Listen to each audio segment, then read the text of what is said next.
Hello. Hello, Never Mind Life. Hello, Dawn. Hello, Sunju. Player pack announcement. My glorious king. I ain't LeBron. I ain't LeBron.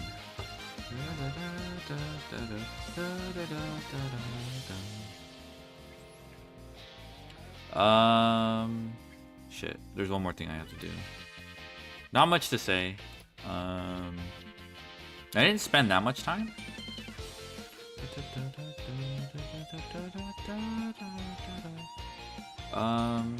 Should be here. What the hell? Ah, here we go. Alright, do I have everything up? No, I don't.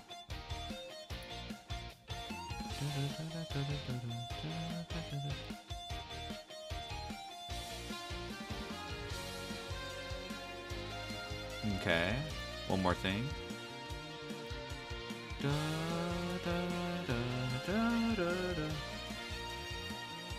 What the hell? Oh, the capture got fucked or something? Oh, I see. Okay. I don't know how to describe what happened, but the page... Oh my god, let me refresh this then. There we go. Okay, there's just some weird advertisement that shifted everything down. And now it's gone. It's like, subscribe to Google something. I don't know. Let me assess. 80 heads, 92 tails, 46, 54. Yeah, it's beginning to normalize. We got them first a lot though. Okay. I have high hopes for this portion of the climb. We'll probably switch to Malice after this if it goes well. Why do you stream at the worst times possible? Hello, Serena. I just stream when I want. But like, if you think about it, if you think of like a person, it's 7 a.m. is the best time. If I have like responsibilities, this is the only free time I have. It's midnight, it's bedtime. Yeah, that's why. That's how I have free time for anything.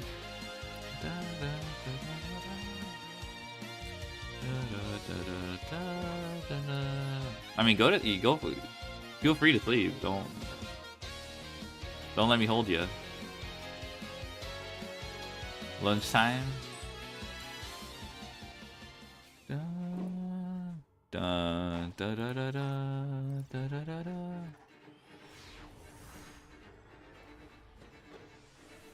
You're being held hostage, true. My bad. Forgot about that. Alright. There's an evil aura surrounding this guy.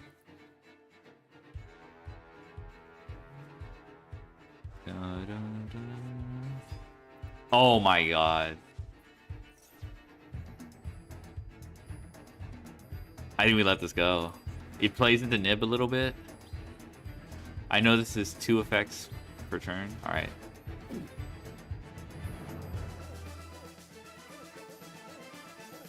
Okay, this doesn't work. So I'm curious. Is this just Chaos Angel? Dark. Okay, this might be Chaos Angel. Oh, I meant fucked up.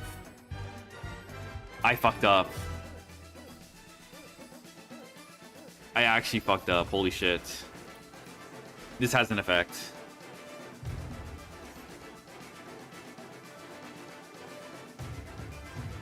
Oh, I'm so ass. Wait, he drew it. He's so mad. My body is bodying. Hello.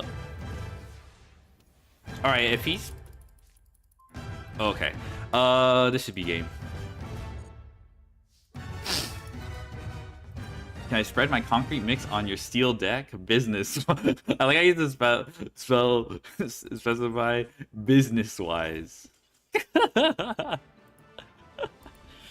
On my concrete on your concrete mix on your dude. I'm stealing these. These are gonna go crazy at the Riz party. Go with that Rise, you'll get free hit. I don't call that coping. Why do you call that coping? It depends on what they're asking for. But like, I think it's possible, but nothing more than like X to 2 or anything like that. I don't think that's coping. Like, okay, it's only coping if it's like, number one, they ask for too much. 2, they get upset that their wish didn't happen, right? And they start being like, Konami fucked us. They should have pre-hit. Oh my god, that's actual coping. Like when no one gets the outcome they want, and then they start like, you know, that's actual coping. You're late and I gotta charge you for liquidated damages. What does that mean? That sounds like that sounds like a pizza delivery scene.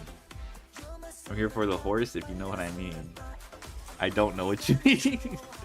That was like set pile. My little soda pop.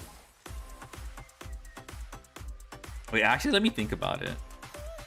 Summon. He would have summoned 9, 7. What do you have made with those freaking tokens? I'm actually curious. What would you have made? Are they tuners? No.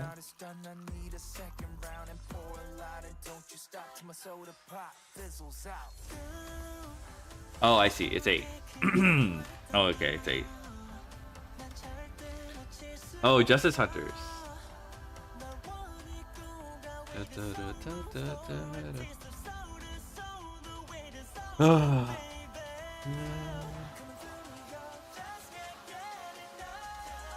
Just can't get enough.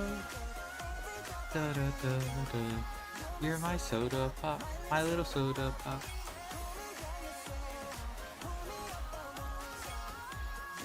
Okay. Yeah, I don't know when they're gonna announce it. Maybe tomorrow.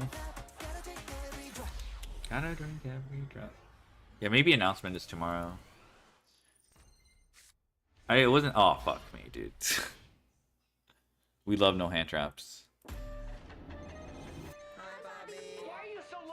We love Super Heavy Samurai. I'm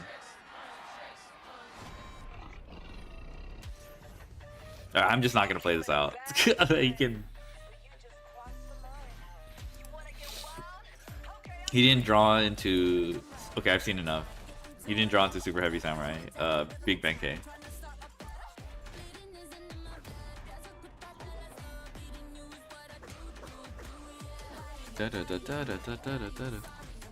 Ready to not pull secret because I didn't pull 6 Sam.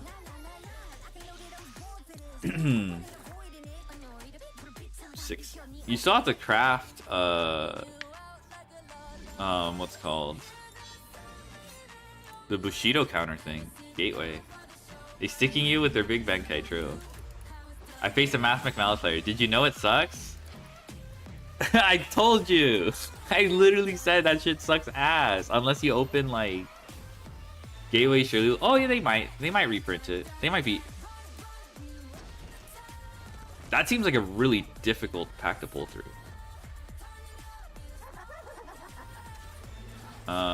If he, I mean, this is probably tier. Yeah, this plane's trashed. Like these people online don't like often. They often self-report with their sleeves. Except that one tier format where they pretended they were tier, but they were actually stunned because they thought I was too scared to mill them, when in reality it wasn't even that bad. For my napalm era. They died at Infirm. I just want nudity on my sleeves.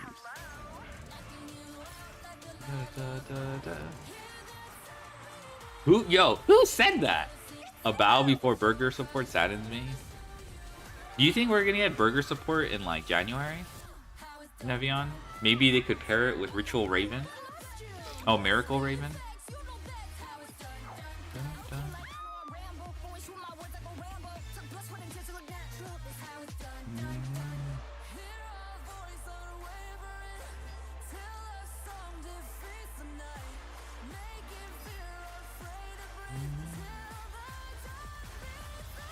A buaka, true. I ain't gay. Interesting, interesting. Alright, so I want to hand rip. A buaka. Oh hey Corin, how's it going? How's it going? Hope everything's good with you. I think all pack for MD are figured out 3 months in advance and just adjusted. I mean, that just makes sense, you know, when you're planning things out. That's why I don't really believe Decade when he has a leak that's wrong, and then he's like, or like his staff or whatever is like, actually, Konami switched things out last minute, even though like, okay, your predictions are like just I don't know, they're mostly accurate. Is show on about the leaks again? I don't know. All great. What about you? Doing good. We've been on this grind. I was hoping to finish this grind. We're almost to the peak. I just need to win 4 more games. Actually 5 games because I lost the last one. If I win 5 games, I'm free. Which is to say I just move on to my next account and start the next grind. But I was hoping to finish this like 2 days ago. But I did a bit of trolling. I believe. Thank you. You got one archetype and then all leaks stop. People assume the source got hit, which means he finally fell off. He's always been off. We've been off him. I also don't. Okay, one thing I don't like about Decade is like he does feed into the like, oh, this leak. I'm not gonna like. I'm gonna leak this, but you're gonna be disappointed because this archetype sucks. You know, he kind of leans into. I don't know. I find it a little condescending to like like, oh, people getting upset that like shit like Tistina gets revealed. Like, bro, they're just leaks. Magic in the Cinder. Okay, Magic's been a Cinder fan. I don't know, bro. We don't stand. Lurk. Thank you, Corin. I'll shout you out. Shout out Corin. One of the OGs. All right. Fucking Magic's been an op, bro. You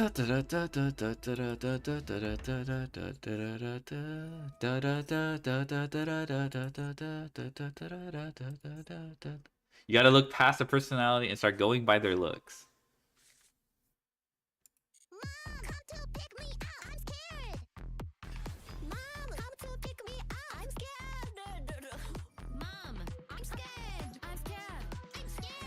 I'm scared. This is probably troll into actual Kashtira. But if you're starting with Fenrir instead of Unicorn, and that's in pure Kashtira, I think that's kind of trolling too. S쩌kyurործ.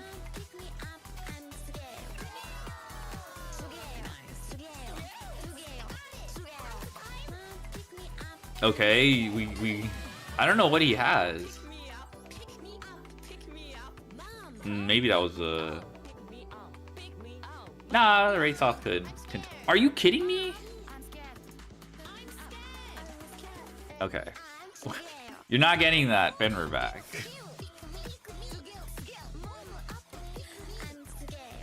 The chat you see, leaks like people are so annoying. Leak culture is just cringe in general. Like, I don't, like, what the heck? I think I have to let this go.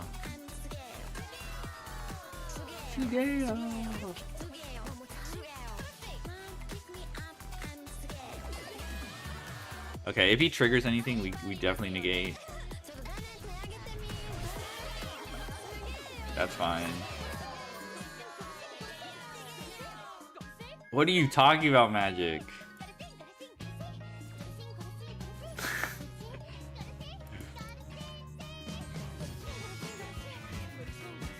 Magic.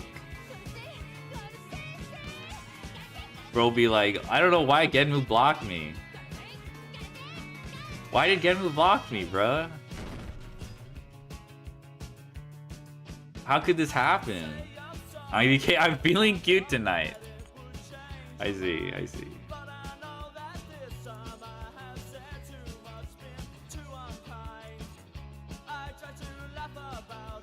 No, again, we just ignored him a long time ago, and then Magic Johnson is modern day Aristotle. True. I think this is checkmate. Alright. Yay, we beat Tier. She blocked me. Yeah, because of that, I think Genmu has a setting. I think one of the settings on her stream was like, people who are ignored or whatever can't view the stream. So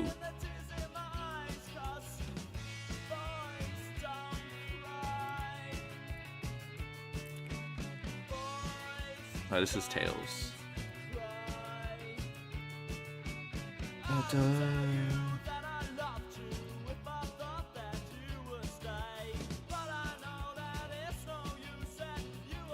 I think I have that for someone's stream. Yeah, likely story. Alright. I don't think I'd lie. I don't think I'd ever lie. You miss anti-Genmu? She's streaming right now. You can interface with Genmu right now.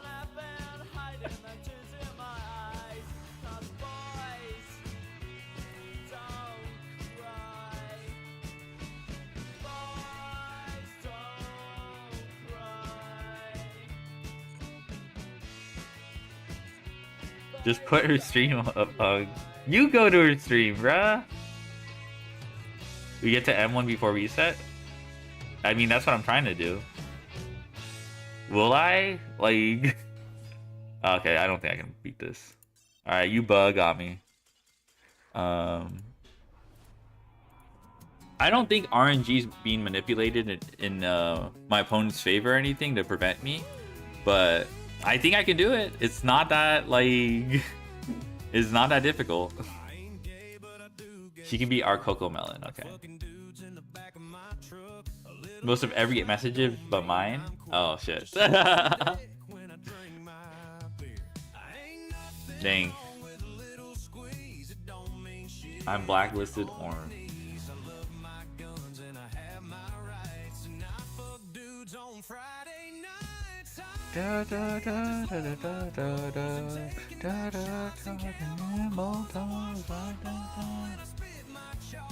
Bro, hello, Aimline. I'm not saying which streamers. Alright. Oh, I should have turned off. I'll watch the replay, but I should have turned that off. Hello. I don't think I'm gonna Gamma. He didn't even. He thinks I'm Alice. Okay, I'll check your replay, but I'll turn that on off just so I have. I can focus on the climb. But you didn't like do anything wrong. Fucking stun. Replay limbo? No, or no replay limbo.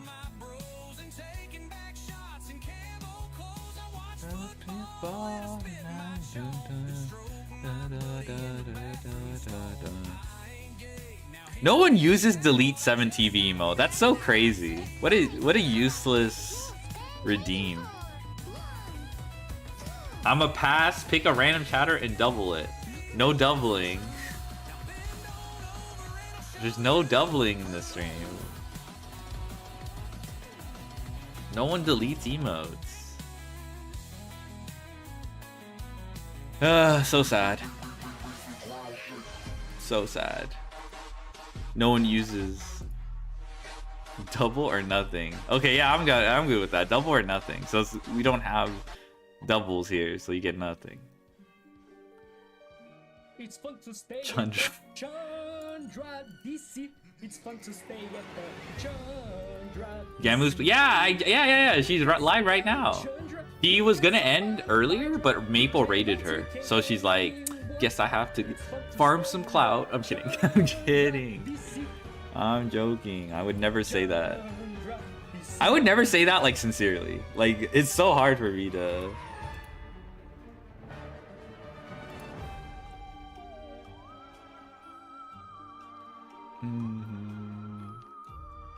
I'm telling my Oshi, go. You know what?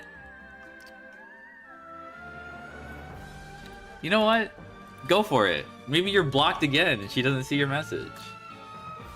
Farm for more clout.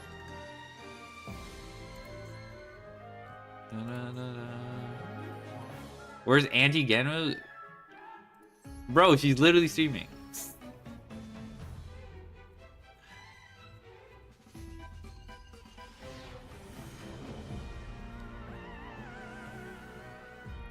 Alright.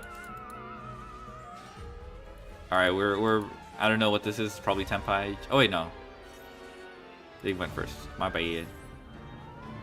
Calling Genmu old is crazy. She'll say herself she's 6001. She'll lean into the... Shut up, Magic. What the... That's crazy. I'm back from reminding Auntie's old.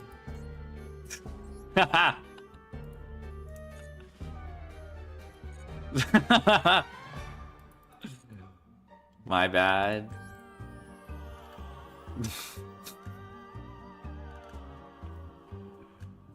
Oh my god, that's pretty funny. Oh, Malice.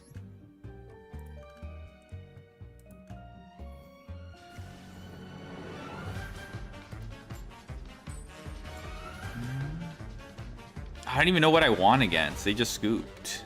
I should have seen that.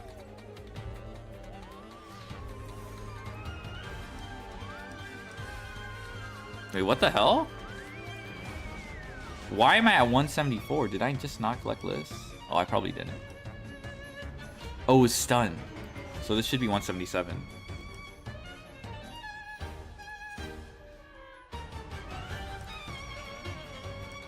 Is Ankh older than Go format? Unfortunately, yes. Unfortunately, yes. Well, actually, I don't know.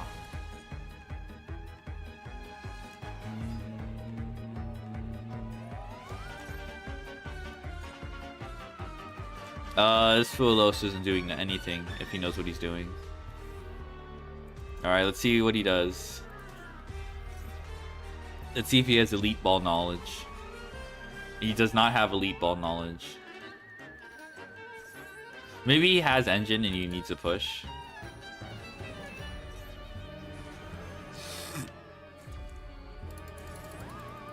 Oh my god. Freaky ass chat.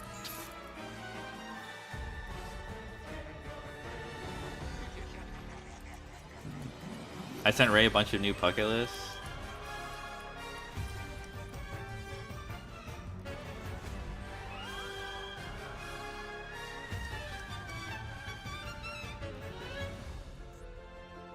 Baby Sasha.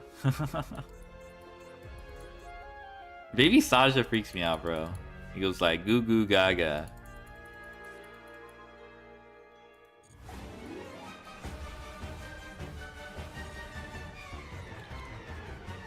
Oh, his head is not. I mean, he probably has the drill beam reveal. Baby Sasha didn't die. True. That's crazy. Is he really operating with a dead drill beam? What's the genre of music in Persona? Where it's like the RJD2 beats in the background, and then like a man with a voice like a muted saxophone pops out and like reads his grocery list to you. Jazz. Rap. I don't have Baylor. So maybe I should have called by, but I can't be Nib either.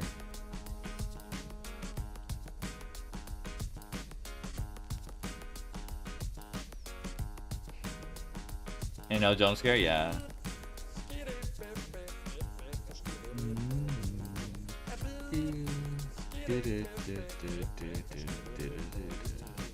Bass. I'm frying bananas. I'm flying a kite. I'm seeing bananas.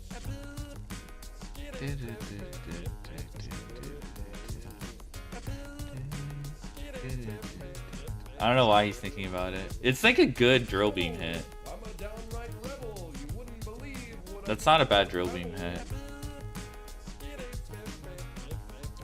GOAT is 2005. That's like 21 years ago.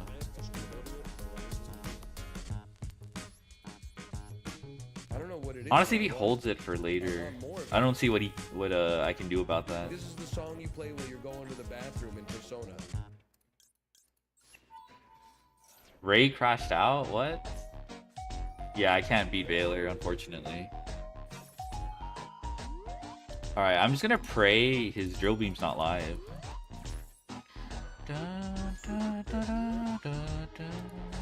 I was hoping he'd use his drill beam here, but maybe it's not. Like, Kuribo is older than me. Kuribo. The Japanese office lady? Wait, did he not know about Japanese office lady? I don't think you should have sent Ray Japanese office lady. I don't think industry plant, literally industry plant.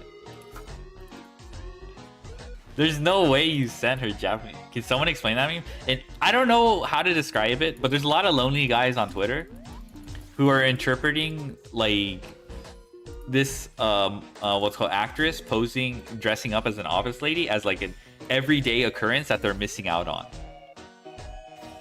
When this person is like probably so many, yeah, it's probably bots too.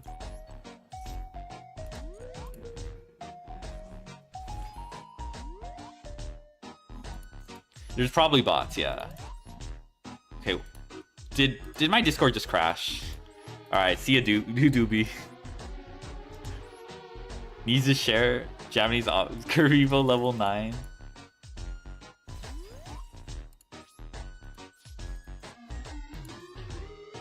Yeah, Japanese office lady. The powerful cognito hazard.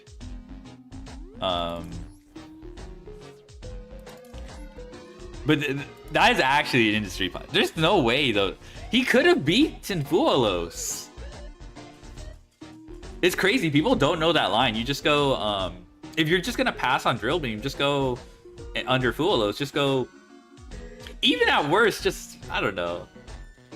It's not goon materials. What was I gonna say? You could have just tributed the Pummate, milled Blue Eyes, revived Blue Eyes from grave with the Primite. There's your drill beam. So I don't know. Okay, it's not obvious. Okay, maybe it's not obvious. Cause like people like to like be like, I don't know how to describe it, but like it is unintuitive though, because like, oh, I want to be summoning from deck with Primite. But nope, it can summon from grave. And you probably don't want to be summoning from deck. You're not ready for my goon. Everyone says that shit. Everyone says that shit. Like, you can't handle my timeline. My timeline's not that bad, but it is not something I want to show on stream. I'm ripped? No, I'm not ripped.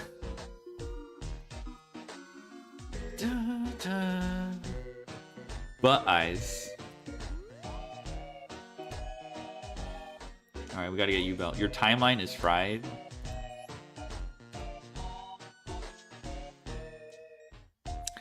At least I don't have Office Lady. Oh shit, another program crashed. Oh, my program. Wait, Doobie? I don't know if Doobie's alive.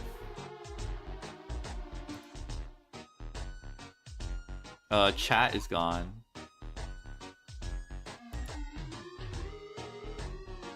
Okay. I think the chat client's gone. No, you can't say that shit.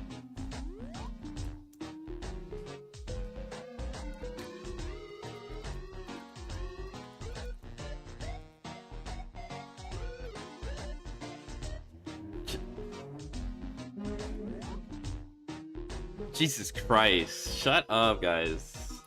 Oh my god. You guys need to stop. Like, seriously, that's like really weird.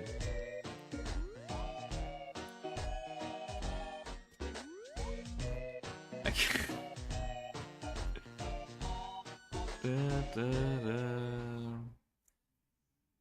mind's telling me no. I need to figure. I think chat's frozen. My body's telling me yes. Baby, I don't wanna hurt nobody. But Yummy Avatar is back. Yeah, Discord's back. must confess. But I don't think it's responding like to my input. Like to let me see. Nothing wrong.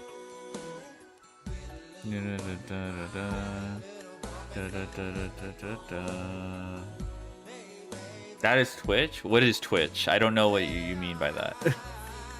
What noun?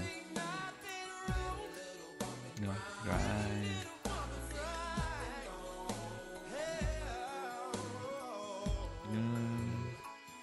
Nice Fugi. Nice Fugi moment. Chat client breaking. Do you use StreamerBot? Triple Royal Spirit? Yeah. Mogged, out-mogged. I thought Please was the Ubel soldier. My StreamerBot like broke. It like shut down. So I don't know if it's a Twitch issue because this is like on my side. Like it just shut down and I can't open it back up. I don't know if Twitch has control of that. Okay, Fugi is back. Alright, Fugi's back.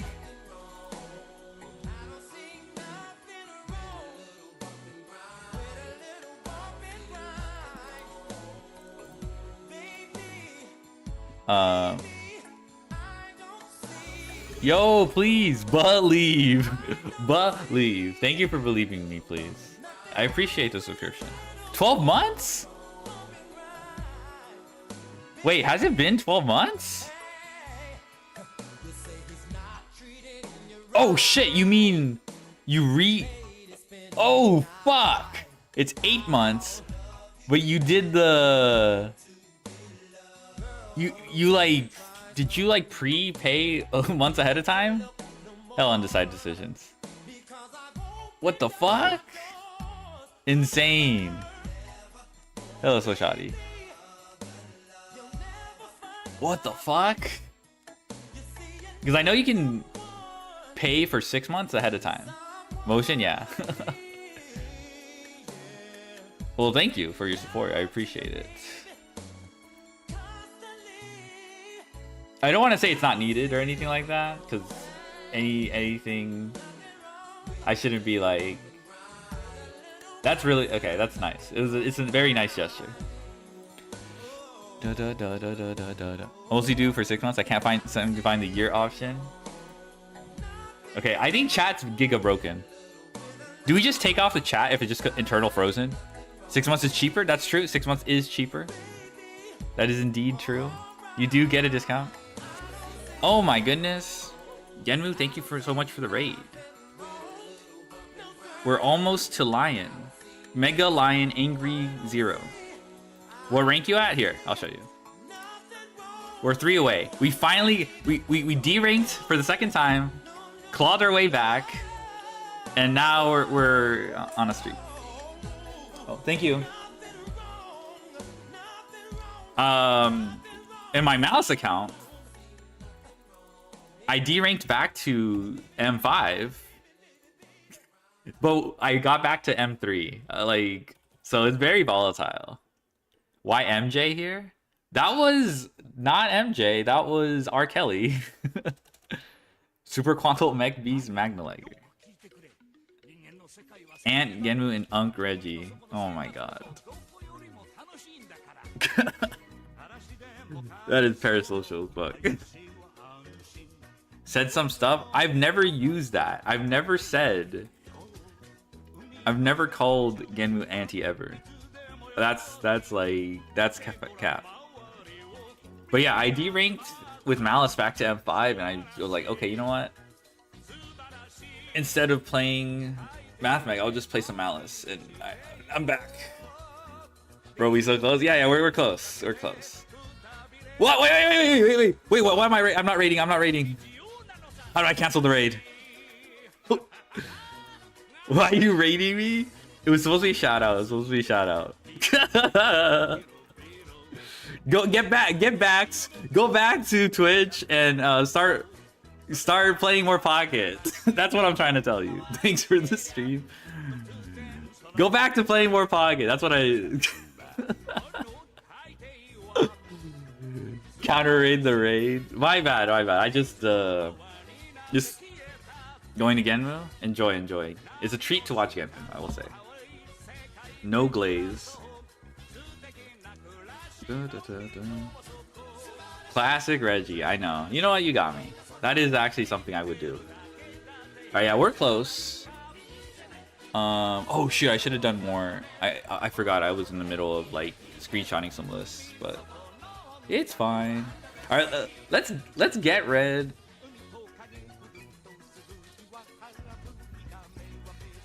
Art of War strat like I can't pronounce that. Is it Zhu Liang? I can't. I apologize. Subarashi.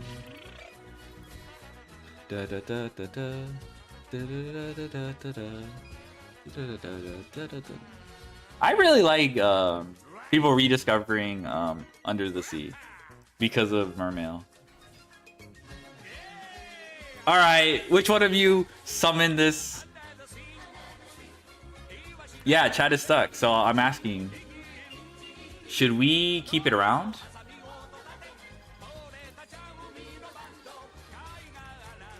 Or do we just get rid of it? I did.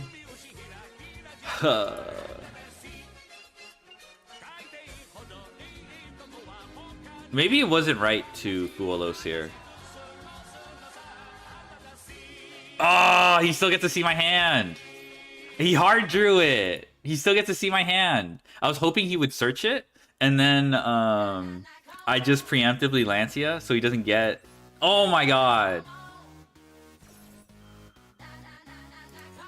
I don't like how he gets to see my hand, because then he can decide whether he plays or not. I mean, we could probably win. Do you feel people shy when they look at your hand? Not shy. Not shy at all. Oh my god. You're playing with fire, okay, with Filthy Frank, alright? Last time someone queued in Nickelodeon Girls, and that was very uncomfortable. That was very uncomfortable to listen to.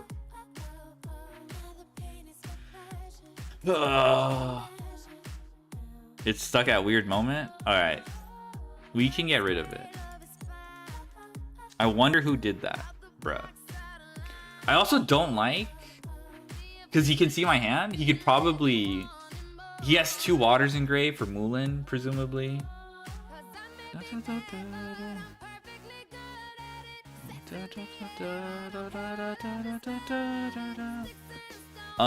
Song was on point. I know. Whoever did song game to roll up with Under the Sea.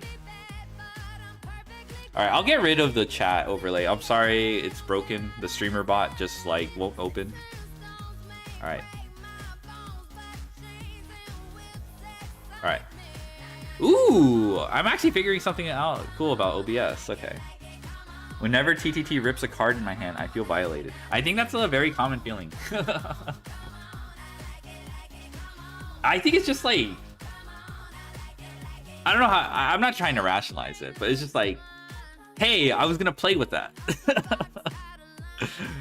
Bro, you took away my option. Okay, so he's just going Poseidra.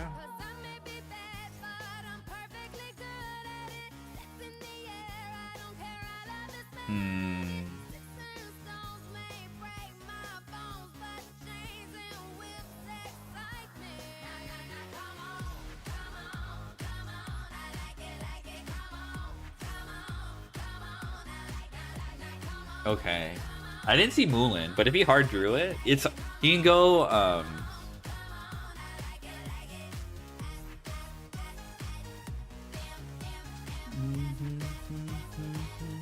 Okay, we can Boelos. Da, da, da, da. Where were you when S译urործ killed? True. You know what he's gonna do? He's gonna summon barrier statue. I think he's just gonna try to barrier statue me.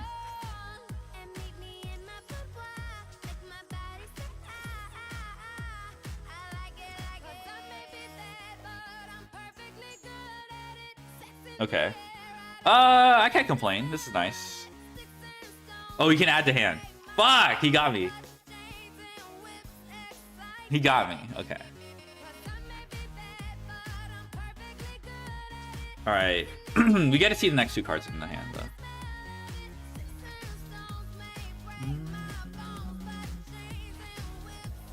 Okay, that's good. Alright, what's our next card? He can't statue you? Oh, hey, Blair. How's it going? Alright, he has Ryan. I don't... Well... What do we know? He is Atlantean. He already pitched the Poseidon he added earlier. I think I'll do this. Going okay? That's just Abyss Ryan, that's fine.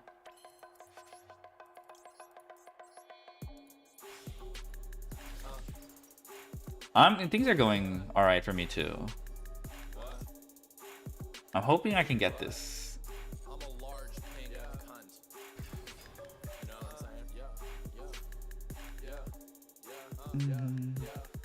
They want to see a man do the guy. He can't statue you, Lancia. You're right. Oh my god, okay. You are right. You are correct. You are indeed Think this about my feelings? They still think this about my feelings? Like Big Bird or Steve from the Blues. When the sun go down, she go down too. Riding around with a bump and a pound too. If you wanna leave a voicemail, hit the pound too. I got money out the orifice. I buy a girl Louis bag, shit's glorious. I'm not a hero nor a role model. I'm a spray your moms and your girl no nozzle. Drinking red wine out of if he has Ash Blossom, I will be vindicated. But I think that's just... I think I want to hold this for potential Atlantean heavy infantry. When the sun go down, I'm a fiend. When the sun go down, I'm a monster. When the sun go down, I'm sick and lean. When the sun go down, I hope it never come up.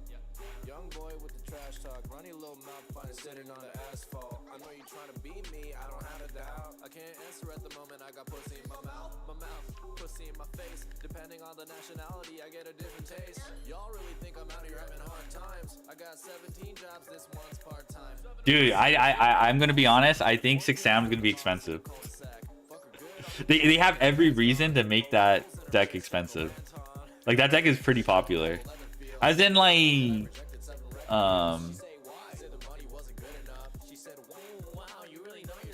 like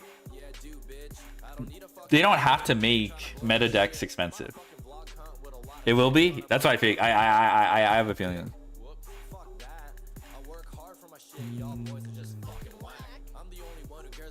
Old UR is bad. Okay. Gateway of the Six Samurai. This is Poseidon, right?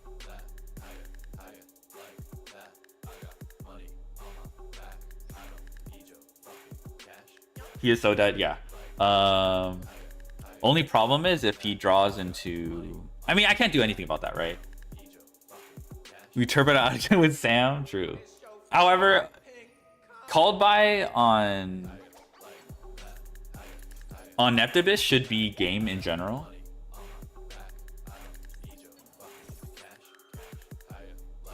Okay.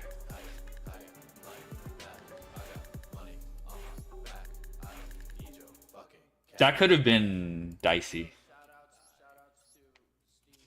Could have top deck Maxi. I mean, he's not drawing into anything. Chaos Hunter, bruh. Ritual deck in the secret event? They have most of the ritual stuff banned, but I think it's possible. I think you can do it. Alright, 2 more, guys. We were here previously.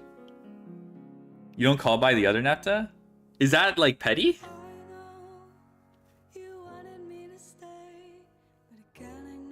Actually, what's the reason? I'm actually curious. I guess that's like...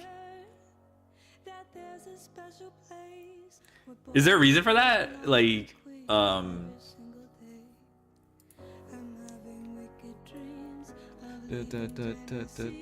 there's no reason? Okay, it's just being petty. Alright. It's like Kashtira banishing the royal. Okay.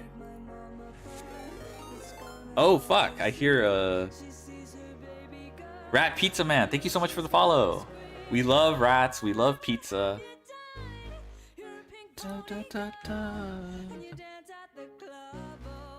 And, okay, we do love men here, too. Alright, but... platonically. We don't have... what's it called? Atlantean. No, we went second. We actually won versus Atlantean going second. It just took opening all the lingering floodgate hand traps. What am I missing? 179, 178, 170, 173, 174. Yeah, I need to check out 6 Sams, but dude, I'm pretty sure I'm gonna have to hardcraft all that shit. I think I would be remiss if I don't check out 6 Sams and learn them. So this is 176.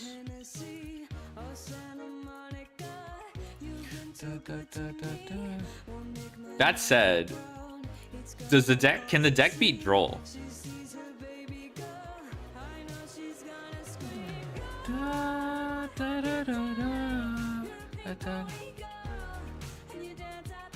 Gateway sucks ass? Really? I'm sure the hyperbole is missing some context.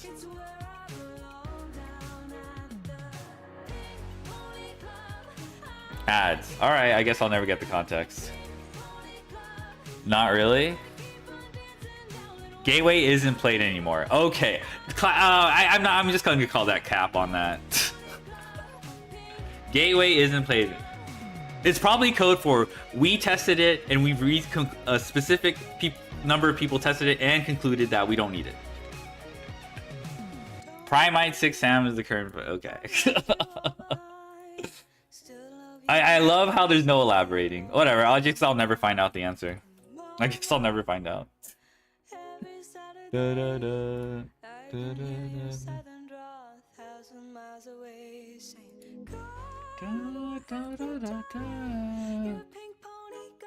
Orm balls. I can explain my ads are over. Can you like do something more than just this sucks ass, this is better? Like I actually want an explanation. Like I hope you ask what you want to ask. Why does it's quote unquote suck ass?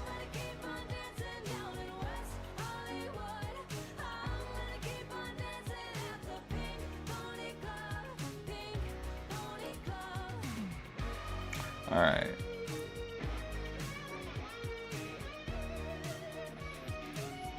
All right, super heavy. What the fuck? This was just Sword Soul with the super heavy engine. I mean, I'm still dying once they make that established deck long. Actually, it was all. I should have known when they searched the event as FTA, so you want to go second.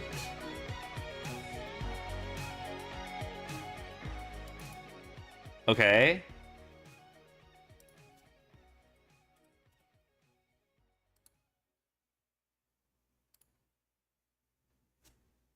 And Gateway doesn't help. Okay, my next question is there enough non-engine that's worth playing in that format to even go second? Because if it's FTK format, there's a good chance that like no one's making like, are we really making room for one hand traps?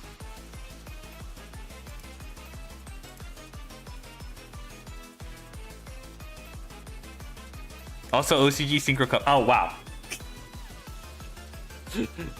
Okay, that's I guess that's they decided it was bad. The council came together and decided it was bad. That's so helpful. Has many top one. Oh my god. Oh my god. That's not an explanation. Okay, you know what? Let's just drop it. I'll just read what they have to say because I'm sure they explain it in their comments. I will. I'm interested to see what they have to say. But if we're gonna start with the foregone conclusion without the... All people I know also said it. Stop doing this. You're just trolling at this point. I know you are. Okay, dude, sure. I'll just read what they have to say. Because I'm not saying you're wrong, but like when I ask for an explanation, I don't want to hear these guys said it was bad. I also tested it. Yeah, 2 more wins, line 1. True. Like that's like this is the problem with conversations I have. I'll just read what the top 100 players have to say. Thank you for pointing me in the right direction.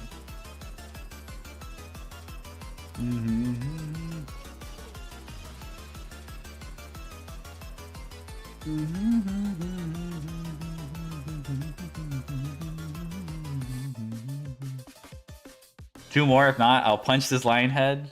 That's so... You can punch the lion head, I don't mind. That is a nice gesture.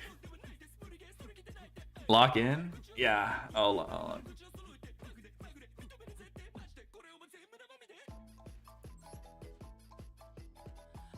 Gateway sucks into Droll. You know, hard to open it requires bad cards to function. Okay. That's what that was my other question. Can this deck beat Droll? Because that's probably, if it's FTK format, we're probably going to see Droll in response. There is some decks that don't care about Droll, like Ice Barrier. What's it called?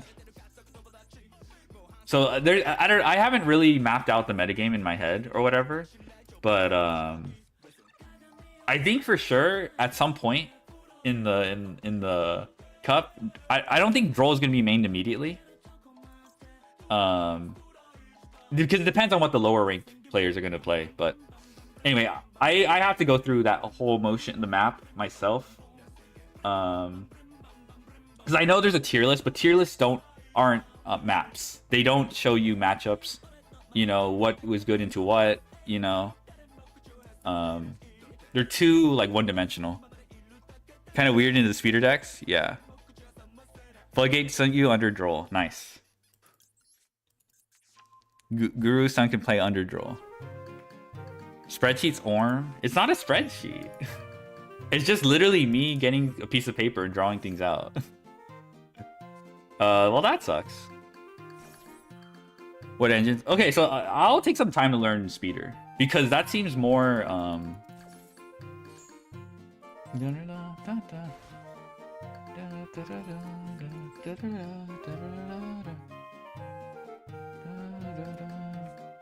how can it be math if Xyz and Links are banned? True.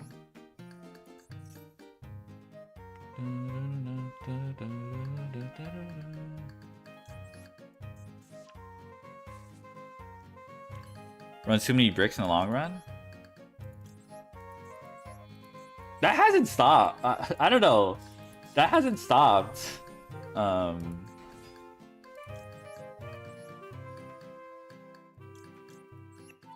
Alright, we're cooked. Where's IP?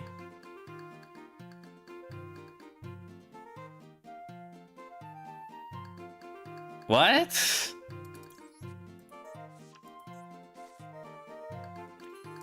I don't know what that sentence was. Wants to be lab master? Alright.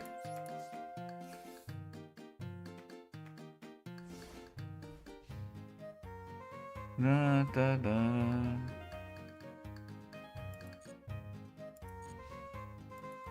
Da, da, da, da. Where's IP? I know. You know what I was thinking about? We can make Heat Soul. Because we do play more, we open subtraction. This is the third time I missed out on this, but... Well, actually it is Maxi. I was thinking of Fuala. Who knows what's really good? I think you can get a head start, though. I think it's determining... I just don't like foregone conclusions. I literally specified at the beginning of... Like, please don't just say... Please don't tell me it's good because it's good, or it's bad because it's bad, or some appeal to authority, or something like that. That really doesn't tell me anything. Like... And I've said this multiple times. I'm sorry I don't accept things, you know, and like want explanations. But I am very clear up front about that, and the point is not to say what you're saying is wrong, but it's to understand why the thinking behind, like, the conclusion. Like, if you gave me foregone conclusions, I just believe every Yu-Gi-tuber who's dooming about the end of Yu-Gi-Oh. Like, so I don't know. It's just if I come across as an ass, I guess that's on me. But like, I try to be clear about that. What's the 6-sound spell that got unbanned Yuzon? It's in Six Samurai. Gateway of the Six Samurai. I understand you. Well, thank you.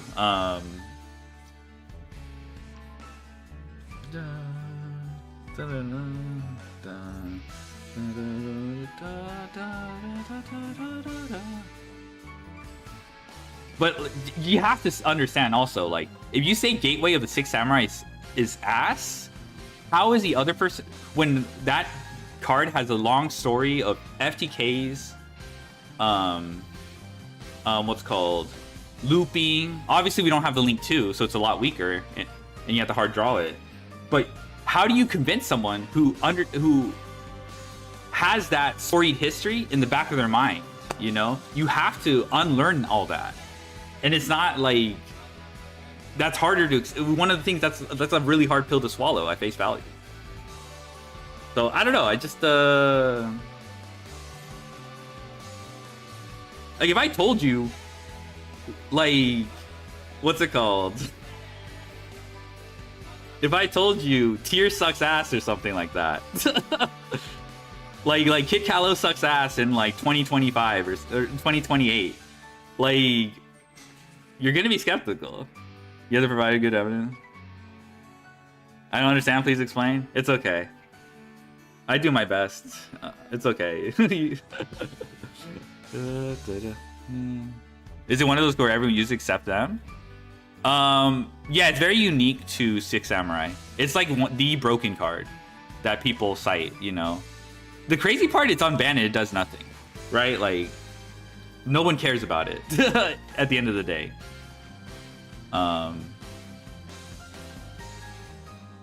Is it one of those where everyone uses it except them? Oh, yeah, that's what I think too. I think they did some testing and then reached that conclusion. And like, without my understanding of that testing, I probably wouldn't have reached the same conclusion either. So yes, that's what I'm thinking. Like, very specific players come to that conclusion, whereas the majority of people would normally just, you know, slot that in the deck without really thinking about it. That's the other thing. Yes, see, I think you're right, Babu. Yeah, and that's like the problem. I like when like communicating ideas. You have to dumb it down for people who aren't in the know. Like, as long as Gateway computers failed, early 2000s bought out by. Dude, I remember Gateway. I went to the. I think they have like the cow logo.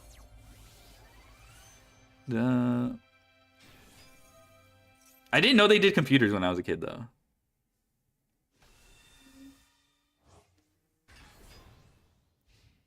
Yeah, I think we're just dead.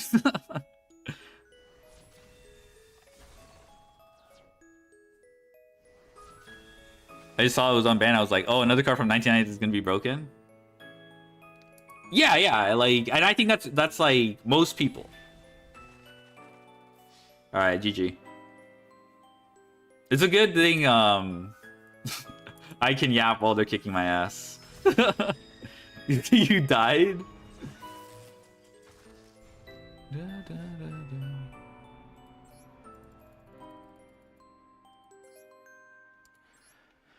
Anyway, we off this topic. I think I've said what I had to say. I just, you know.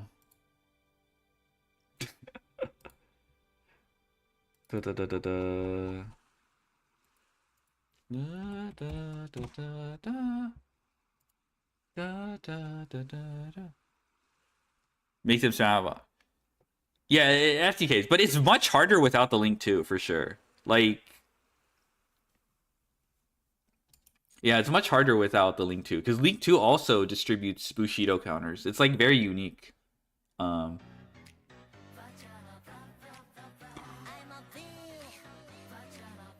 Wait, does the rank 4 distribute Bushido counters too? What the fuck? That's funny. Oh my god. I forgot about the rank 4. He used the BW, the Bude kill animation. True. No? Okay. Okay.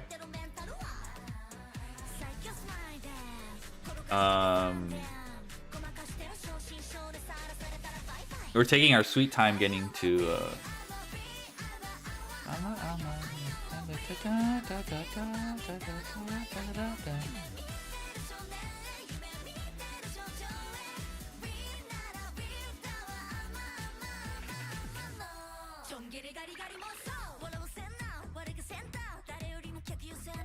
kind of I start dozing off. Link 2 tips to balance, you actually get infinite counters. That's so interesting. How do you get... Is that just with one copy? Can you get infinite with two copies of Gate? Is 6am also getting support? Yes, actually. Yes. It was announced. Oh, actually, no, it was not announced officially. No, yeah, it's getting support. In the next pack. We have the data mine leaks. You lost to 6am because of time? What they do? All I remember from 6am is like Gaga cowboy loops.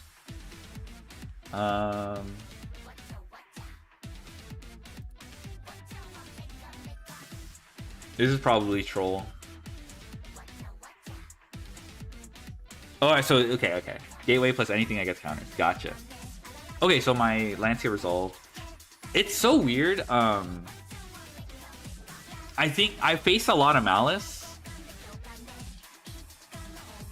And I think a lot of the games definitely are not winnable without Lancia going second. I think the majority of my going second games against... Maybe they're going to get hit by the Bibu, but...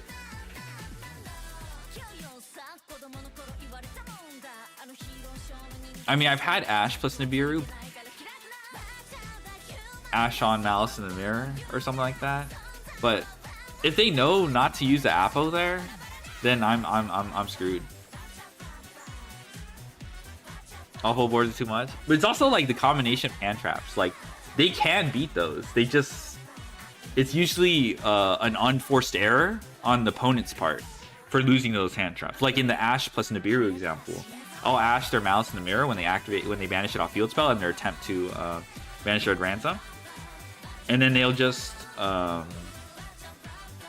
negate it with Apo and then get Nibiru for the life savings. They hit into Nib, yeah. Orm. I mean, if this is Maxi, I'll be happy to not deal with it on my turn. Yeah. This is fine. It's annoying, but my hand isn't that good.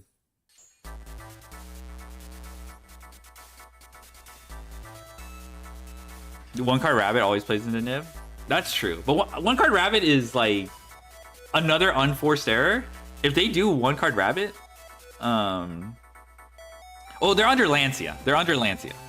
So I didn't pay attention to the rest of their hand. If they have the extenders, we probably explode to Purge. Sorry, Purge, Impulse, and I don't like that.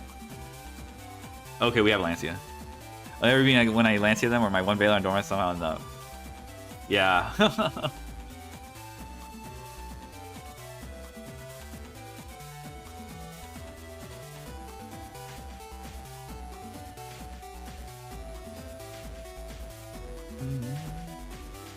We should have game. Actually, no. We have to use March Air. I was gonna do access code plus Nibiru without locking myself to one attack, but unfortunately, a lot of decks are good and can deal with that. Yeah, it's a very telegraphed impulse, exactly.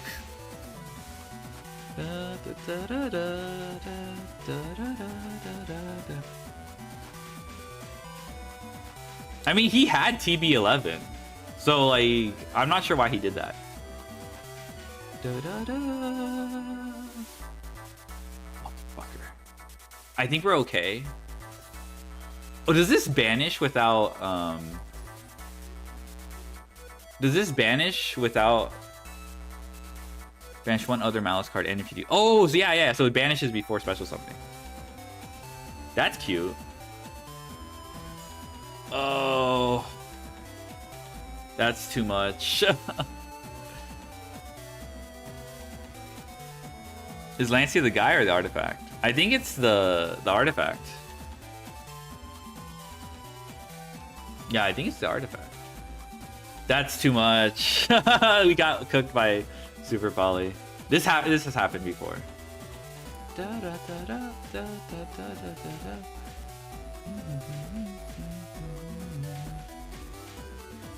GC closed down the store because they're backed up on orders. Orm. Oh, Gamer's Choice.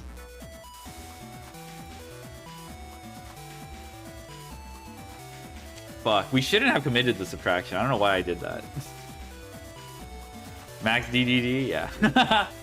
Max C into Super Volley did get in there.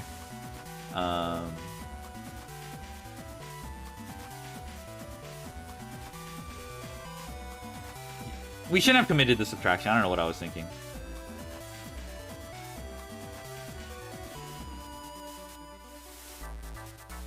I mean, I guess we survive. Because, you know, Jito, he has to attack. We check the Jito EC this way. Mining only gets us there if we hold the Lancia, which is not going to happen.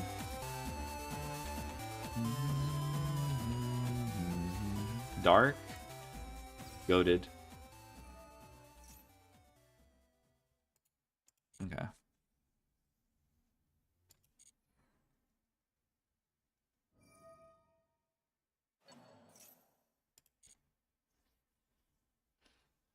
That's fine.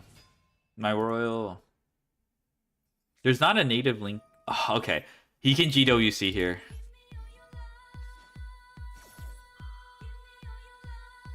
I can't link Garibo the GWC. Oh, it just doesn't matter. Alright. GG.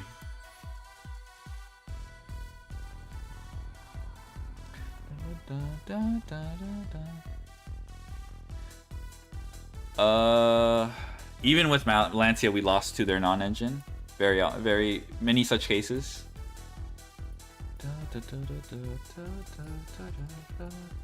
I mean, I opened pretty weak, so that hand could have lost to an Ash.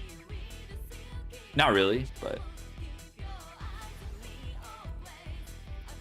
I don't know if I won the game on the spot if I got Ashed on like an Alan Burshit, for example.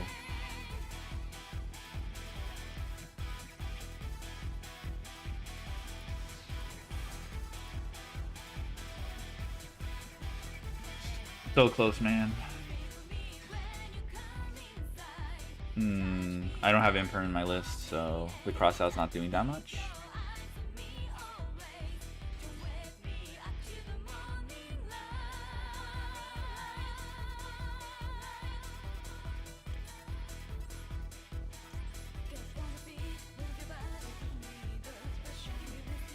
Me when I True. Hey Blair. We'll survive the winter. Ash Blossom. This is probably another Malice. Imperm cooks.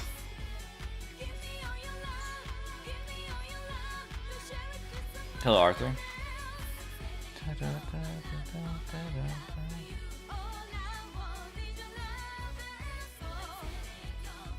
We can check Nibiru.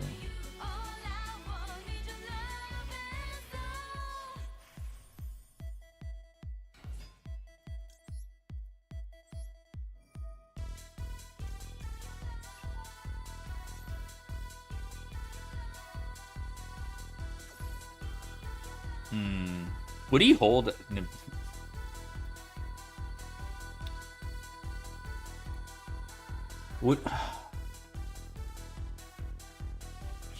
even if we let this go, I think if he has imperm, we have to eat it in this chain link.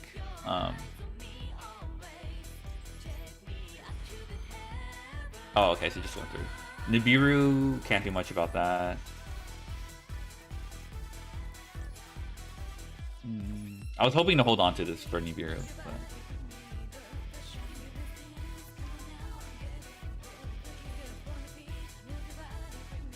We should be able to sense the toggle, actually.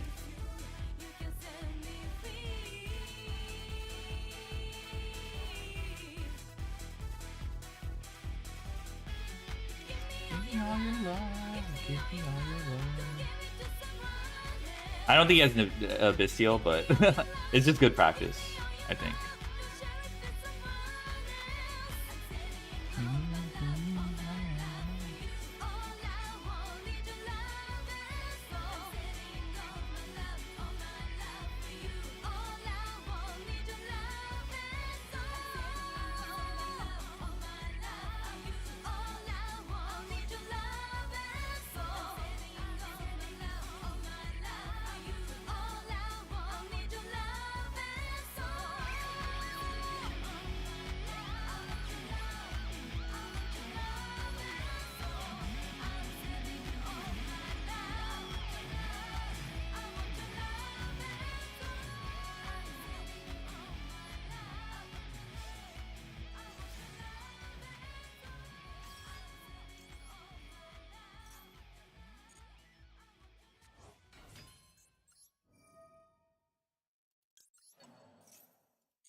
Nice. Not what I want to see exactly, but it's not the end of the world.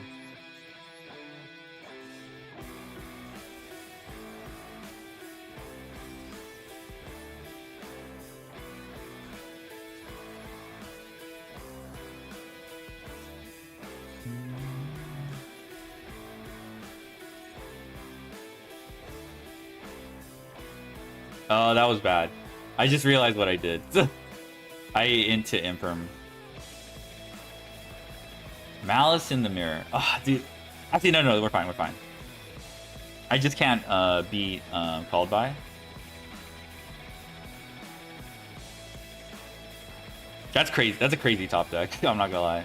But I should. No, that would have checked the save worm. That would have checked the save worm no matter what.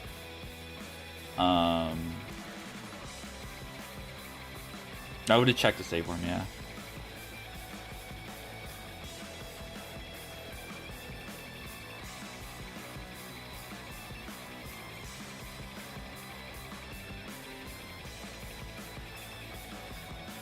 Oh, that's annoying. Alright, he sets GWC, I think? Or no, TV11.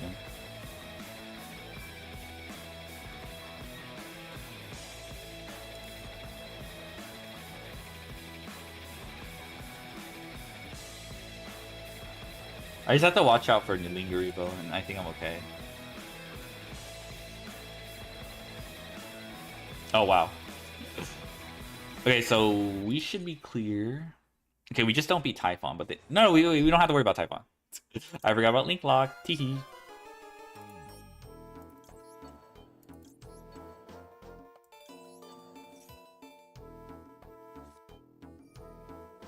Alright, he needs double called by here.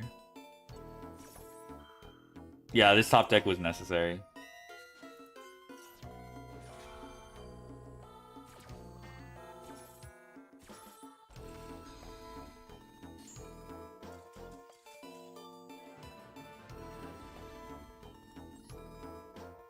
Okay. Another victory due to Lancia.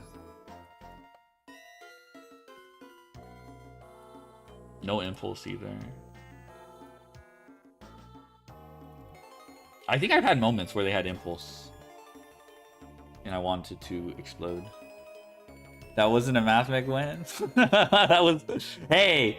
That wasn't a mouse win either, bro. He opened non-engine. He opened called by.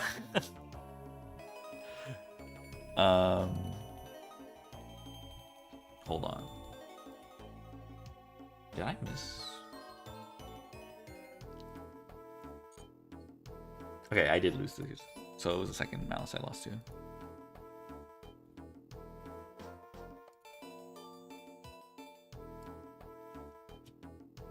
Oh, he's on Terror Top. Jump scare.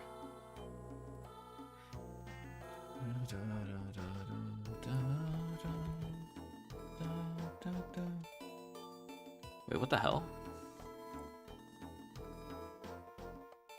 Wait, this is identical. 79. 180. What the hell?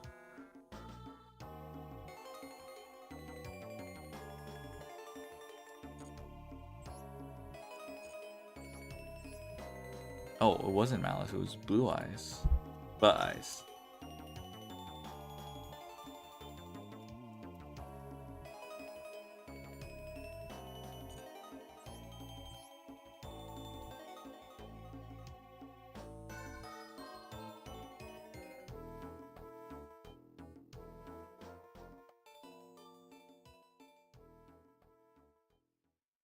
$182.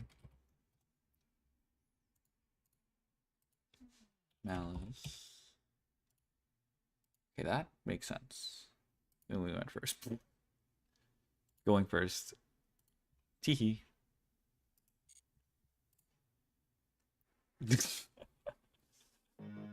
Oh, hey Ray, how's it going? I just saw it. I just saw you. No nib imprint for crossout looks bad.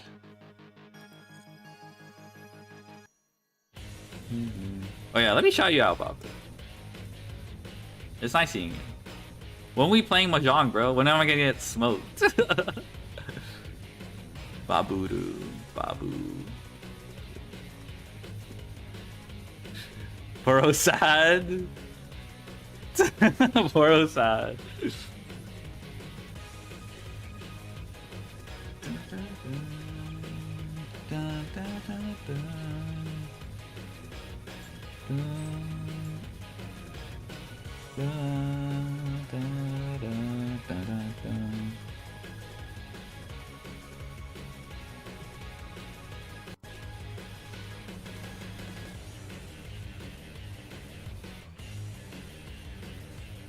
Alright, second.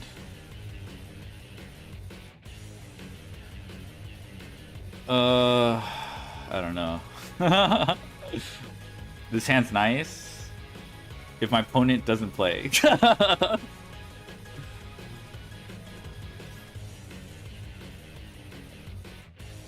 At least it can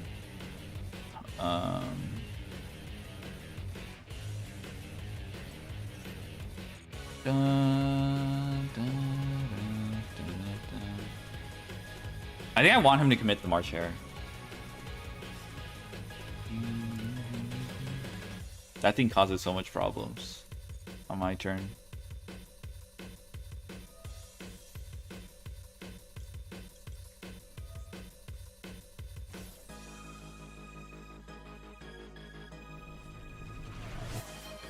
Orm. Oh shoot, what was that? It's fucking bullshit. There's no need for the shadow, I appreciate it. When we can all find time? Alright.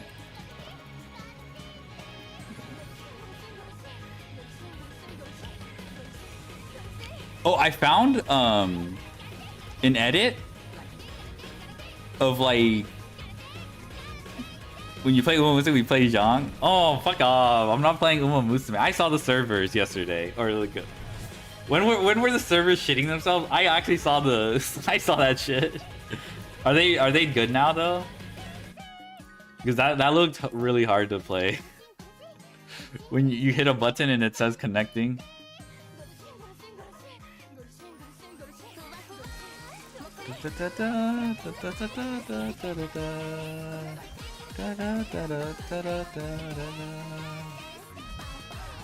Yeah, it should be good. Is Side Games another small indie company like Konami?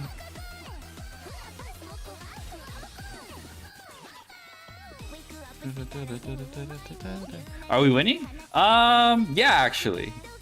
We are. But we're not there yet. It's the last 10% of the race. Which this hand's okay. This hand goes crazy. My opponent doesn't have but well, it's fine. Do you know Shadowverse? I plan on playing it soon.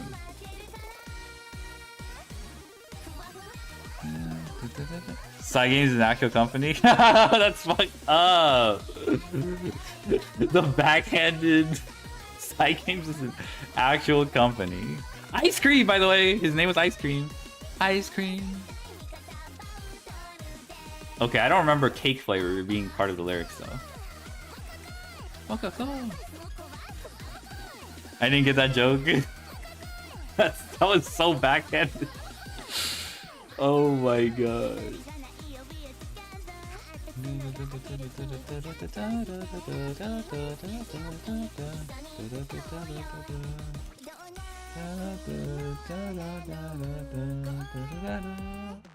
Oh, it's Atlantean. Okay, Atlantean has been somewhat popular.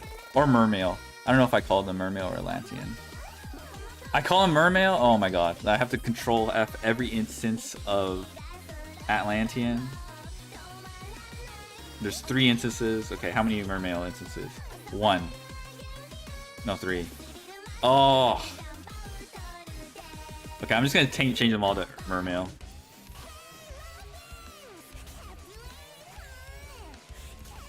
Atlantean. I'll call him Mermail. There is an option for Mermail Atlantean, but that would mean changing all 6 entries.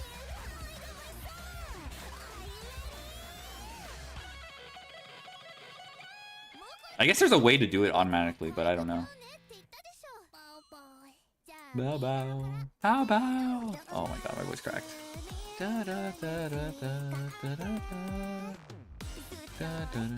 ScyGames is the gacha company in a way. They did Grand Blue. Royal Max DDD. Shit, both of them. What is this? Is this some new goo I'm not aware of? Wait. You're looking kind of fresh though. They have a 3rd Royal Maxi? True. Search and replace? It's probably search and replace. I should have done search and replace. Looks cursed. Make your opponent bash 1 card from their hand face up. Okay, they just... Why does it have this effect? When did Deep Sea Diva become so devious? Why is it hand looping and shit? Oh my gosh. 184. Am I caught up? Okay, yeah.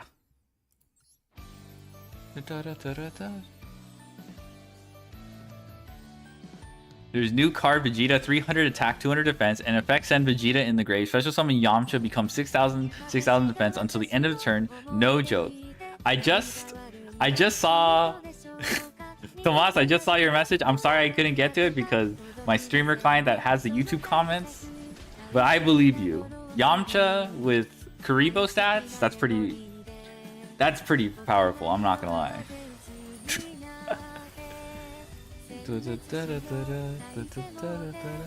Why haven't designed a hand loop to begin with? They gave it to Deep Sea Diva. They outsourced it. They didn't even I mean, obviously generic support, but I just thought it was like I don't know. That's not good.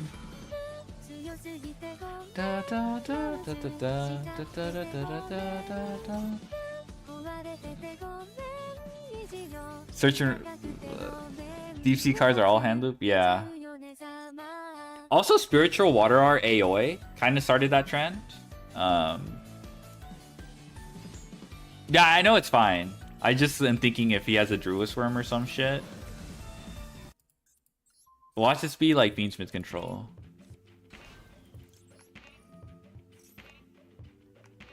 Alright, so you just let that go. He doesn't, it's not a Bestial. That doesn't make sense. We can play through. Let's say we go Alem, eat shit to Valor. We would have to commit a Maxi or an Ash Blossom though. Was that Ash? It was probably Ash. Then in that case, we don't eat shit to Valor. If it's just Ash, I think we just go straight for this. Tends to be hand rip, like how fire. Yeah. Yeah, they just gave it to 40 cards. Yeah. Yeah, so it's Ash Blossom, but okay. So I don't think I sense a Bestial. And in okay, can't Bestial here anyway.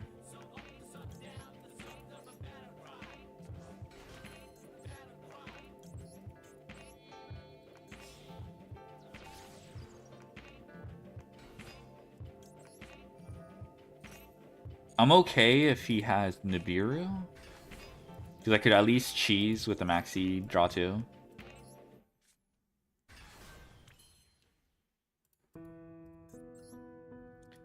Dun, dun, dun, dun, dun, dun. I'm thinking, okay, let's say he has a Bestial. Do we play like a dumbass to just force it out? No, I don't think so, because of the ball drake. Never mind. I was like, never mind. No dumbassery here. Top deck Bestial would go hard for him, but that doesn't necessarily mean it would literally have to be Druid's Form for me to like shit my pants.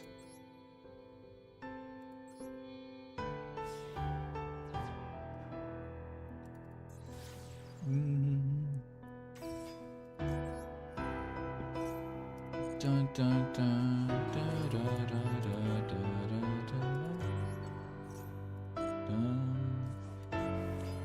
Yeah. I wish I could hand loop, but that is those are words of the deranged.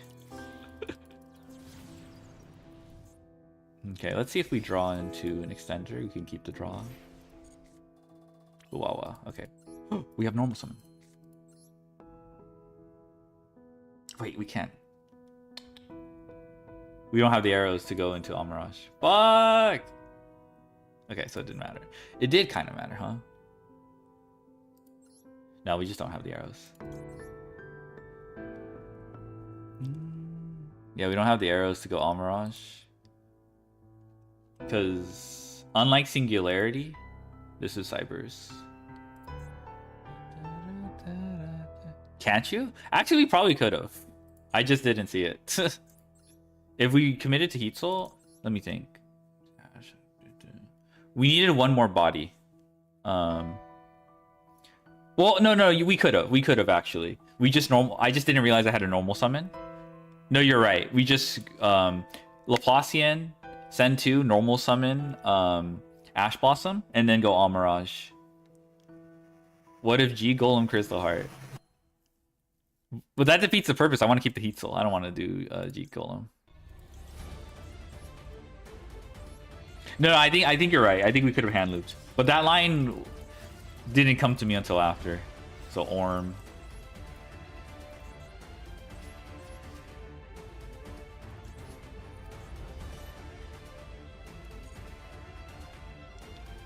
All right, top deck Bestial.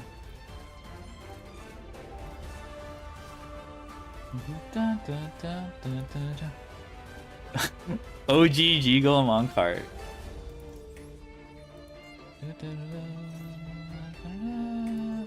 This checks for Ash, so he can't check my pack bit. Is it discard for pack bit? True. Yeah, I think we could have. I realized that a lot of my previous hands, like Circular plus Extender, always hand rips, but only if I commit to the Laplacian. Like if I link, like, I don't know how to describe it. I have to commit to Laplacian, and I'll end up with Laplacian plus Alan Bertian, and I link those two for Splash Mage. And it's at that moment Splash Mage is kind of vulnerable. That makes me hesitate to do that.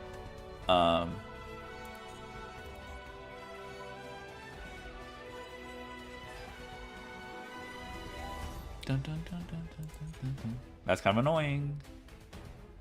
Maybe I should have chained. No, he would have just chained TB11. Okay.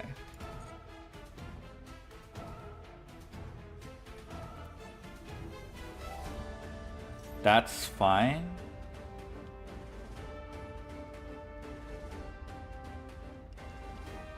Yeah, I think I can negate that. I think we just hold pack bit. He's gonna get back the white rabbit anyway. This doesn't convert.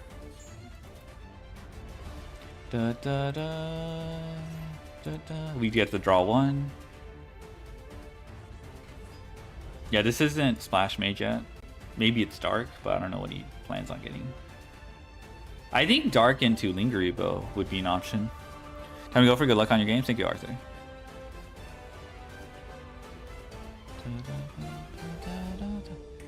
I think I need a bit of luck. A little bit of malice. Draw Lantia.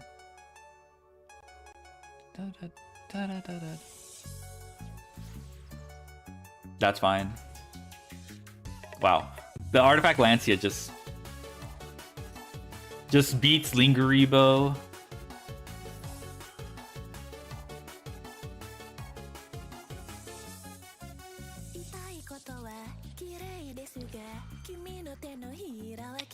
Damn.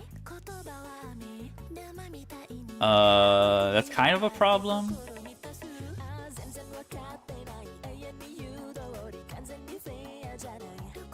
He had called by the whole time, which is crazy.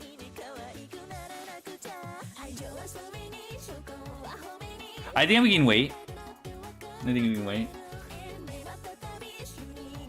This would have checked my pack bit. Maybe it was better to then. No, he already had the Malice in Underground.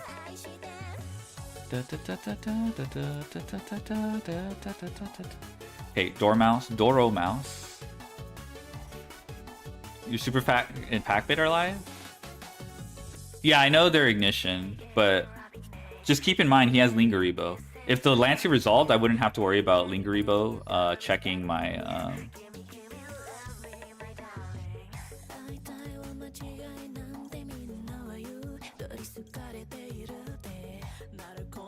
What's the chance of him having 2 called by?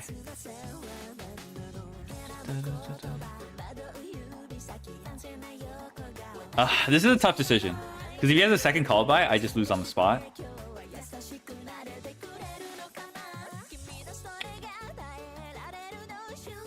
We just say no.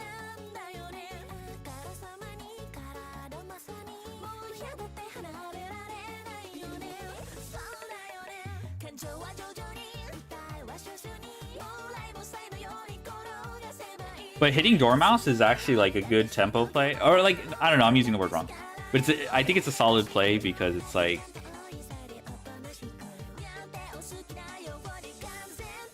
well, unless he has, they probably call by Maxi if they had 2. Oh, that's fair. Yeah, he's thinking about this, so I don't know what quick effect this is.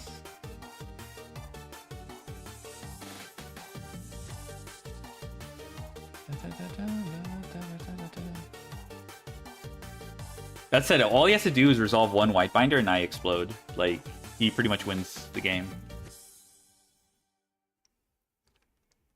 I don't know why he has a...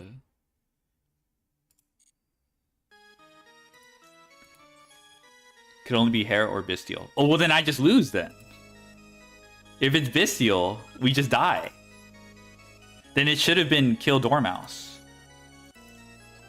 I should have been more...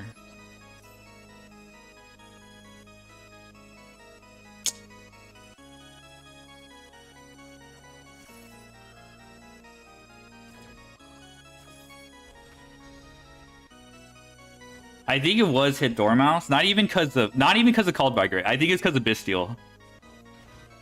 It was hit Dormouse.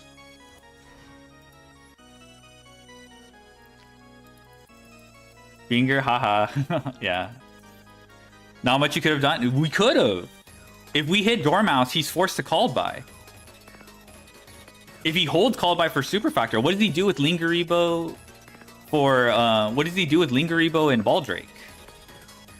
No, like genuinely, I think Dormouse was a better play because of it. This doesn't do anything? Really? This doesn't do anything?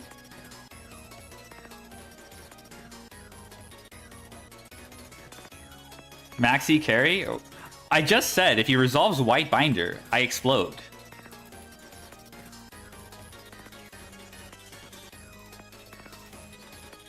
Like, I don't know. Like, I feel like he can just cook my ass. Like, you have Nib? Yes, we play 3 Nib. Yeah, it has to be draw Nib. But even Nib, yeah, it has to be. Antone is Danger, thank you for the follow. It has to be draw Nib.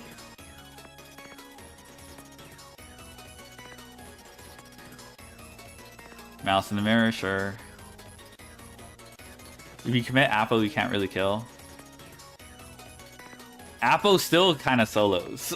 I don't know. Maybe I'm okay.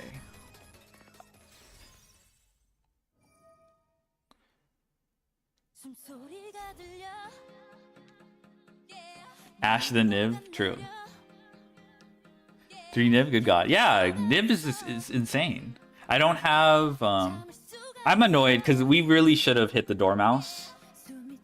Because once you'd mentioned Bestial, I was like, oh fuck, you're right, Bestial. Alright, let's see if we draw Nib.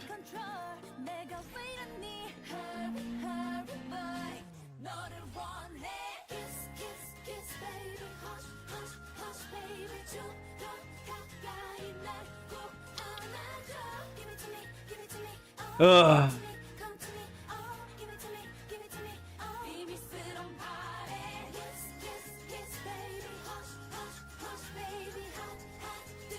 Nib plus interaction.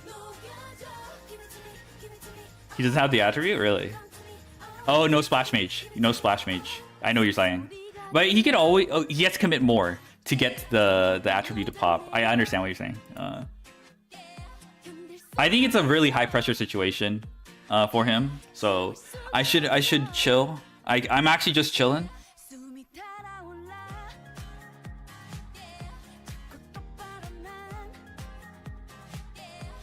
I believe. Believe. If you believe, type believe.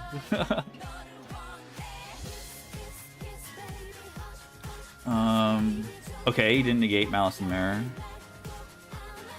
Splash Cryptor. Cryptor's pretty strong here. Believe. Believe.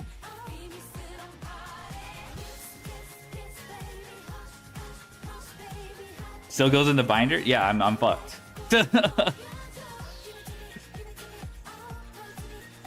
Firewall.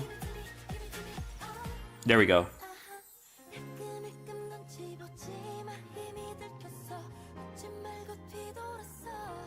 All right, let's go. Who believed? Who believed? Timeout. Surrendered. Interesting surrender. Interesting. I'm sorry. Perhaps they were streams. I'm kidding. They saw the nib toggle. They said no. He saw nib. He saw nib. No. He saw the nib toggle. No. Don't get on his ass. Don't get on his ass. It's not his fault. They saw nib. He just toggled it. This was not a stream time. This is not a certified stream time moment. Max DDD, yeah.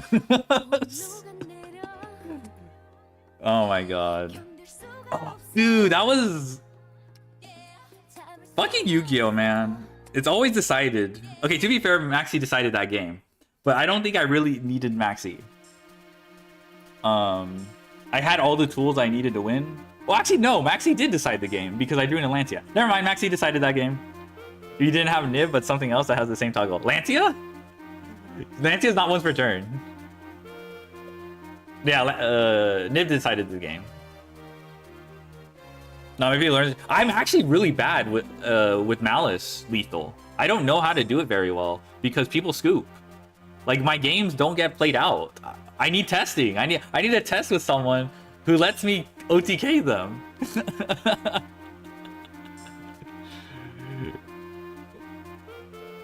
It's not even once per chain. It's not even once per chain. Shorts is crypto access. I would. I think if you do that, I think you can OTK with just crypto in some hands though. Like it's like crypto or GWC. I think is like what you're supposed to do. Because if you do access code crypto, you like you're vulnerable, or like you lose out on the damage of the resummon. Have you ever lethal with your life on the line? No. Oh my god. Okay. I don't know how I feel about that game, because I definitely stole that game with Maxi, but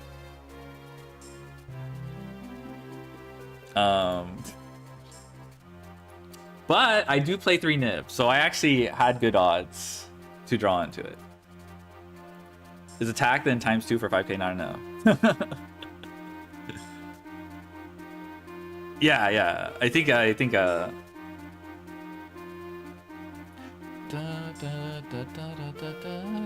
Have you ever lethaled with an air fryer on the line? No. I own an air fryer. It's a little dirty though. It's like I clean it, but like it's starting to get a lot of gunk in the grill. I mean, I just use aluminum foil, okay? Like, so I don't have to see it, but it's getting annoying. But you're supposed to use aluminum foil, I know. What's it called?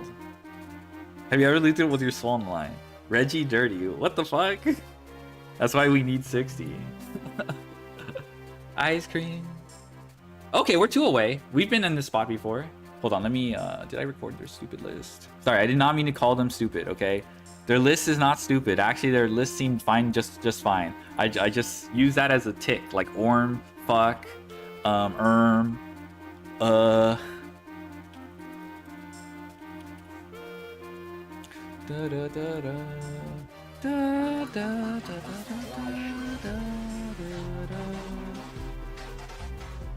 Math. Just have Maxi auto win. True. Well, I appreciate the support.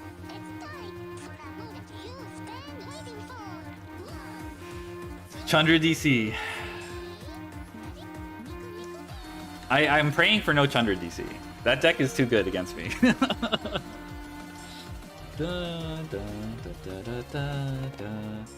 Has anyone played this game? The game where this song comes from?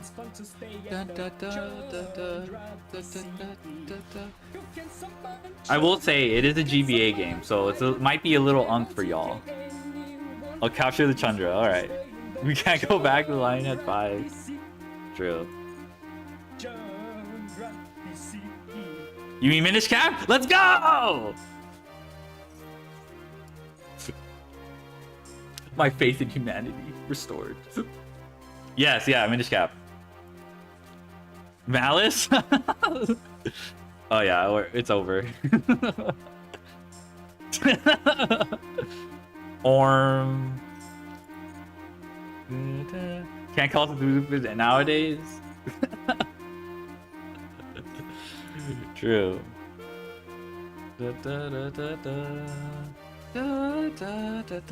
Eulancia? Maybe. Doesn't this add the ritual spell? So he still gets the guy. Defeat woman. he has... Wait, okay. If he searches the ritual, then it doesn't matter. Oh, okay. I mean, maybe he already has it in hand.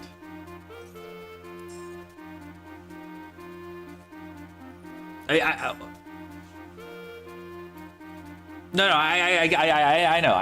know. I know it checks Saphira. But I was just saying he probably already has Skull Guardian. They have ritual from pre-prep? Oh, okay, yeah.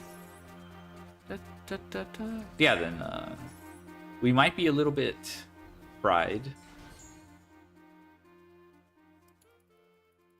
Okay, it's fine.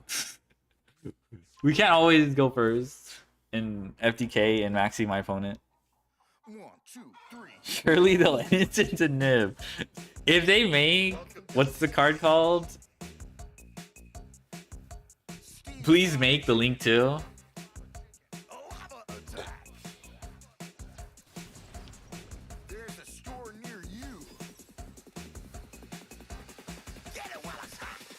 Do we just nib now? Every time. It's just Sarvis, right? Every time. Some bit of Genmu lore. I think one of the first teams I watched of Genmu was her playing Raid Raptors in what's called one of the Duelist Cup stage 1s. And her dual level max was a voiceless that was like going crazy, and they int their Dynamondo into Dynamondo, and she top deck called by.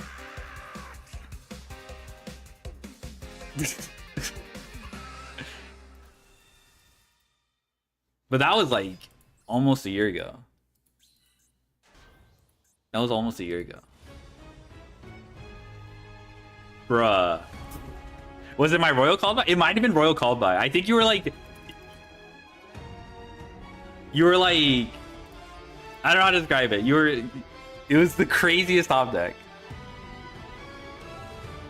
If he has Maxi, I don't care. He's dying. I didn't know you call by it. Yeah. I think I had it. I told you, like, if he makes the blue guy and you draw called by, you win or something like that. I forgot. I don't know. It was very early. It was a long time ago, man. How do you play as a nib? Okay, if he has nib of his own, then good for him. No responses. Yeah, respond to this slash back. Respond to this pants grab. Oh, the Xyz Cup music, dude. I listened to the Synchro Cup music. It's gonna be I'm gonna actually turn on the music for that. If I do stream the Synchro Cup, I might not. Yeah, try to respect Nib. There's not really a way to respect Nib since he Ash Blossomed. Actually, no, that commits my normal summon. I'll respect Nib. Watch. I got it. Are they gonna have music for the new Sgsmåkyurործ? Yes.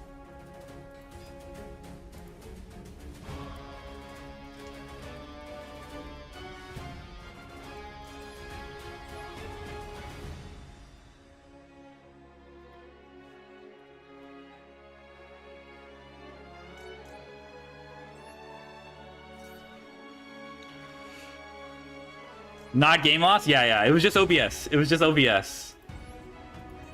Da da da da da da da da da. Back to the Future, yeah.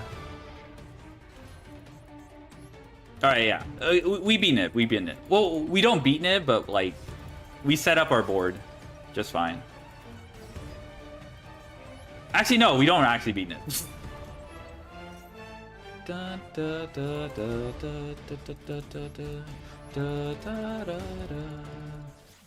forgot we don't have Super Factorial in rotation. We shouldn't have. Actually, no, we need it. No. They don't have it. I know they don't have Nib. They don't have Nib.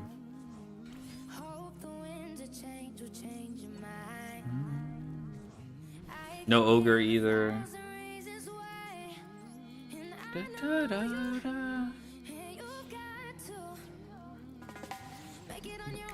You still have normal summon? Yeah, but the normal summon doesn't accomplish anything if they hold the Nib for what's called for Crystal Heart. Sorry, not Crystal Heart. Well, actually Crystal Heart. Yeah, but mainly Terahertz too. But most of the time, people don't know what I'm up to. Like, they nib early. You're not supposed to, in my opinion. Like, I think you're supposed to wait. Like, in no way in my combo, unless you have diameter, am I threatening a way to get rid of your, you know, to contest your nib. So you can just hold it sometimes. And then if you burn through the Terahertz, like, what else? What am I making? Like, Heatzel, Orm. Okay. No more dilly-dallying.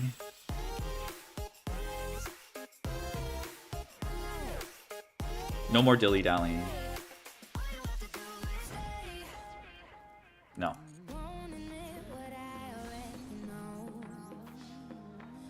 On terahertz? Yeah, pretty much. You just wait for them to commit. The only time the nib is really that bad is if they search super factorial and have diameter in graveyard, because then like you got rid of their ability to OTK, but then they can super factorial in your next turn, and you have less options. And then you probably just lose to random RNG because of the Laplacian hand rip. So it's like...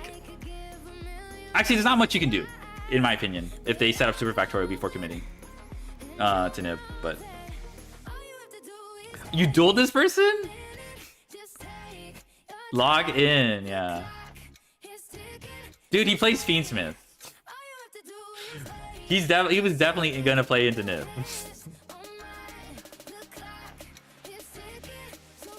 You remember ID? He has... Alright, lock in. Finally, we made progress. We went second versus Voiceless. That's insane to me. I don't know. Dynamondo forever. I love how, I don't know. Dynamondo is like so strong, uninterrupted, but it calls the people like the Green Goblin mask. Raw Dog Chaos Hunter, yeah. Alright, this is it. What do we do after this? It's we just play Malice. We just play Malice. Did you win? Probably not. React? Okay, fine. We'll do React. We'll do React. We'll do React. Okay. You guys... The React Andy meta is crazy. Okay, we'll React. Play Shadow, but that's like tomorrow. Okay, this is definitely a lock-in hand. I just don't want them to have Ash. Okay. This... What is this bot? What happened? What bot? Oh, the name! What the fuck? Oh, hell nah. Oh, dude, they have no extra deck. Can bot make it to M2? Maybe they farm other bots. Paid actor? True Draco? We kind of cook True Draco, but... This is the M2 bot. This is very sus.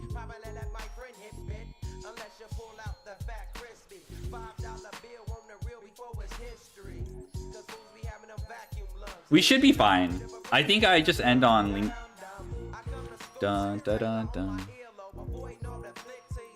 All right, lock in, lock in, lock in. We'll find out. We'll see what this guy is cooking up.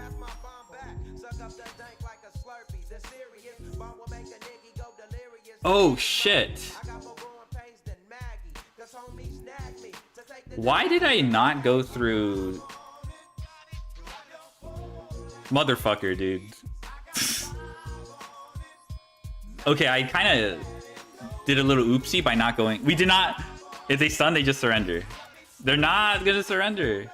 Okay, I got greedy. My line... It's True Draco, it's True Draco. That said, we do have Ash Blossom. Okay, we did not go through Alimbertion, by the way. We have Albert for no reason. I know. We did not lock in. I don't think we're gonna lose though.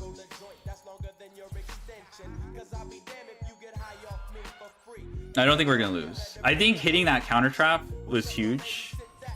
Sorry, not a counter trap, but you know what I mean. Diameter Doko. Yeah, we're gonna have to... There was still hand rip, right? If we went through Alimbertion, it was still hand rip. So we... Okay, we didn't lock in. I'm sorry, guys. Sorry for not locking in. Hitting the skill drain? True. Dude, this is... Throwing? I know, I know.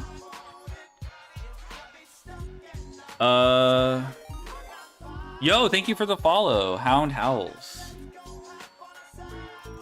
Why did we not go through that one version?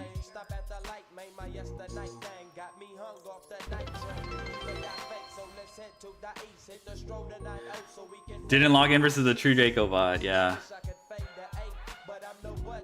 Crossout checks called by if he runs it.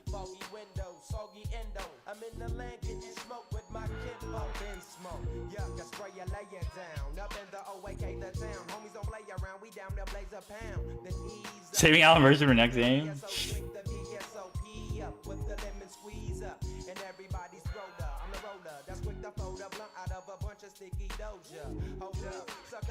Bro, if he had an almost summons a barrier statue, I will crash out.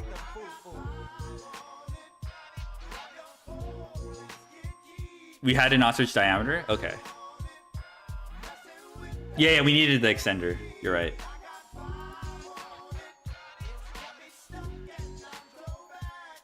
No desave? We're not using to save yet.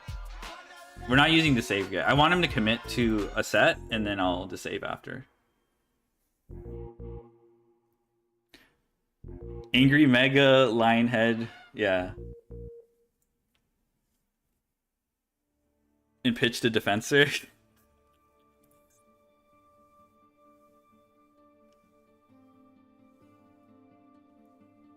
Oh, I know what you mean. Add diameter, then use pack bit to send diameter. Is that what you mean? Oh, Guardian. Oh, okay. I still think you send it and draw. Okay. I guess like the only thing I'm playing around by not doing that is imperm. I think that's it, right? Unk Camifrite.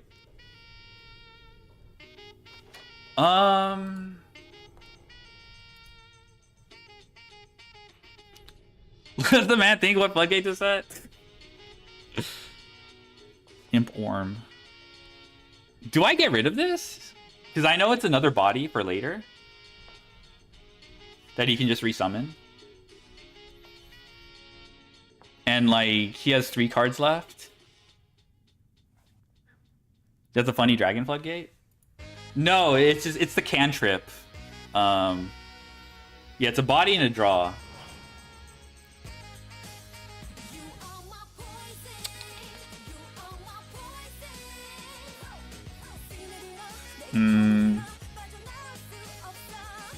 Cross out the and Camifrite. Camifrite.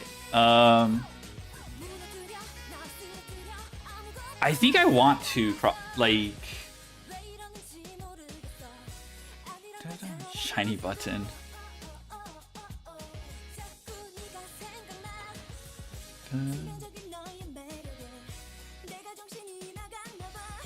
I think I want to do it.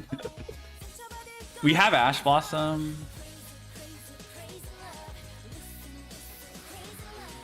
3 cards for Draco isn't scary? Okay. The interesting thing is if he tributes Trap, I can I guess I could Ash Blossom it. That's like an opportunity to Ash Blossom. And then he has to commit more cards. Maybe it was Ash Blossom here.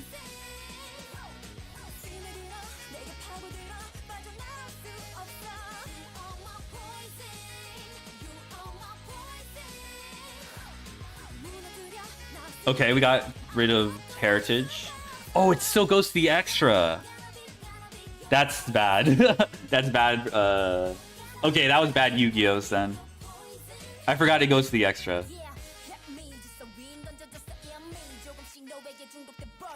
I'm so stupid. I entered that. I should have ashed it then.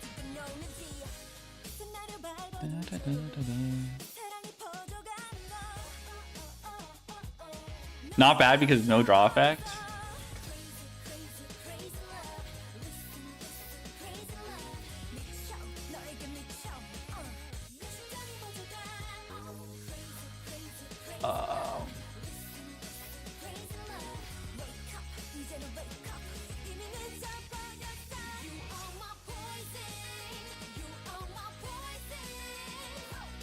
I think I hold the save for him if he has a floodgate. And that he sets this turn. Ugh.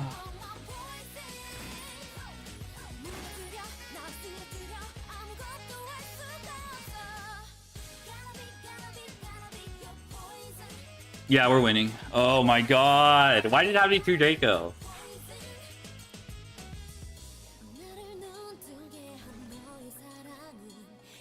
Yeah, Firewall Grave up? No. But we win, we win. The save worm checks the set.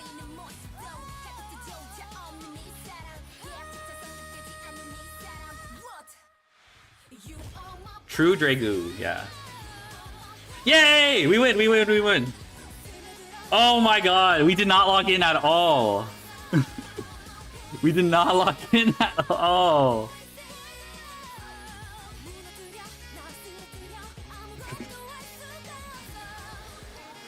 Jesus. That was so bad. How do we...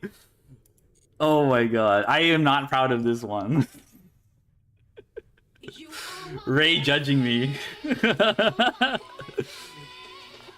Scam Island paid unironically paid actor. This was... I can't, bro. Oh my god. Check the deck? That was really bad. That was so bad. I'm not even gonna blame chat or anything like that. That's like not even me being distracted. I'm not. That was 100% me just playing like shit and still winning. Oh my god. Purely coin. Yeah, purely coin. Yeah, that's. This is what's going on in the streets.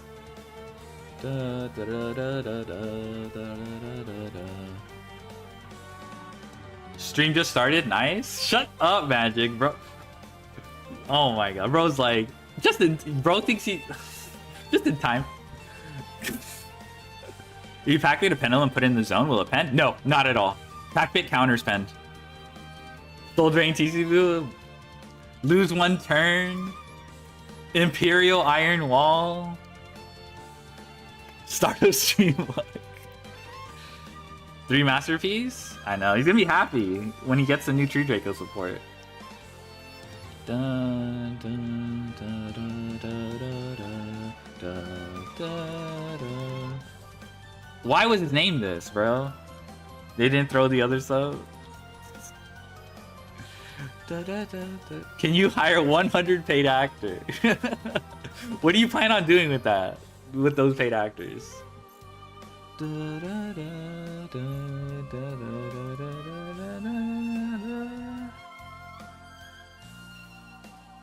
I 187 games. I think the coin flip ratio is absurd too. Like 100 tails, 87. Okay, it's almost. I'll just show you what I got logged at the end, and then yeah, we can do something. All right, yeah, we're done. All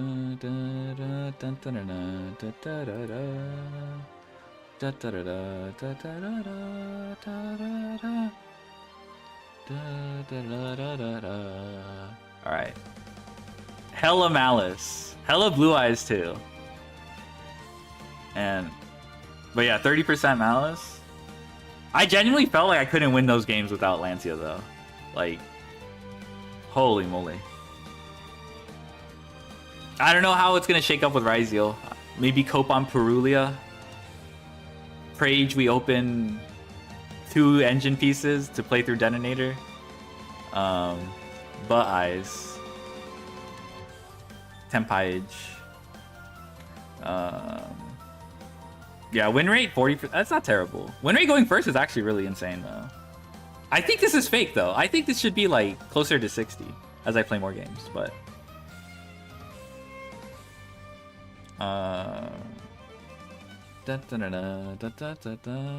alright, we can see this. Yeah, we just keep playing Malice and it's there's no like, it's definitely not a good matchup.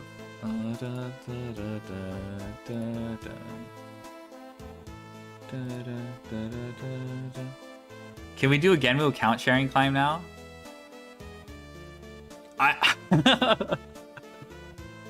Paid actor, chat. Paid actor going to Master One. You have no idea how to respond to Mass Effect. I think too. I think with the handcrafts, they use them a little bit too early, but sometimes Mass Effect just fucks you. Mass Effect just says, "Kiss my ass. I open 3 extenders."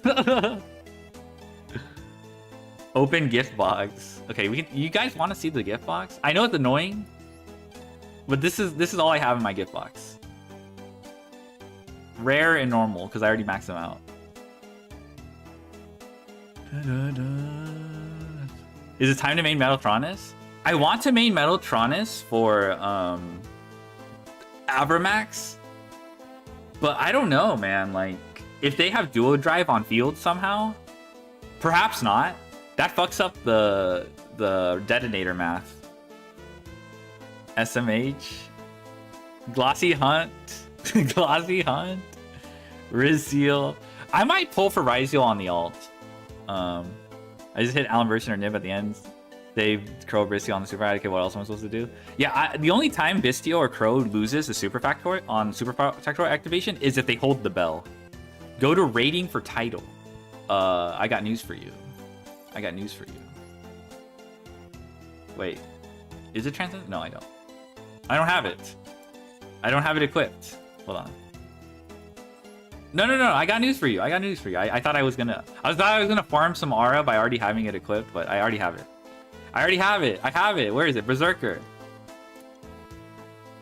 Put back the. There it is. Fake news. Here.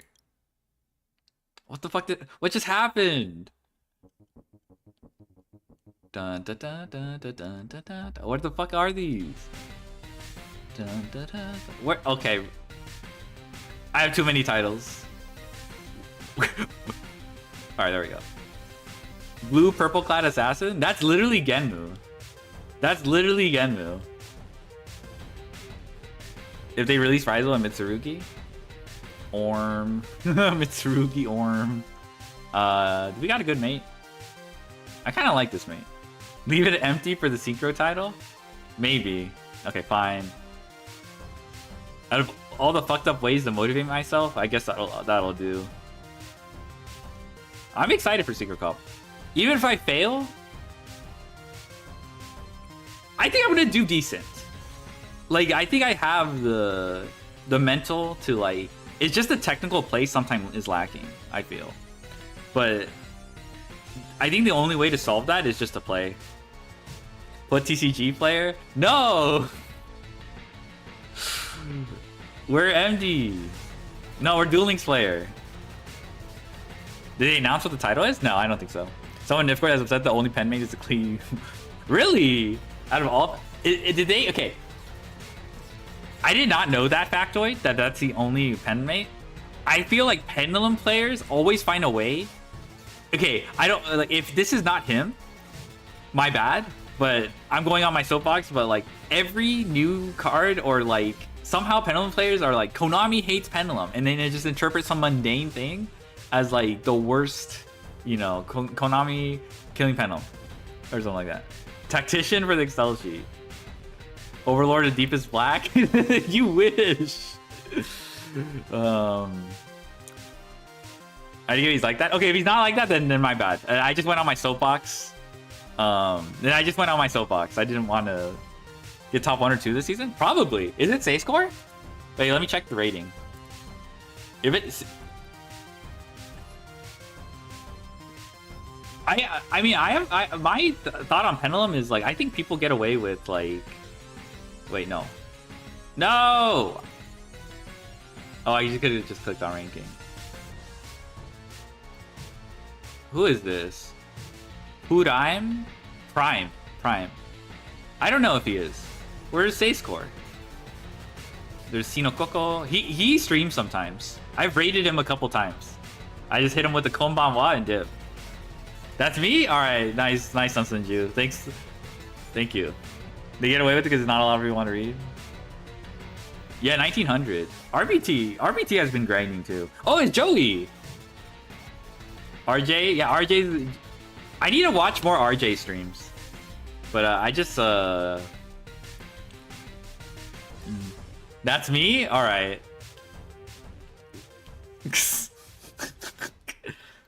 Is it Melodious Zarkless? Really? That's him? Oh shit. That's cool.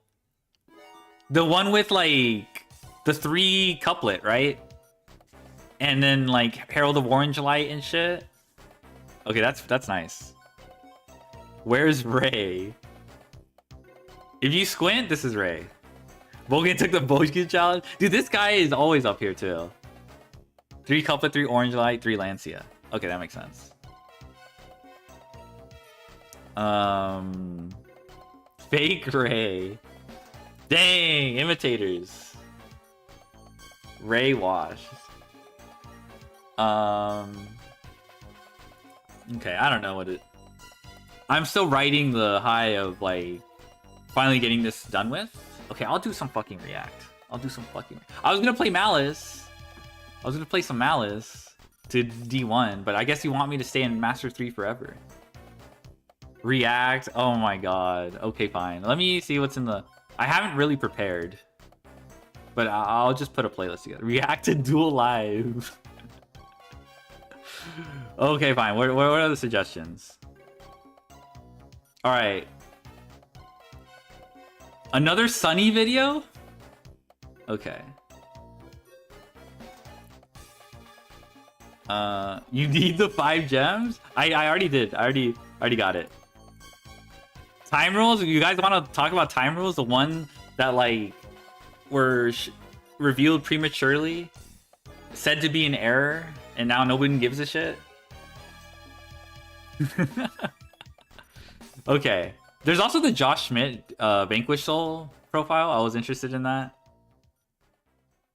Fine, we'll do fucking the stupid time rules. They're gonna say to do it after Worlds? Okay, that makes sense. That actually makes sense to do. Like, how did people even find out about these anyway? It wasn't like an announcement in the first place, right? It was like probably someone on Twitter was like, "What the fuck? Check this out." And then it just like blew up. I mean, I guess if they didn't mean to show it, that's kind of lucky for them. But well, let me see if I can get chat running again. Sorry for no chat. Okay, no, it's just not gonna open. It's not gonna open. Chat is cooked, I think. My streamer bot is cooked. All right, I'll just have you guys on one side. All right, fine. You guys got React. All right. TCG behavior. What the fuck? Check this out. It's on the internet. They check the rules page. Okay. TCG Ninja. It is up for Worlds, I think. I think they said it is up for Worlds. Like, some people have the policy page open permanently, swear to God. There was a guy who made an extension for the ban list. Back when, like, ban list hype, I don't know, like, 2018 or something. He made an extension that would constantly refresh the Konami Forbidden and Limited list. Until something, and it would give him a notification. Make that Excel smaller. Okay, we're not gonna be, the Excel's gonna be gone, all right? Here we got Pogface, Jesse talking about time rules. Yu-Gi-Oh! Time rules. All right. Let me share the link. This is any Yappa Reggies. We were gonna play Malice because I'm a Master 3, but no one wants to see that shit, I guess. If people want me to react to some bullshit. Josh video is an hour long. Is it really? Okay, we might have to save that one. The Josh video. We do Masters 3 later. Okay, fine. You guys are... Alright. Have just changed drastically. And I don't know if tournaments it's just chilling. will ever be the same. So this came as a little bit of a surprise. Josh vid. This morning, while doing okay, fine. Josh vid after. Booklet for rules for the World Championship, they noticed that no one wants to see you get Lance. Players like myself. No one wants to see you get Lancia. Shut up. Josh video on the time. You guys want me to react to Josh react? Okay, fine. I'll get the Josh video. I'll get the fucking Josh video. Is it plus? let's talk about this. Fine, we'll react to the fucking Josh video. Here's the fucking Josh video. Ignore that. This wasn't anything. This is just the announcement of the pack. You already watched it? What do you guys want then? All right, someone be a tiebreaker. This is gonna take forever, bro. 45 minutes to basically go. Oh my god.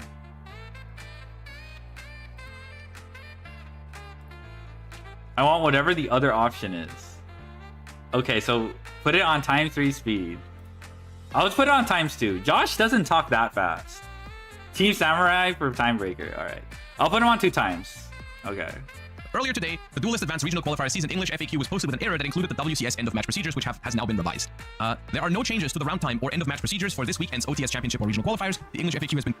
I don't really have a say in this because I don't play TCG, but I think... Okay, I'm just gonna say this. But they didn't seem that bad. I just got the sense that people reacting to this, the people reacting negatively, were just like knee-jerking because it's like change. And then like there was like some smartasses like bringing up like edge case, mutually assured destruction, bozos that are like, I mean, okay, I'm not gonna call them edge case, but like like bad actors are always gonna be bad actors. So I don't know. I've heard, you know, from the people who are experienced in TCGs and regularly go to tourneys, I've heard mostly positive stuff. You know, at the most I've seen like, wait, was Jeff Jones against that? I think he might have been. I don't remember reading it though. But at the most, people were just like, what the fuck are these? You know, Prisoner's Dilemma. Dude, I love Prisoner's Dilemma. Prisoner's Dilemma gives me hope for humanity. Actually, it is actually the one thing keeping me, it actually is the one thing that gives me hope for humanity. Like, I don't want to get too much into it, but the idea is mutual benefit. You know, today we TCG dying. Okay, like Prisoner's Dilemma is like a model that, like concluded that like mutual benefit like rewards you more in the long run. Still the burn cards when you go second game 3, so it looks good to me. Yeah, and I mean, like, if we're gonna see that at YCS's with like Vanquish Soul Borger, that's really fucking stupid. I don't know. I feel like that's not really watchable. The huge Yugist was firmly against the change. Radga. All right, Radga. We don't trust his opinions anymore. We're mostly not worse than before. Okay, I mean that's fair. Yeah, but anyway, Prisoner's Dilemma. I love Prisoner's Dilemma. Like, it actually like makes me happy that, like, you know, like the conclusion wasn't being selfish won you more. Do we see it was BS burn for game? Yeah. Corrected, the Spanish and Portuguese FAQs were not affected. The change to the round time and end of match applies to the upcoming World Championship in Paris, and our commentators will be discussing it in more detail at the event. We are looking to apply these changes to all events in the future at a later date after the World Championship. Please note details have not been finalized. Before we talk about this, these are the changes in question. This is, I think, this is from the World Championship document. If the match does not finish within 50 minutes, the result will be a double loss. A match is considered finished when one of the duelists has won 2 duels or lost 2 duels. If time expires and the match is not finished, it'll be a double loss. If the duelists have completed 3 duels without the match finishing and there's time remaining in the round, the duelist will go into a 4th duel. This last point confused me at the start as well, but the last point just means that if like one of the games is a tie by the virtue of, I don't know, double deck out or something at the same time, like I think card destruction could technically do that, then you play a 4th duel, right? Because so basically TLDR. Yeah, I didn't get this, like the 4th duel, but it was just like literally like them covering their bases. Like, I don't think it's ever gonna happen. Maybe once. But bro, this video is longer than a 50-minute match. Here, actually, let me do something. All right, ignore that. Or I'm gonna put this down. I don't know how loud the music is. I don't know mixing. LDR, and this is a lot to wrap my head around, and that's why I didn't post about it yesterday, because I feel like a lot of people just had like their initial gut reaction to it and just put it on the internet without really thinking about it in like a nuanced way. And I really like to, I'm the type of person to really go like, okay, what are the pros of this, what are the cons of this, and what do I think of it overall, because I'm really not sure. I'm really not sure if this is overall a bad thing or overall a good thing, because that's definitely something I appreciate about Josh. And this does solve some of those problems, but it does come with other problems along the way, and that's what I want to discuss, right? But for now, the big news is that this only happens for now at the World Championship, but they did not fully rewind it, right? Because they are saying here, we are looking to apply these changes to all events in the future at a later date. So they are going to change the time rules eventually, right? but it does say details have not been finalized. So this, to me, this implies we are going to get a change to the end of match procedure, and but they are not done with it yet. Like maybe if this doesn't work out the way they think it's going to work out, they might change something about it. You know, like they're bringing it to the World Championship, which by the way, crazy place to beta test your new time rules at the World Championship, crazy. But so let's walk through this, okay? Let's walk through this one by one, and let's like. The current time rules are not great, and in comparison, let's just, for the people that maybe are not super familiar with it at the moment, currently rounds have 45 minutes. This sounds so weird. Basically, if time is called, you play until the end of the current phase, and then you compare life points, and whoever has more life points at the end of the current phase wins the current game. And then if the match is tied at 1-1, there is a draw. Which the difference to the new system is we have 50 minutes instead of 45, which I think that immediately is an improvement because you're just going to have less games that go into time because 5 extra minutes is a long time. 5 extra minutes is a long time, and that means you're going to be able to finish more matches without even having to worry about time. So that's overall, I think that one is overall a positive. The talk speed? Oh yeah, here's the fair difference enough. now. With this new system, there are basically no more draws at all, right? There are no more draws. How many people play at Worlds? I actually don't know. It's definitely like... Is it 16? I don't know, actually. But it's pretty small. Yeah, it might be 16. I don't know, actually. Someone with World's knowledge hit me with it. At all, and this does a couple of things that are interesting. And in my opinion, my head, I'm sorry, but like my head is a little bit all over the place about this change. You're talking about all know if three. this is overall positive or negative. So what I'm going to do is I'm going to list some of my thoughts, some of the things I think are good about this, some of the things I think are bad like about 28? this. Okay. My initial thought was, okay, one good thing about this is that under no circumstances is any player now ever incentivized to slow play. Because getting to time is always going to give you a loss, so everyone is going to be incentivized to play faster, which I think is good. I saw a lot of crazy takes yesterday of people like, oh, there's like so much incentive now to slow play just to not give you, like, I would rather my opponent needs to get a loss too. If I'm losing, I'm just going to be playing slow so that my opponent gets a loss as well. I think that is madness. I think that is almost never going to happen. It can happen, of course, but like if you compare this to the amount of incentive that people have at the moment, but with the old rules to slow play, there's like so much more incentive before this change than after this change. Like the people have way more reason to try and get to time when they're winning because of it than like with this change, you know? I actually, you know what's funny is maybe it's just me being innocent, me being like naive and shit, but I felt like there was going to be a lot of the opposite. Like unironically, my thought was like, with this, if like, let's say you have a really nice opponent, right, and you're just playing a solid game, and it's game 3, and there's 5 minutes left, and your opponent is going first, and they're clearly going to win the game, right, because they are full comboing, and your hand is not that great. Like, I think there's a realistic world where if I have to choose, my opponent is winning game 3 right now, right, and there's like 3 minutes left. I just scoop. Like, what's the point for me to drag this out to a double loss? Because my opponent is clearly winning. They deserve to win the match. Like, I'll people leave. One thing I saw, I think it was Joji Orlando. Let me see if I can find the Joji Orlando tweet. This change is so irrelevant, Orm. You summarized it. Mild pelting noise, yeah. Putting good faith in people? What's wrong with that? What's wrong with putting good faith in people? I'll just look for the tweet. I think there's more people. Maybe I'm being naive, but I think there's more people like that. I think there's more people like that than the other way around. That's just how I feel. Just win faster. True. I think that is also something that I've seen no one mention. That said, I was playing Lab, right, in Anaheim, and I didn't go into time with Lab, and that's like definitely a deck where you have to think your plays through. And I'm a noob. I'm actually a noob with Lab. Like I was going in with like 0 fucking testing outside of what I played in like the fucking Fiend Fairy event. Lab L be like, shut up. Shut up. But I didn't go into time except for one time against a Ryzio guy. You didn't buy spreadsheet? Shut up.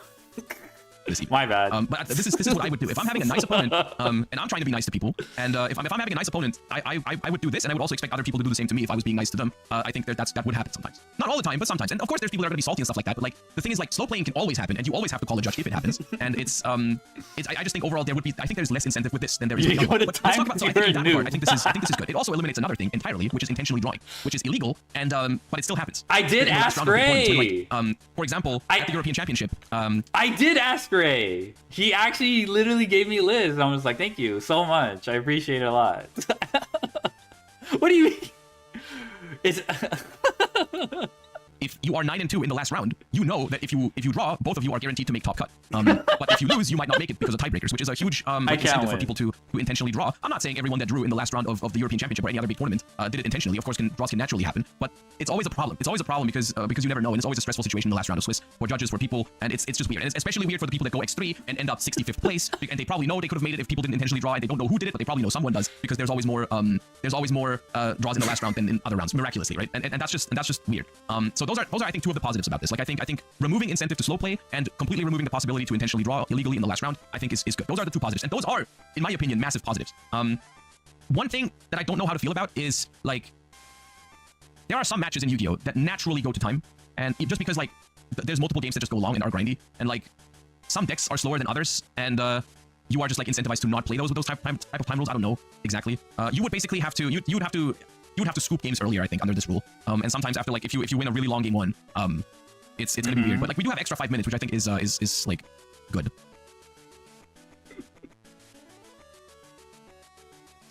To reiterate, I'm leaning positively on these changes. The concern I have is for behavior on the bubble, because if you're X2 and you don't like your opponent, what's stopping you, you know? Well, what's stopping you is the judge, right? I mean, but that's always the case, right? Like, the thing is, there's always going to be scenarios where people could be slow. These smart-ass questions, man. They, like, self-report they've never played. Try doing that. I don't know. Try doing that in an event without looking like you're not sus. It's not easy. I never consider it, but it's just, like, it's not... I don't know, like... I hate my opponent. It's I don't know. I mean, maybe the judge will give you a bad call or something, but like I don't know. It just like, oh my god. Playing, and you have to find a way to stop that. How do I think the only thing you have to look at is how much incentive do they have to do it, right? Because I think under the current time rules, there's way more situations every single round where someone is incentivized to play. You really want to if someone is losing in game 3, but they are slightly up on life points with 5 minutes left or whatever, you are potentially in for a wild ride at the moment. Under this rules. So, oh shit. I wanted to point out a chatter. I could ever imagine, you know, this being an incentive to slow play at all. So I don't know. I feel weird about that. I don't think that one is a negative. I think that one. I think extra 5 minutes and less incentive to slow play, I think, is good.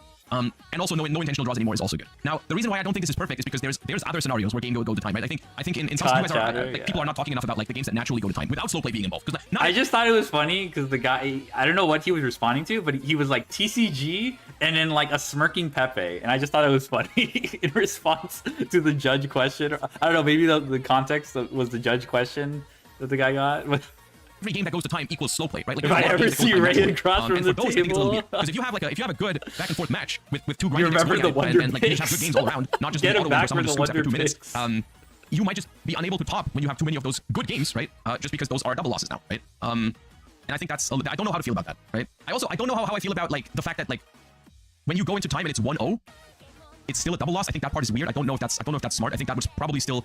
The problem is if you make it so that if you go to time with 1-0, the player that leads 1-0 wins, then you still leave some incentive for slow play, right? Because then if there's a really long game one, that the player that won game 1 technically has a reason to maybe go to Konami time, considering the additional cost of venue when 15 minutes and you're still in game 2. How realistic is that really? For context of this I don't know. I played Vanquish Soul at Euros. What goes behind the scenes? I played Vanquish Soul at Euros, which is a grindy deck, one of the grindier decks in the format right now. I went to time once in 14 rounds overall. You know, 12 rounds of Swiss top 64, top 32. I went to time once, and that match, if we had 5 extra minutes, it would have finished. I think and this is a small part of this news that is also underrated, is that 5 extra minutes for people that play at a solid pace will just mean that like 95% plus of your matches you will not even notice this. Right? I think that is something because both players are incentivized to play at a proper pace. That also bothered me. No one talked about the extra 5 minutes you get. Like, I guess maybe it doesn't mean much to these people, but I don't know. I've seen people complain about the Master Duel timer not being like 90 seconds longer when you're going second or something. Like, maybe they don't know. Okay, I mean, that's true, but then why are they fucking yapping about these time rules if they don't even know originally it increased? That's what caused the current time rules in the first place?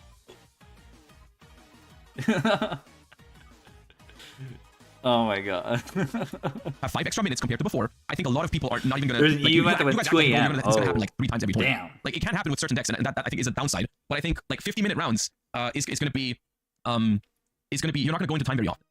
And I think the stuff that can happen in time now or close to time is a lot less toxic than the stuff that was happening beforehand. Like the amount of like, I don't know, random games you lose because Kaina gains 100, Cowboy Brain burns 800, Borger burns 1500, my friend Pearly pays 500, Mitsurugi Prayers takes 800 damage or whatever. You know, I think that part of the I think if we just compare this to how bad the previous time rules are, I think we're gonna be fine. You know what I mean? Like I think if you yeah, I don't know. I think honestly, if this was the player that leads 1-0 wins the match in time, otherwise it's a double loss, I think I would be fine with it. I think that's my biggest gripe is if you have a really long game 1, which can happen, then this is a little awkward. Oh yeah, stupid 30-second event. If call that, you should probably win.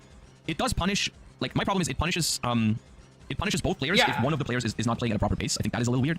This is still off topic, but like the going second thing, it sucks to lose going second when you're just about to break the board or whatever. But I do most of my thinking when my opponent is playing anyway. So in a way, I am still utilizing additional time, just not Like, I don't turn my brain off when my opponent is playing.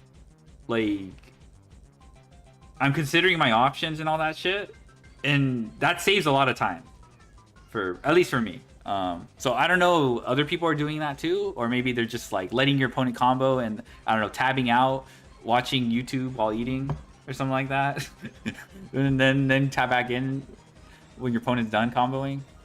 I don't know. Because there sometimes are Just like wait people for saying, okay, the this punishes people for playing droplet. rogue decks, and so on and so Okay, forth. Which my is in general, I bad. think, a problem in Yu-Gi-Oh! Sometimes, like, how much time to read a card or to read every single My card bad. is No one's is as appropriate, you know? goated. No one's goated and like the thing is, that. I'm not excluding myself from this issue. Like, when I'm playing against someone who's playing a deck that I genuinely don't know what it does, I'm gonna have to read a lot of the cards, and it's gonna take longer because of that, right? But at some Do you point, play like, TCG? it's just like, Not regularly. Maybe this just shouldn't happen. Maybe you shouldn't be doing that. I don't know. But I don't know what the solution to that problem is. So like, if you're playing a rogue deck, or if you're not familiar with all Like, the I decks own you know your opponent, Ryzeal and Vanquish and you have to Soul, read all of your but- opponent's cards, you are much more likely to get both of you a double loss, right? Like, if you were to ask me to travel to YCS, I would probably say no. Like, it would have to be nearby. There's a lot of regionals in my area, but I don't know. It's not even like expensive or anything like that. It's just like, there's like, I don't know. I could like, there's like other things to do, and sometimes it just doesn't work out. Don't read cards and just lose. I mean, Raid no, Rocker has but at the same N-Phase time, Burn opponent at a has certain logic, keep level, you should be material expected to know you the cards, how right? you go Like, back. is the solution like I'm just taking 20 minutes off the clock because I didn't bother reading your deck beforehand? Like, I don't know. I think maybe at some point you just like have to Just to accept steal that when you don't know a prize, deck, you're at a yeah. disadvantage, and you can't just read it and learn it as you go in like a YCS or something.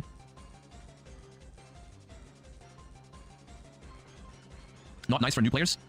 Yes, not nice for new players, but maybe it's just a matter of this shouldn't be something they enforce at local level. Maybe that's something. I think at a YCS you can expect someone to play at a proper pace, and if someone has to read, Yeah, I think that distinction is like, yeah, I mean, people can always just make that distinction. Maybe they enforce. I don't know how OTSs work. Maybe they do have that rule, but like, no, I don't know. I don't feel like people. I don't think he's gonna expect that many people in the first place. Like, I don't know. I'm LARPing if I care about these, if I'm being honest. Like, cause like I'm not going to a YCS regularly. I should know it at least, but it's not like gonna make a huge effect on my fucking. I don't know. your cards, maybe eventually you just say like, this is taking too much time, That's why you get minus what can. and call the judge. I don't know. Oh my god. Here's the thing. I'm not calling this positive. I'm not calling this negative. It's something where I Evil. can see some positives. I can see some negatives. I can see some stuff that's definitely awkward and punishing people for the wrong things. My ultimate thing is that like the previous time rules were also very, very flawed, and I think some of those flaws are gone with those new rules. So I'm like willing to not go completely crazy about it. Like I'm not like mad about this if they try this. I'm happy about the willingness to adapt from the old rules. I think just in general the being like the time rules changing is a good thing. Period. The 1K new solution attack? having Oh, its yeah. own set of problems is I feel like something that's hard to avoid because I don't know. I remember that what the perfect replay. solution is. I don't know what the perfect solution would be. I think maybe this with a couple more minutes, or this with like at 1-0 the player wins, and then I'd be fine with it. But like in general, I think it's hard to ignore the positives on this one as well. Like, yeah, there are things here I don't like, but there are also things here that are really good. You know, no intentional draws, less incentive to slow play. Like those are big deals. No randomly stolen wins by just burning in time, and both players being incentivized to just play quicker. Yeah. Does Yu-Gi-Oh have open deck list? Good question. No, but that is a good question. I feel like I know that a Pokemon does. Does Lorcana have it? I think I remember they do. Maybe not all formats, but no, we don't. But I think that's a good question because that's been discussed before in the past, whether or not it's like, you know, worth implementing. I think it'd be interesting, but there is, I don't know, like there is like a culture of like keeping your what's called tech secret and stuff like that. Oh, ARGs, those third-party tournaments hosted back in Necros format. I think Top Cut was open deck list. Every year has open deck list for MD Worlds. Okay, we don't talk about the Donkey Kong, but yes, that is the open deck list. Yes, MD Worlds was open deck list, not by choice though. You can pre-read your opponent's cards, yeah. ARGs experimented with open deck lists and Top Cut. That was around like Shadal, Burning Abyss, Teller Knight format. They did do that, and I think that's where that I don't know if there was really controversy. I only read like a few forum posts at the time, but yeah, I remember they did that. I don't know what happened to ARGs after that though. But Yeah. Back in the day, yeah, there was a third-party tournament that would do that. And like people were worried about losing their, information advantage. I mean, I can get it because like Yu-Gi-Oh as a game, information, like I don't know, hiding information in the card game is like very, very. I don't know what makes Yu-Gi-Oh unique, but I guess like sometimes there's a lot of things that are a lot of skills determined by knowledge, and it offsets like the swingy luck based nature of individual cards in this game. I don't know. I'm just yapping. I'm just bad and have to think long about plays. Am I slow playing? This is a very difficult question to By answer. day three, everyone yes, at a certain point, if you take too long to find a good play, true. you are getting yourself an unfair advantage over other people that make plays in like faster. You know. Like you are expected to play at a proper pace. So a proper pace is obviously highly subjective. I don't and there's think no, so. There's I no think like RBE exact amount of seconds you have per move. Because some game states are more complicated like than others. But if it's taking you a significantly longer amount of time to make every single decision than other players, then yes, you are probably slow playing. And slow playing, here's the thing: slow playing is not always intentional or malicious. Some people just play slower than other people because they like to think longer. But there's a certain point where that is no longer reasonable, right? Like if you, I'm sorry, I'm like talking over. But now that you brought up TCG Pocket, their tourneys are open deck list. And it's so weird because if you adapt your lists, it's not that much of a difference, but like it's more interesting to me because on ladder you have to be like, okay, if they use their Sabrina this turn, you have to you basically do what you do in Yu-Gi-Oh, where you just like, oh, they use this card, the chances of them having this card is pretty low. You make that decision, right? But in what's called in TCG Pocket tourneys, you can be like, oh shit, okay, I know their deck list. Like it's just literally out. You just go on the website. The pairing website looks really nice too. Like it looks really well for Pocket. But like playing around stuff is a lot different. But yeah, okay, all right, I'll move on. But yes, it's completely fine to be slower within your thought process. Like that's okay. But like you can't expect your opponent to just wait for you to always find the best move. You know.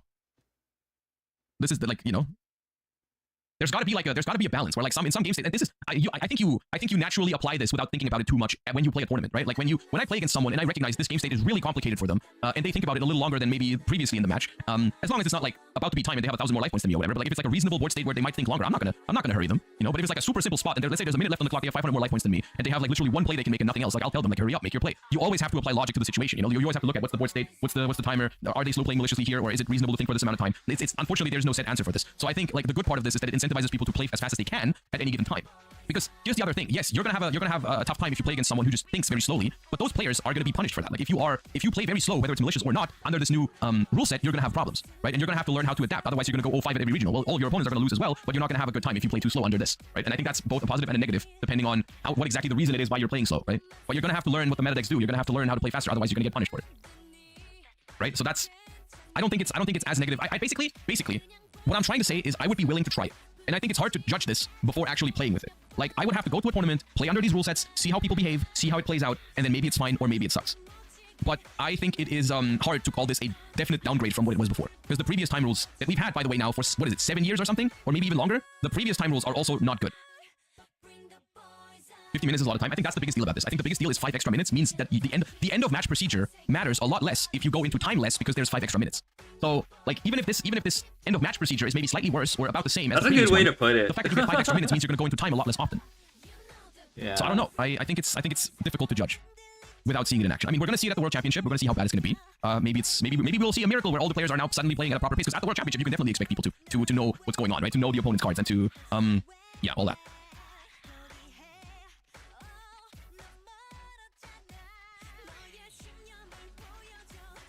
Oh, yeah. Dude, even for 2 times speed, it's like those pauses, because it's not what I imagined. Really like, long. Okay, here's the thing, right? If we all agree, I think, or 99% of us agree that the previous time. Yeah, Josh has that's why I like Josh a lot. Like, I really like the way he takes the time to like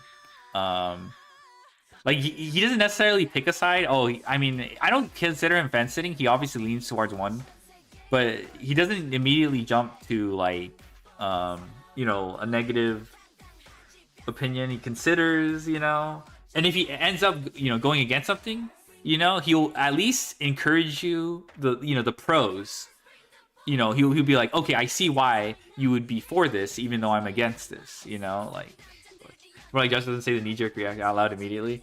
That's fair. He probably, you know, he doesn't say it out immediately. Sometimes not everything needs a reaction. Just sit back and watch. Josh chat is slowly going Farfa chat too with an air of acting more knowledgeable. How you wish you think normally, but that's not TCG. Yeah. I mean, I think it's fair to have a knee jerk, okay? But like, I don't think that's wrong. That's like a very, very human thing to do. But after a while, you know, you take some time to reflect or just move on, you know? Like, I guess that's how I feel about it. But like, maybe other people process things differently. So, like, I think it's fine to knee jerk, okay?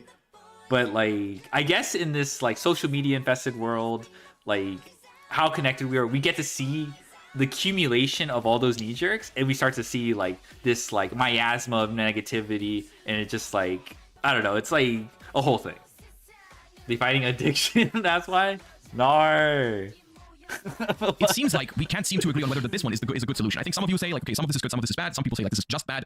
But like, what is a solution? What is a solution?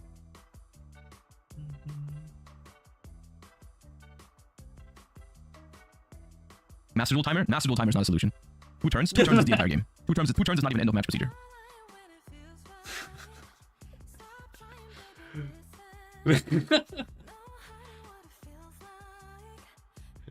Just remove the double loss and make it a draw. Bro, that removes every positive of it. If it's a draw instead of a double loss, everything goes down the drain. People can still intentionally draw. People can still have incentive to slow play because instead of losing, they would gain a point with drawing. So it's literally no difference. What the fuck? Can you explain why Master Duel Timer is not a solution? Because Yu-Gi-Oh! Is not chess, where it's always very obvious whose turn it is and whose time it is to think. The amount of times you would have to switch back and forth with a chess clock during a chain is like crazy. You would never be able to do that, right? Like you go activate something, immediately have to switch it over to your opponent, they go no response, immediately switch it back to you. You're like, okay, chain something, immediately switch it. It's just like you would be hammering that thing the entire TCG time. dying. Anyway. You couldn't even touch your cards. Right, you have to use one hand on that thing all the time. It does not work. It does not work. Priority in Yu-Gi-Oh! Who does something is just way too, it just changes way too often.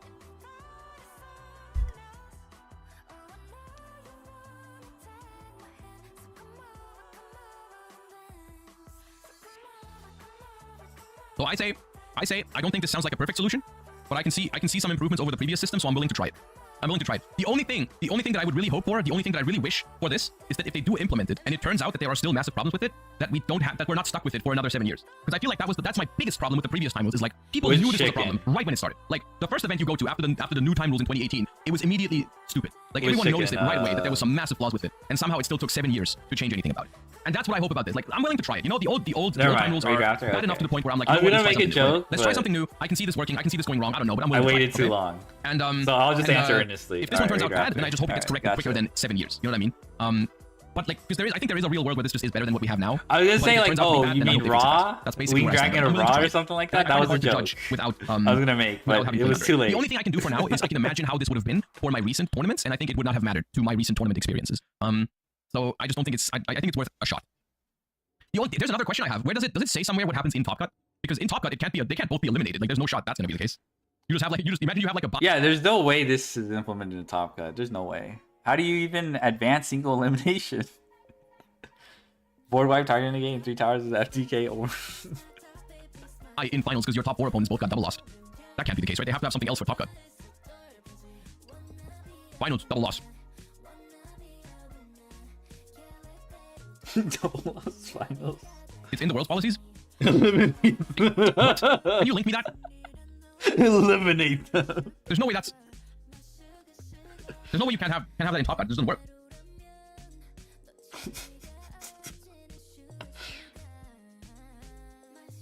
It feels like life points don't matter at all anymore. I mean, yeah, because they don't. The fact that in modern Yu-Gi-Oh, life points are the deciding factor between like winning and losing in time is crazy. Life points are one of the least important factors in modern Yu-Gi-Oh. It would literally make more sense if they counted how many cards you have, because that like card advantage or some shit like that would make more sense. It's like I have 8 cards, you have 6 cards. I'm winning, you know, even though that's also not perfect because maybe my 6 cards are like all like a crazy full board and my opponent has like just 8 cards but they don't matter. But I think that would have even that would have been a better indicator than life points.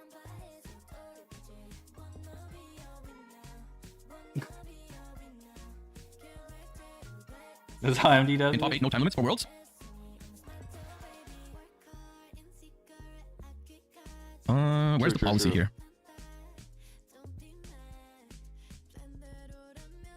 Does this have the policy? Oh, here. The top 8 single elimination rounds do not have a time limit, but duelists are still expected to play at proper pace. Ooh.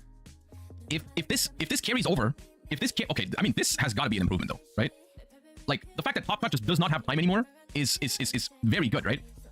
We can't do this for top 64, can we? That's my question, right? Like if you apply this now to a YCS, does this mean Top Cut has no more time? I think it could. I genuinely think they could do that. And if that's the case, I think this is without a doubt better. Because then you just don't have any more timeout wins in Top Cut. I'm pretty sure this part will only apply for Worlds. None of you know that. No one knows this. There's no point in guessing.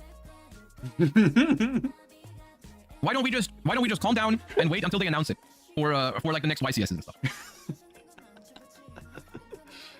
Oh I don't my get it. god.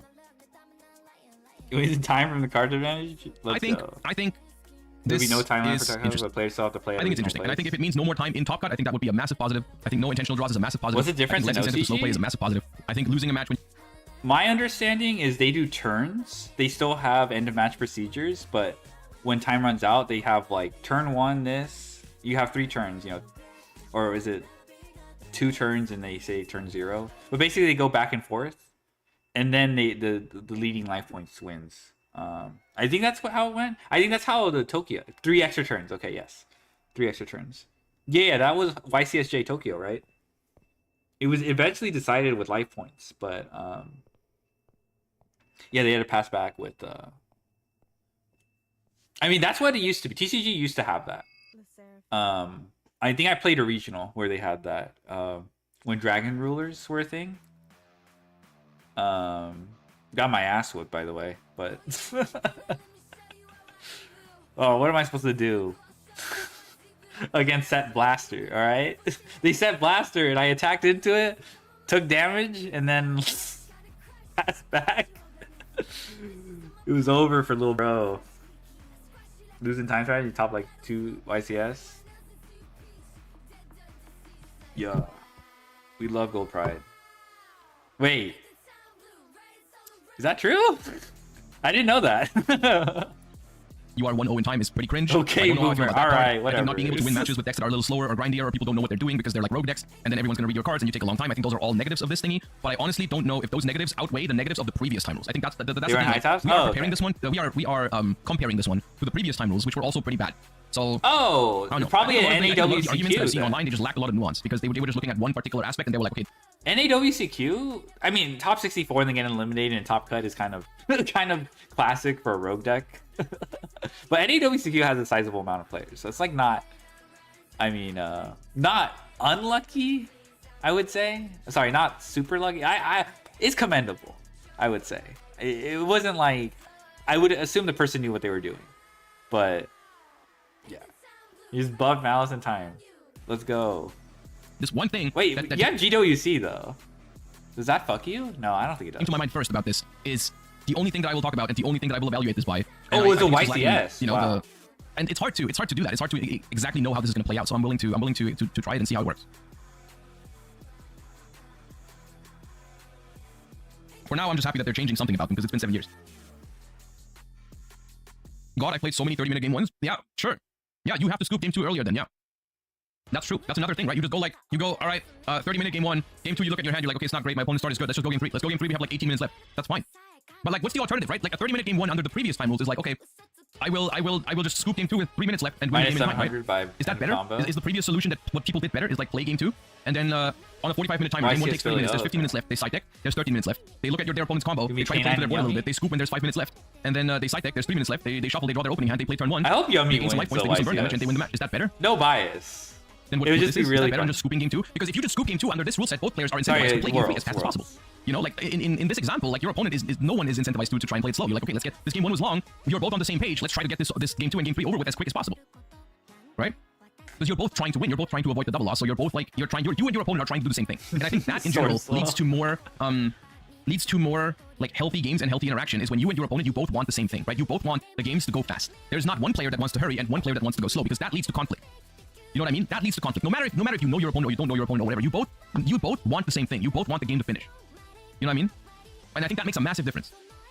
Or like the enjoyability and the amount of arguments and so on and so forth.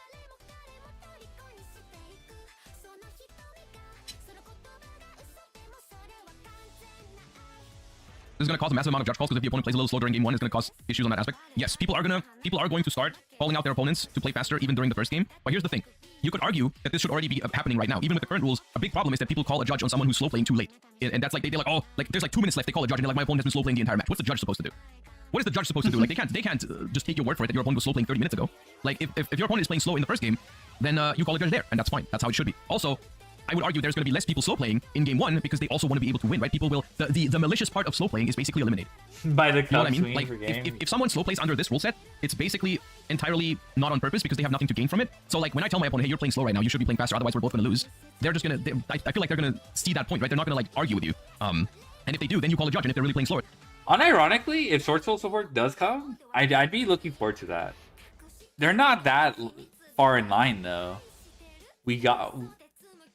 I think next is Branded and or Springans, and then after that would be Sword Soul, I think.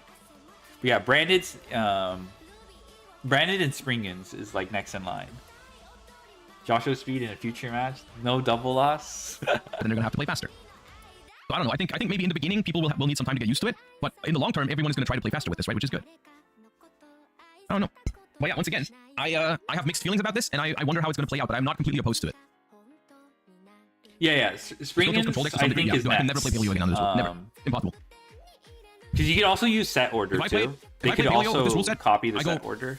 0 for 4 sets. Which is sad. But I also recognize that is a big, like, that's an edge case, right? Like it's not the standard.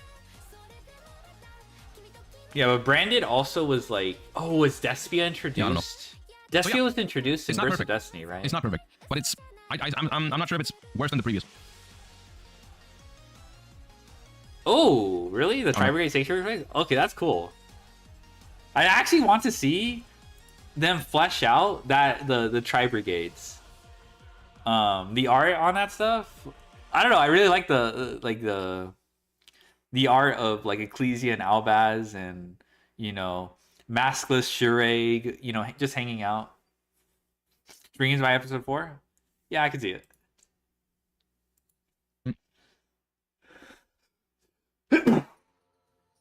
I'll make a poll. Hold up.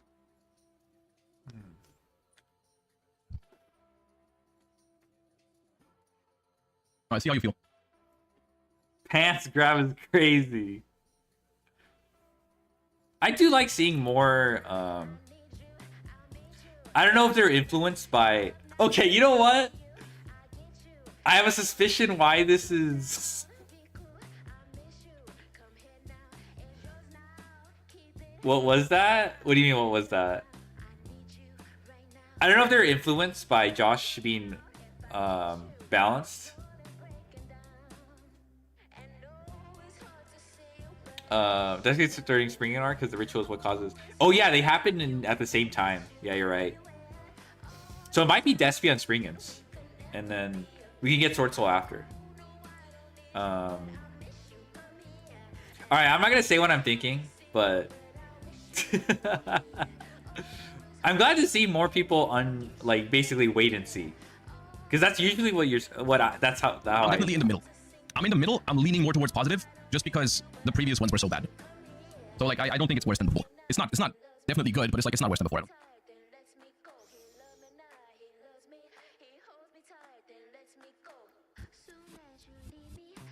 So, oh my god, there was a comment that was like, that's crazy.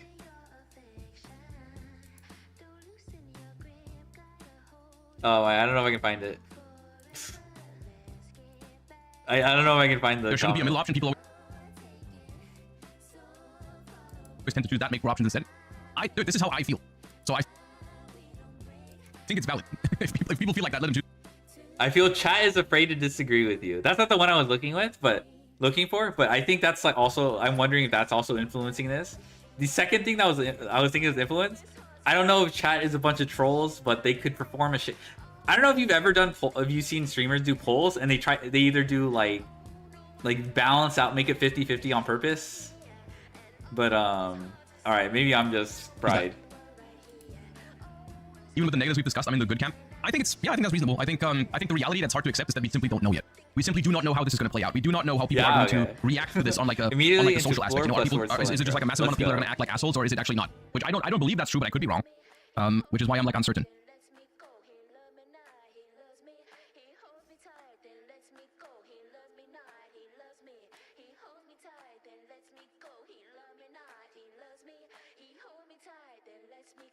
Oh, so you already played by these? There's Oh, less I people didn't know voting that. definitely bad than definitely good.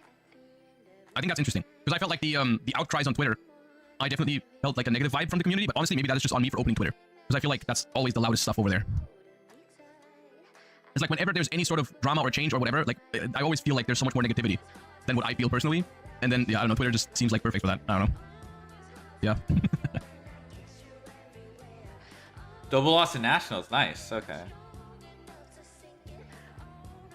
Has anyone? I haven't. Okay, I feel like someone that should have been like mentioned before. I'm not saying it was a failing on anyone's part or anything like that, but like that seems like a very, very important detail when talking about that. Like all the other stuff is just yapping then. What the fuck? When in doubt, blame Twitter. Okay, we'll blame Twitters. I'm gonna buy all the spooky dogwood cards so nobody can side that to win in time. I still think These are not informed. informed. That's fair. That's fair. Game. What, the new changes or the previous time rules, how it is now? Yeah, they're not informed. Yeah, I mean, yeah.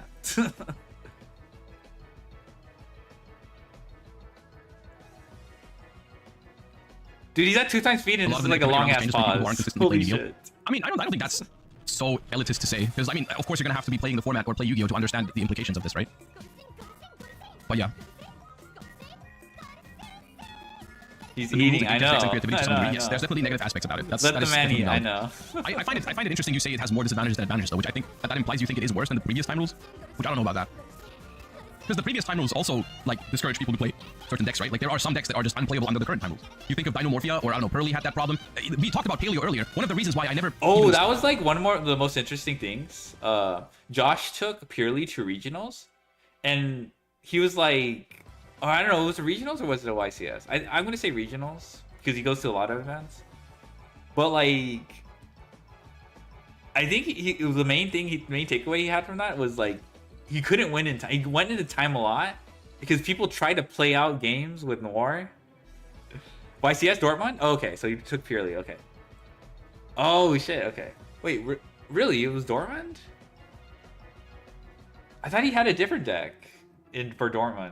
Was that the one where Vincenzo Orfino won? I'm using my memory, so which is not reliable. So, but I remember, yeah, you couldn't win in time, and that was like fucked up. Never got the time with Purely. Okay, to be fair, all right, goated. Oh my god, never got the time. All right, maybe it's a skill issue then. Seriously, try to play Paleo is also the old time rules make it unplayable. You have to basically side out all the good cards in your deck if it's close to time in Paleo at the moment, like rollback and stuff. Like there are some decks that are genuinely unplayable with the old time rules as well. This is not something that is exclusive to the new time rules. You know, like I don't know, Millennium Engine, rollback, or this kind of stuff. Like you just like on a serious competitive level, you just can't play those deck either. No, I mean I believe it. I believe it. No, I mean, I just don't have the experience to back I think there's no big difference between end of phase and end of turn, to be honest. It was Julius. Oh, okay. There's just going to be the same arguments in some situations, but like I don't think it makes a like a huge difference. We plan. Oh, okay, classic. All right. Well, I think we're moving in circles right now. I think we're not adding much to it right now. I think I've said the things that were going through my head about this. Once again, I am not sure positive or negative, but there's a few things that remain to be seen. You know, will they go through with this? Will they change some things about it? Because I'm sure they've seen some of the feedback. You know, I'm sure they're gonna think about whether they want to implement this exactly the way it is now. It's gonna be played at Worlds. They're gonna see how good it works there. Of course, you can't expect everyone to play at the same standard as players at Worlds. So like there's definitely a difference. But we're gonna see. We're gonna see if we get this, when we get this, and if we get it, how they're gonna adjust it maybe slightly.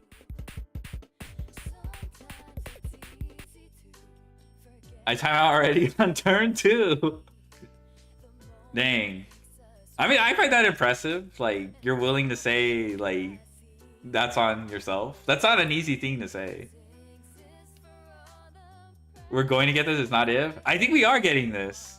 I think that's, okay, this is very nitpicky of me, but when people say, like, Konami double backed or reverted the changes or whatever. Is this me being nitpicky about the language being used? Because it sounds like they're not coming back from that, you know? But I think, yeah, I think that Konami's been pretty clear. Like, whatever, you know, whatever TCG Ninja figured out, like that one article, that one ruling, they just said, all they said it was an error, you know? Yeah. I know what you mean, but it does, like, if you know, without additional context, it sounds like they're not going to go back to it. No, I like, they definitely said they were going to do it, then put it back, and that is kind of what that means. But I just think, like, rhetorically, it comes off as, like, it's nitpicky, all right? It doesn't matter. Point is, we're going to get it. Japan is forcing the change. If I had to have a tinfoil theory, all right, don't worry. What was your tinfoil theory about what's called the Labyrinth cards in Master Duel being at 2 still and everything else? I remember you mentioned that. I didn't want to repeat it because I didn't want to make it sound worse than it sounded. Because I remember you mentioned something. Japan hates CCG and wants OCG to win. Okay. okay. All right. they okay, yeah. No, that's crazy. The Labyrinth stuff too.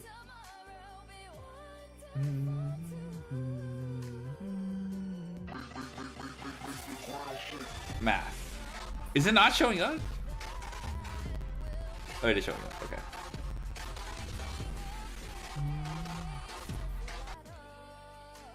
Okay. I mean, is it an even playing field, would you say, with these new rules? Maybe not, huh? Because we're used to our... probably not, huh? OCG already plays by lose. Okay, so then it's not that even. Well, I mean, I guess it offsets the previous 2 years. Imagine profile hoping you will see that face every feature match. Josh always looks like he's locked in. This is a very young Josh, too. Not very young, but like a younger Josh. It was like so everyone had a time win con. Oh, okay. That's true, yeah.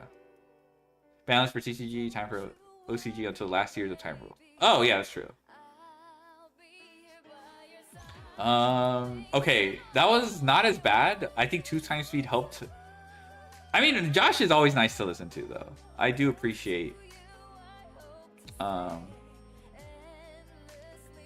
Who the fuck, but. Adios Master Duel. Instala MD Pro 3 in Android Fácil y Rápido. That's so good. Okay, I don't think we're gonna watch that though. That's so funny. I'm not the only one with these tinfoil theories. Out of all the tinfoil theories I've heard, these are like not as bad. All right. Adios, Master Duel. What's one Trish tinfoil theory? I'm curious. I'm not gonna judge. How about TCG? That is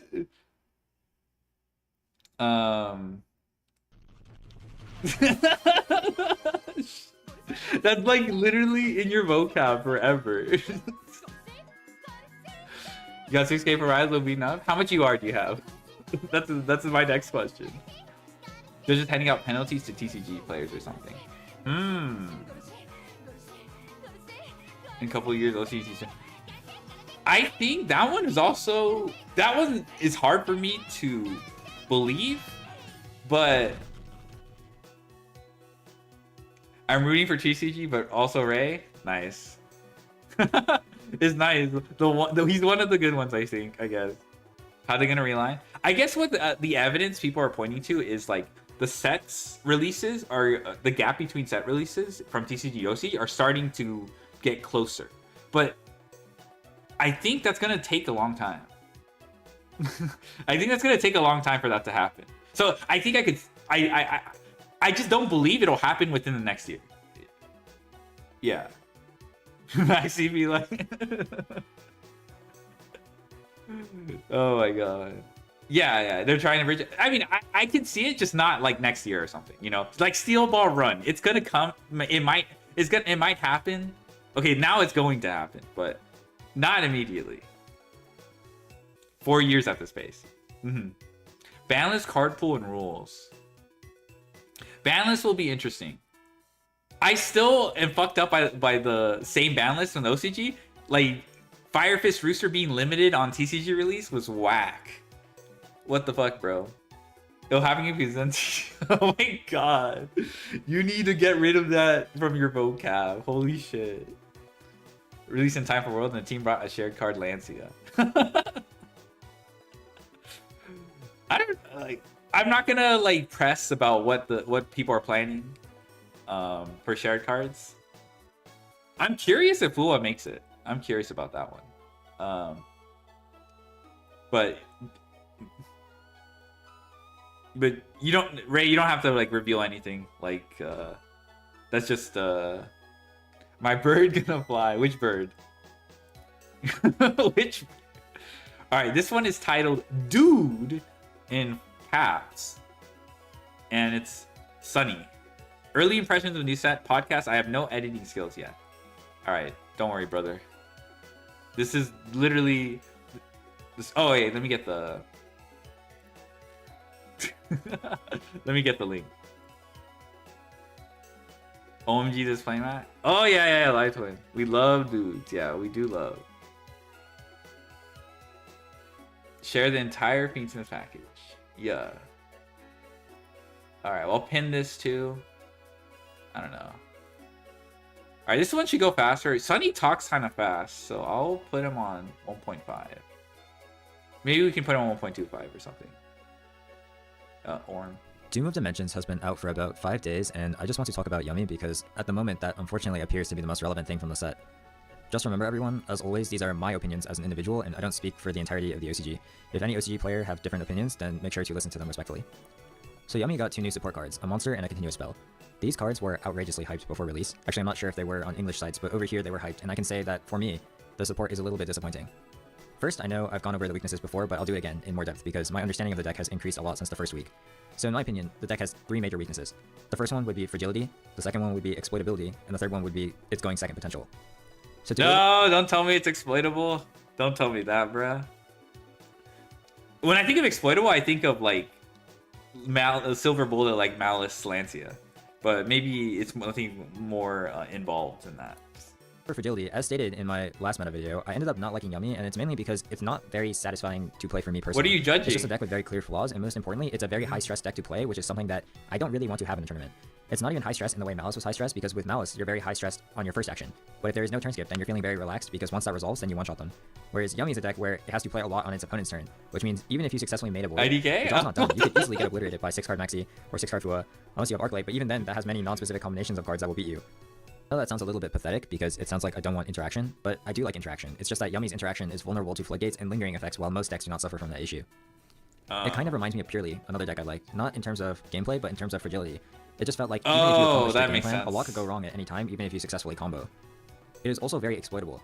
There are actually too many cards that are good against Yummy to name them all. Ally of Justice Quarantine, Power Filter, Ghost Reaper. Well, Ghost Reaper is actually no longer good, or there's counterplay to it now, but you get the point. No way! Quarantine? Do you guys know what that does? That's a Duel Links card. That's so fucked up. Ally of Justice Quarantine is so fucked up. No, I'm not Yugi Boomer. Okay, fine. Let me educate you. Neither player can special summon light monsters.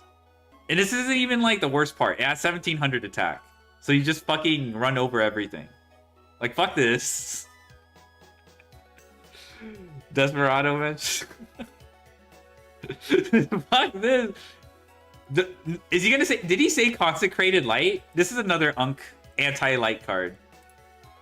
Consecrated Light. Not every deck can play this. Okay, that's fine. Wait, no, this is okay. This is wrong anti-Yummy card. This is specifically against Darks. Wrong card. That's also Why did you say that? Why did you call them that? Anti-dark. Yeah, my bad. Not consecrated light. Okay. Anyway, I didn't catch that. Oh my god, that's so funny. Okay. That's good that quarantine isn't ubiquitous, but I guess it's the combination of all these that you have to watch out for. King Tiger Wangu. But going second? Really? That's so good. And by good, I mean like, oh my god. King Tiger. That's... Oh my Even if you god. accomplished your game plan, a lot could go wrong at any time, even if you successfully combo. It is also very exploitable.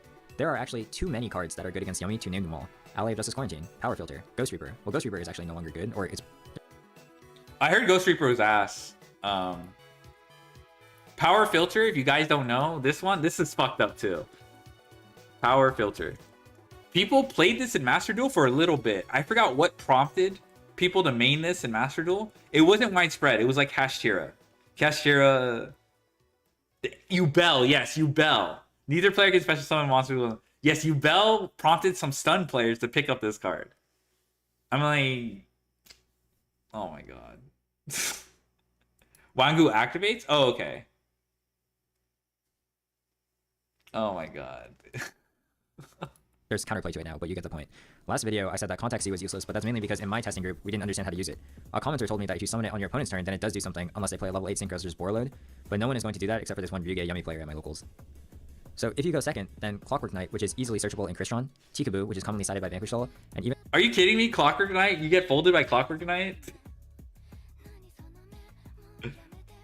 Son, dude, I think Master Duel accelerated the innovation of stun so fast. We saw Life Hack, we saw fucking... Oh my god, they... you... Pen stun, best stun. You can't summon Link? Ah, okay. Okay.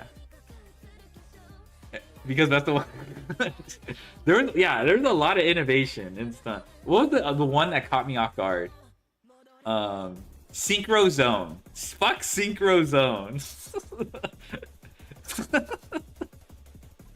Wangu needs to stay on the field resolve? Oh, okay. That's good to know. Yeah, Synchro Zone, I can't. Yeah, Synchro Zone. That was insane. MST archetype will roll stun. I actually like that. I like the MST archetype. It's like Terratop that does stuff. Obviously, Terratop works like unconditionally. You don't have to wait for your opponent, like have your opponent have MST in graveyard or something like that. But need 60 Feather Duster? True. You should play Feather Duster in every deck. But no one is going to do that except for this one Ryuge Yummy player at my locals. So if you go second, then Clockwork Knight, which is easily searchable in Crystron, Słokyurործó, which is commonly cited by Vanquish Soul, and even non-targeted stuff such as Duck Lockdown is pretty tough. Yummy in general is very not good at going second. Yeah, I actually mean that unironically. Like, I don't do it, but at the same time, it's like, I don't know how to describe it. It would make climbing just easier, you know, when you draw it, going second. There's some decks that don't care about it, though. But, I don't know. MST version is better than Terratop specifically going first. That's fair.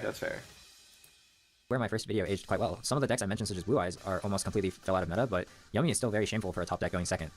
The last time I played Yummy before I gave up on it, I lost to Trap Tricks because they Floodgate Trappled my summon, and that really shocked me because I've never lost to Trap Tricks before with any deck. But Yummy is a deck that is so terrible going second, it cannot even pass Rafflesia. So even if we're talking about relevant decks, let's say you go second against Vanquish Soul, and you successfully resolve a lingering hand trap such as Droll or Fua, and they didn't go into any canine stuff, they can easily set up Start, Snow Devil, Sue. That's pretty normal and not that difficult to do. If they Snow Devil your Obedience Sue, 10 you kind of droplet, need 10 to resolve impulse, second 10 Obedience rank, School, 10 assuming they feather have no does a hash, 20 or Chandra. else any custom hand will not be Alright, able to where hash, are your because you have your fucking... normal summon, surprise. Where's the rest of Chandra's family? I don't see room for Chandra's family. And maybe a Hornet Drones, and they have Brosnan Season. Yummy can play They could Songs have as even more if they Dominator, had so it must be Adlo as one of good. the monsters for start, or I wish that was enough then. But I think I want, like, yeah, one Dora. Alright. or they didn't need to use their Suited Special. There's just no way to pass unless you outnumber their extenders by having Purge or Ash to deny some sort of interaction. And that's why I didn't trust this deck. I think Yummy is pretty fun to play, but I wasn't ready to bring this to a tournament over Vanquish Soul or Crystron or even Malice because it's very stressful and it has a wide range of targeted hate. I personally have never actually played against Power Filter or Contact Z. I think I still want to play this in MD though. I know he's scaring the fuck out of me, you know, but I think I still want to play it though. Although I have played against Clockwork Knight and Ghost Reaper. When the meta is wide, targeted hate is low. You probably won't encounter a Quarantine or Power Filter or whatever, but you... Oh yeah, that's true. Yeah, yeah. But I think he's gonna say a but. He's gonna say a but. Like, meta's wide, you're probably not gonna see one specific tech. But there are so many techs in this wide meta, like, that counter you, that it might as well be a narrow format or something like that. It will be all you are? No! You can't use the other hand trap before using it? Yeah, that's true. I think, like, the one thing interaction I've seen with, like, Dominus Impulse, it's not a specific hand trap, it's like, you know, furniture, pitch to activate, Did you know Arya sucks? Why would you say that? That's mean. No, she don't suck.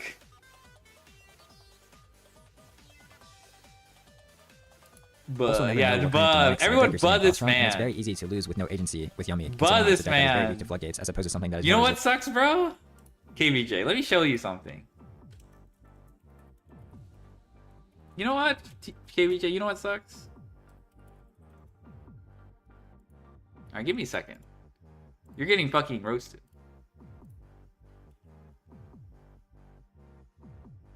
Oh, yeah, here we go. This just came out. Flip a coin. If tails, this attack does nothing. I don't think that's going in my deck, bro. We aren't related.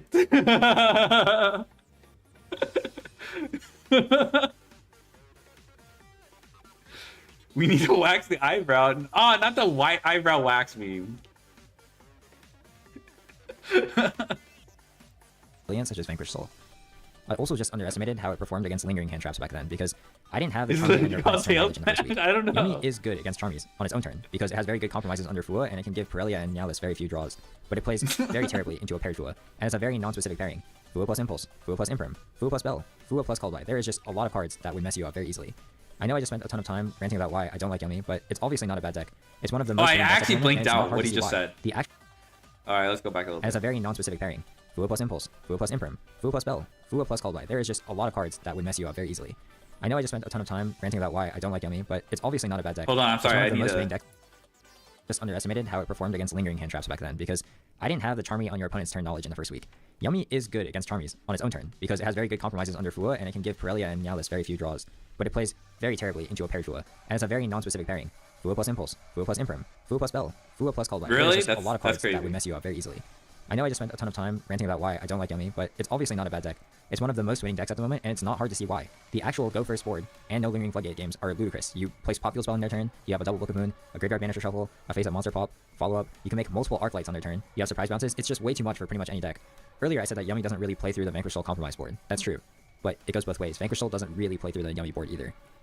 The board is also a lot more layered than I had initially described in the first week because oh yeah, hey Arya, if I haven't already isn't said actually that. a good breaker because they kept all the bodies, and the Surprise just let them convert the bodies. So you basically just activated Curry Photon for them, and then they still have all of their interrupts. Pankratops can do a lot, but Surprise also insulates against Pankratops as well. A lot of the breaker strategies end up being kind of fake if the Yummy player knows what to do, unless it's a paired breaker. If they have two breakers, then pretty much you'll lose every time, but it is what it is when that happens. So now that we've discussed Yummy before Marshmallow, I want to talk about the new monster. There's two effects. The first one is an effect to summon itself if you have only light beasts or no monsters, and the second effect is that it adds a spell or trap from graveyard to hand on summon, and if it's summoned by a synchro, mostly fun interaction except for the Arc Light. Banish face up. Yeah, After I describing think the weaknesses of Yummy, sure, it doesn't fix the floodgate I problem. think the Arc Light is also just like nib insurance, so you can pop off. But yeah, it also actually Arc Light turning off some hand traps is kind of annoying, but it seems like it doesn't matter in the face of like Bell, Ash, Imperm. But it should directly address the going second issue because a big problem is removal on your first body. So how is the support disappointing? Well, what I found was that because Yummy is so feeble going second, it didn't actually help because you were overkilled by such an extreme amount that you don't just need +1 extender. You're going to need a lot more. And that's quite awkward because your hand is not going to be Hornet Drones, Obedience School, Cupsy, Surprise Marshmallow in every game. Realistically, in a real game, you don't have 5 distinct engine, you have multiple normal summons, field spells, and non-engine. I'll talk about this mainly from the Vanquish Soul perspective because that's the most important matchup right now. Going second, it doesn't really help because the compromised Vanquish Soul board will still kill you.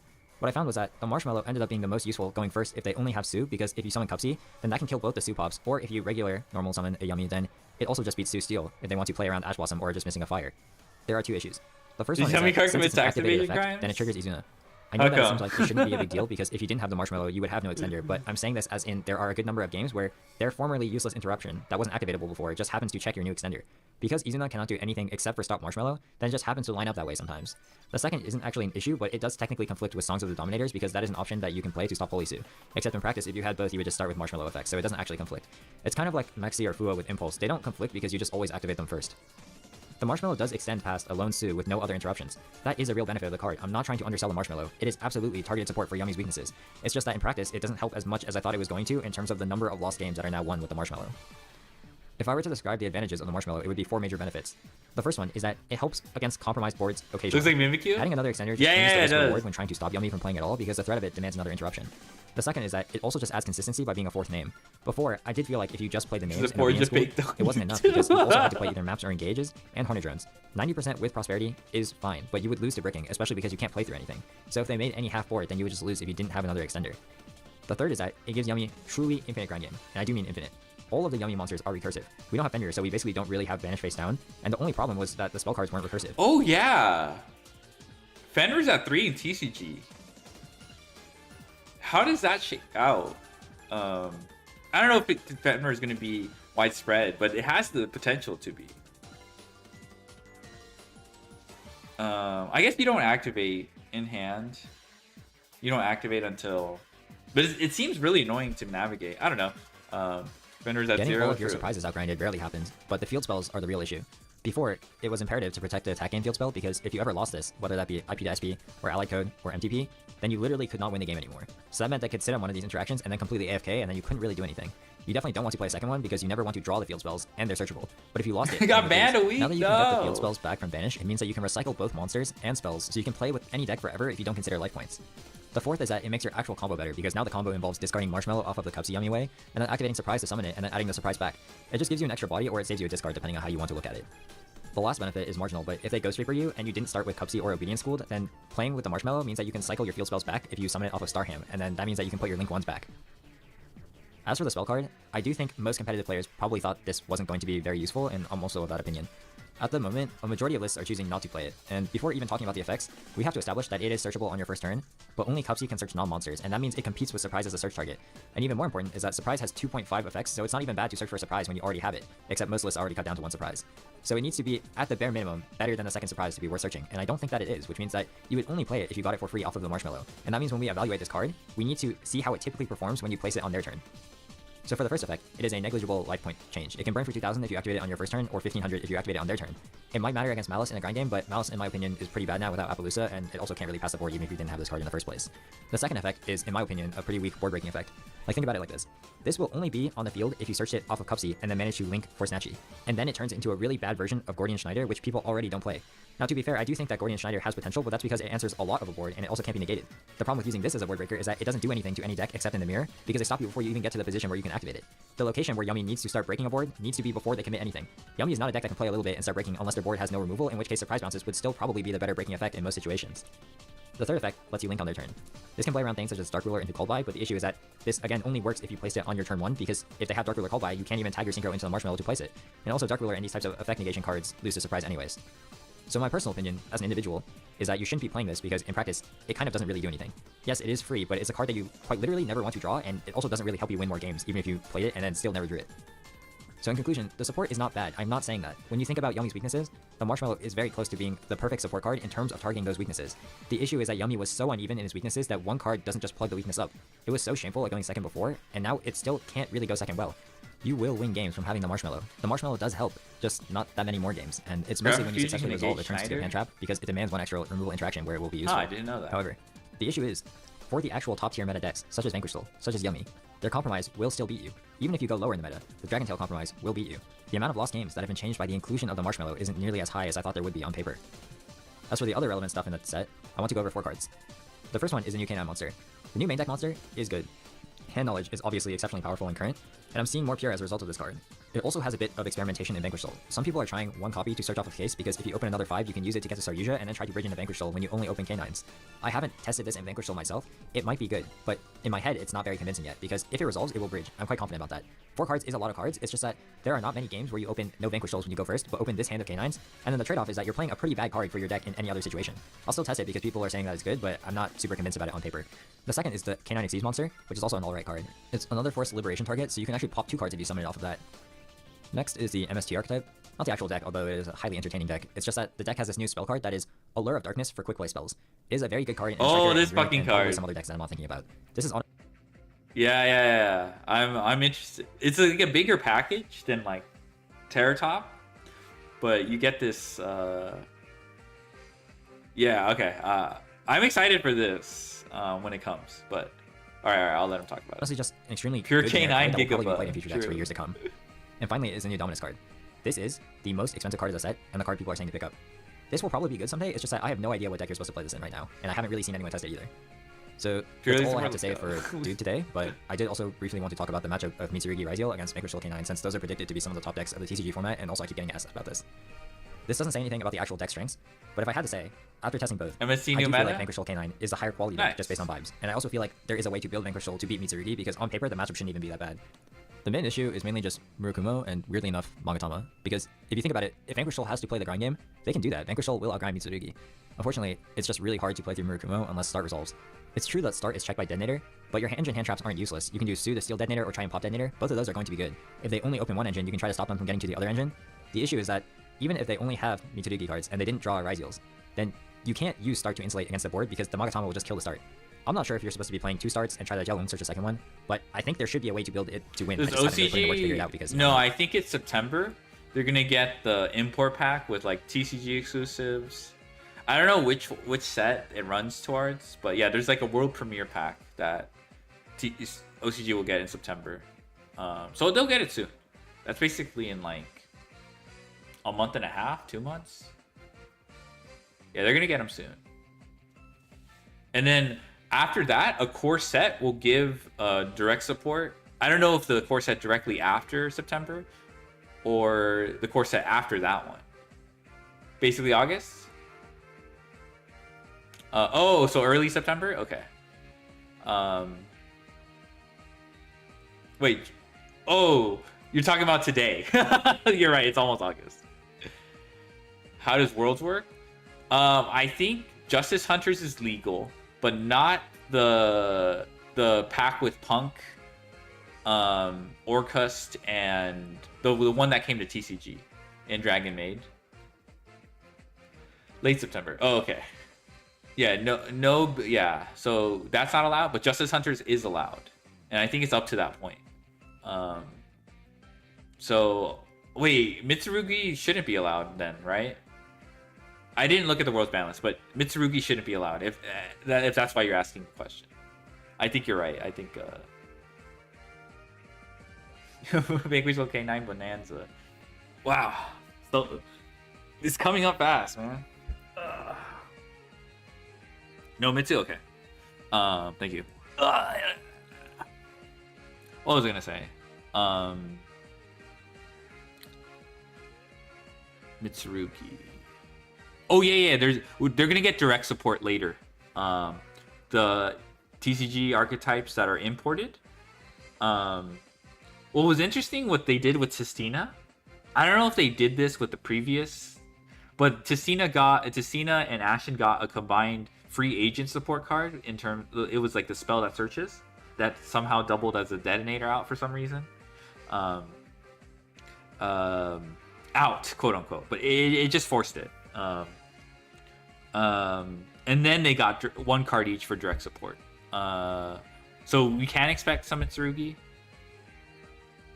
So basically one of the best performing is not out of the world. Hey, best performing OCG deck is there though. One of. Light, Dark, Pyro, Aqua, Searcher thing. Yeah. You love Ashen? Let's go. There are people who haven't played Yu-Gi-Oh! That I've talked to who just like Ashen. Like, they don't care about how good it is. They just Like,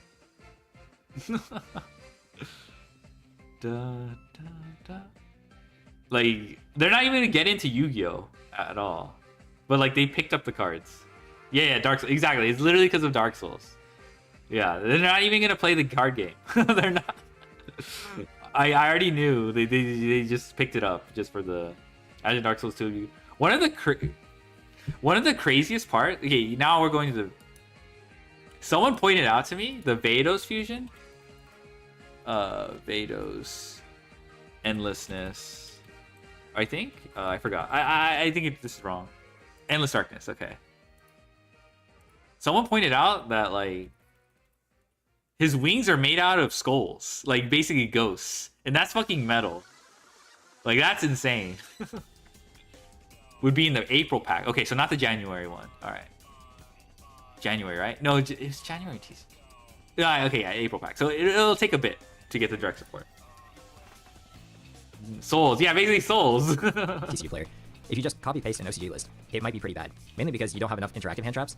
In my opinion, Izuna is not good against Mitsurugi because Ripper doesn't do anything. Nash can't take any neutral except for Murakumo, yeah. and if you try to Nash the Murakumo, then you have to 2-for-1 into the negate, and then you lose if they have any way to stop the Lupus. Some of my friends told me it's worth it to spend 2 cards to hold the Murakumo hostage, but if they're playing Pure, they might have the second Murakumo, or they can just kill your Nash Knight with the Magatama. And if they're playing Raziel, you might have to beat the Raziel portion with 4 cards.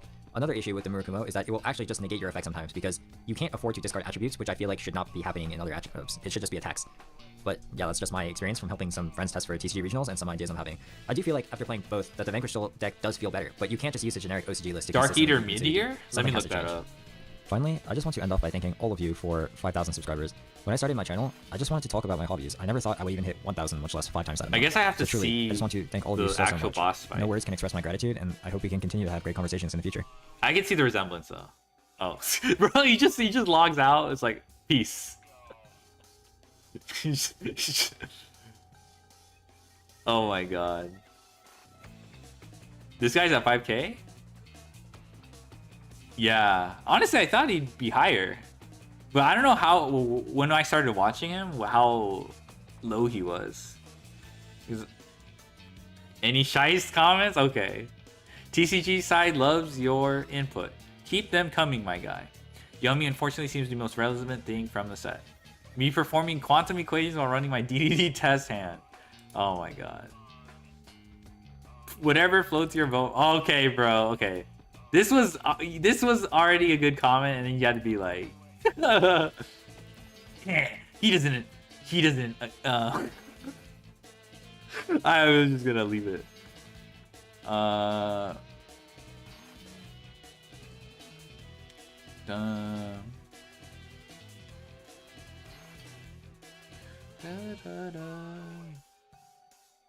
He believed.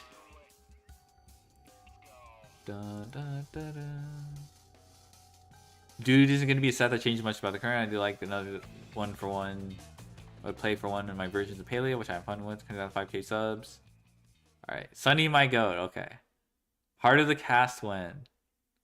I'm surprised he hasn't shown up on one of the podcasts. If it wasn't only on your turn, Ashton could be a Doug. Yeah, but I mean, it could be a flood. It's like a floodgate, though. So I don't know how I feel about that. Like, if Obsidian, like, floodgated your opponent. I guess, I don't know, like, I'm not saying it shouldn't have that effect. But it's just, it's just conflicting. Yeah. Did you get to Master 1? Yeah, we got to Master 1. We trolled in the rank up. We actually genuinely, like, griefed ourselves. Yeah. We need more floodgates? Oh, no. Never mind. Yeah.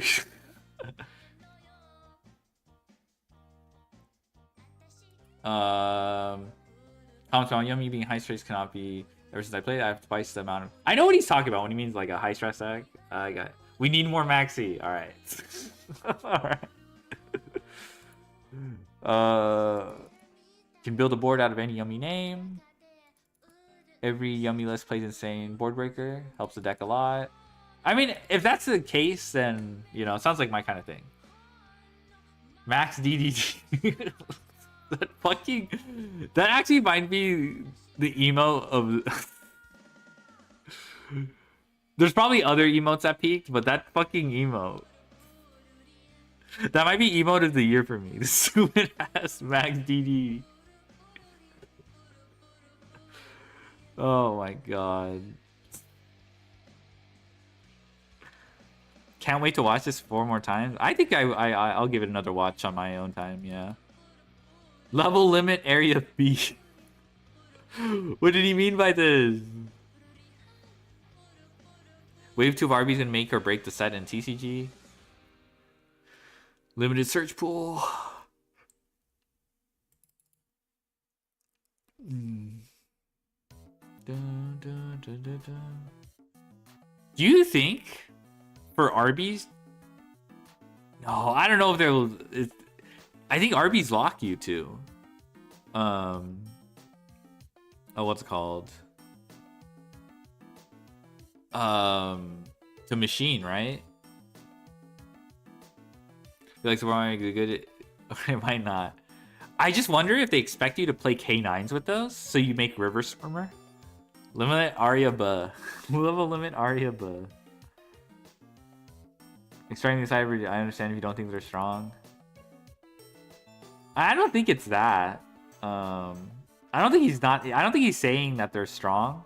I don't know if like personally, I don't know if I could speak on DDD. If like I don't know, I feel like the meta is unfortunately kind of narrow when you talk about the scope of things. You can't include every like moderately strong archetype. I think I don't know. What's it called? I don't know. I don't even know if what's it called? The spell is full turn lock. Oh, that's fucking I'm out of there. Full turn lock to machines. I don't even know how that would like play out because I'm just saying like because you have to, yeah, I don't know.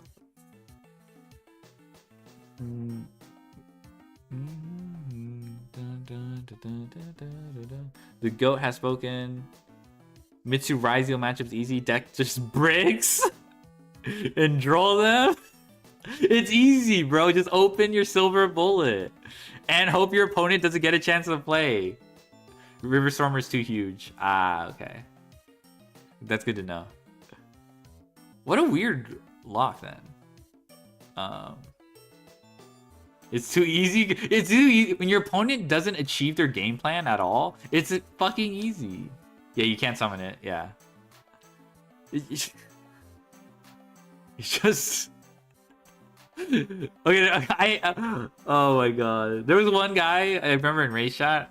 I don't know. I shouldn't. Oh, it was. I shouldn't have fallen. I don't think he was baiting. I think he was genuinely saying this. But the guy was saying like, when I deny Malice their white binder, I find the matchup to be simple. I'm just like, bruh.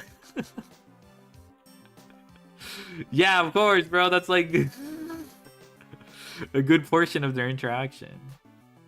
Like, I don't know. It's just, I don't know. I just find it funny. I just find it amusing. He didn't say anything wrong. It's just stacked. A lot of yapping. No way. This guy, I used to watch his videos. He does a lot of like, oh my god, this is so aggro. All right, you guys wanted a Shice comment? Okay, I'll read this out. This is so aggro. That's crazy. When I saw this Malice Link, they are so easy to win.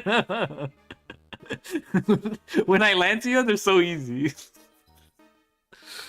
Oh my god. Okay. Fragility. Buddy, every deck is fragile. What does it mean to call the deck fragile? In what way is it fragile? And I think he made it clear. I don't know. I think that you can say this, but I think he made it clear it was fragile. End board making process. Oh my gosh. Exploitability. Besides the fact that they're all Keyzons, not much can be exploited. Can be camouflaged with proper deck building. My favorite, like begging the question response. This person just BSing TCG3.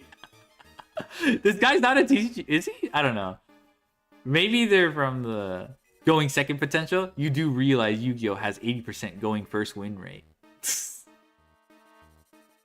Yumi going second is vastly above average compared to decks which anyone would perceive to be top in 10% of Yu-Gi-Oh decks. It's just that going second sucks ultra hard in Yu-Gi-Oh. The higher elo both players are. You literally say that deck's weakness is going second potential. You are right in 90% for every deck besides Tenpai, Many Balance Go, or Vernicelf Ancient Gear. A deck which truly is better going second than first. Regardless of proper deck building, like people should play Yummy Trifectas, not pure or striker stuff. Every single fucking weakness gets hidden.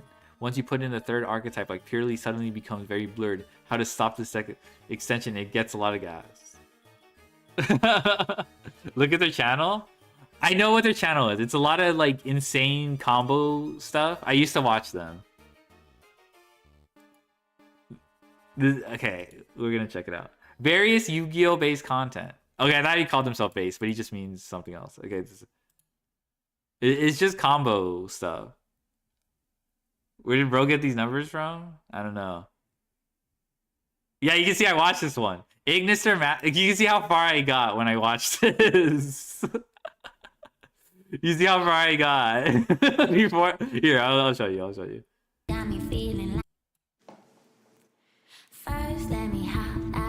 Yeah. My eye hurting on the covers. But this was a long time ago. 2 years. Oh wait, that 2 years ago? Yeah.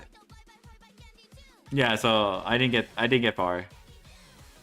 Yeah, I didn't get far. But yeah, the thumbnails are very iconic. But yeah, it's very combo slop oriented.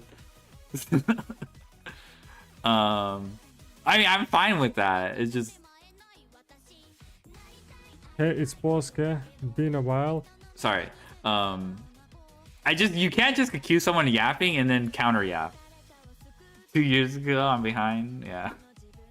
You guys were out for blood. Holy shit.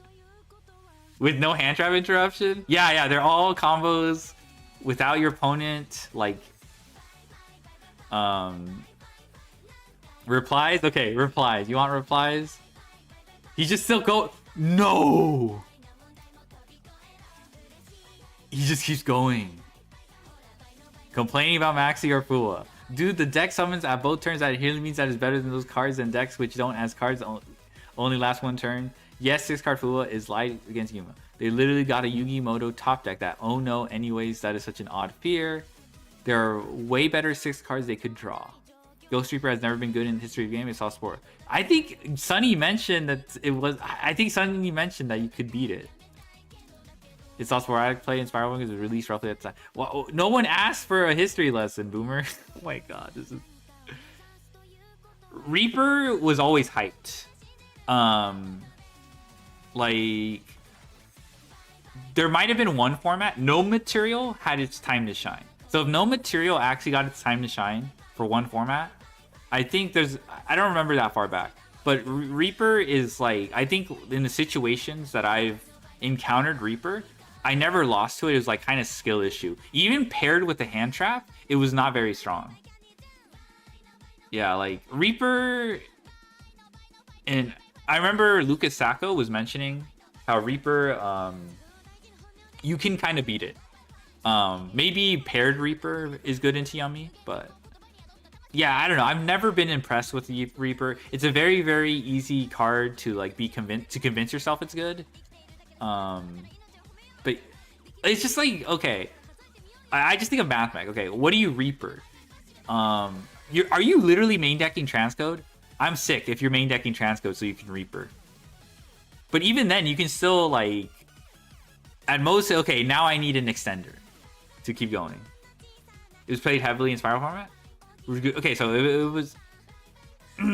Oh, you're talking about BA, yeah, BA, Burning Abyss. That's from a random video. I think Please is talking about Burning Abyss. You reveal Dante. Dante is so strong, yeah. There's not much you can make.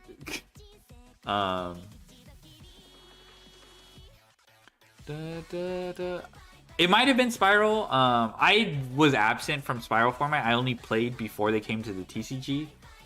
And I was just kind of like, I didn't like Spiral that much. And it felt like it had some weird choke points going first. Like the mirror felt like ass too. I mean, this was back in the day. I wasn't super like amazingly competitive during that time. So like take my assessment as a grain of salt, but it did not feel good to play. Like, you're Dante and ABC in that format. ABC Dragon Buster. The format just before Zoo. Oh yeah, I know what you're talking about. I know what format you're talking about. I have never lost to a Traptrix player with any deck.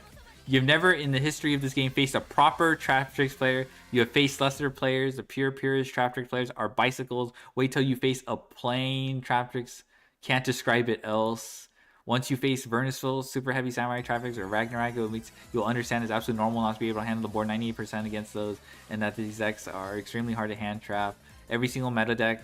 I mean, Sunny literally goes like, I lost to Floodgate Chapel. You can't beat Rafflesia.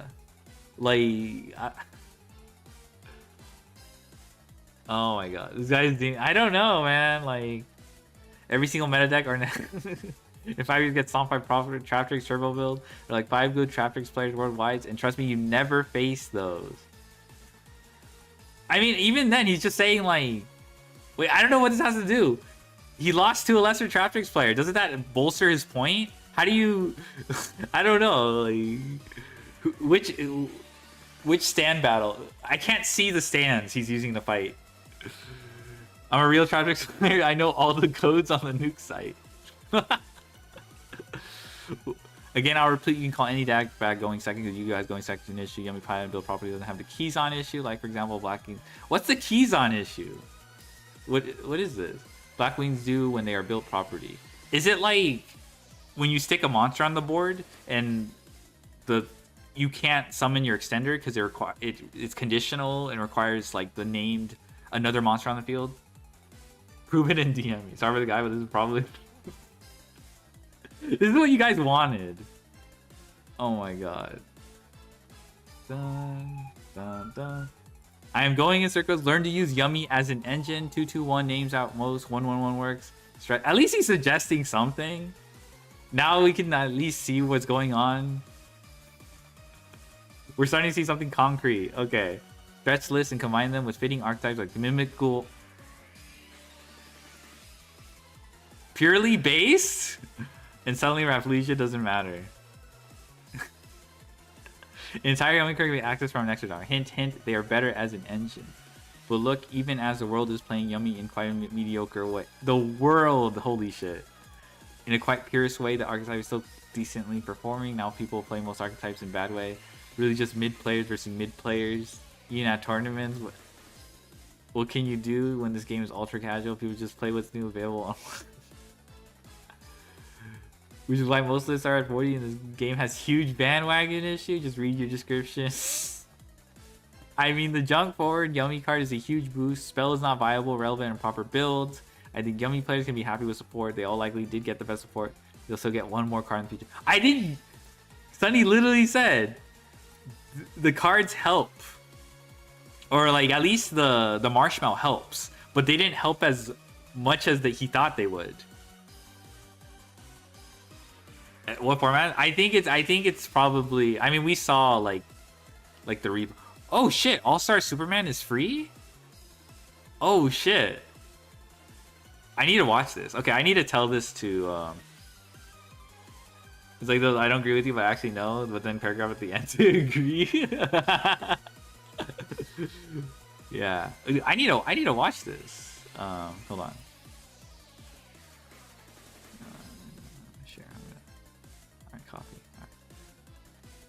Dun, dun, dun, dun. Yummy's legal today? Oh shit. And then we top it off with a Sunny My Goat. This is crazy. Okay. Okay, that's kind of ableist to say in this special. Oh my god. Oh, I can't. My bad. This is unprecedented yapping. I was not prepared for this. Okay. Are you guys done? You guys need more? Who asked? That's why you reply with thumb. Alright. No more? No more? Okay. I need him to be on my channel. You fucking... You'll never... Oh my... You never walk away from a chance to stoke the flames. Get paragraph engagement. Yeah. That is... Oh my god. I can't believe you see this as an opportunity. That is wild to me. Alright, we can react to... I don't know, maybe we can do one more. I'll just pin the comment. Nice. Let's see, okay, let's see if there's anything. Okay. Okay, we can watch the top 32 deck profile. I did not watch his stream back. Alright, it's another Josh Schmidt appearance here. Why the Dolphin new meta? It counters Crobat. Judy, we can watch a Judy pocket vid after, actually. Yeah, I'll queue up the Judy pocket vid. Yeah. No, the Dawn fan, the Phanpy kills babies. Oh, that sounds really bad. And if, you know, Zubat dies to the Phanpy, if you play Giovanni, you have a curve to kill, it's just counter dark. Long story short, it's counter dark. Zubat has 50 HP. Phanpy kills it. The Dawn fan. So you hate Gimmick Puppet? I do.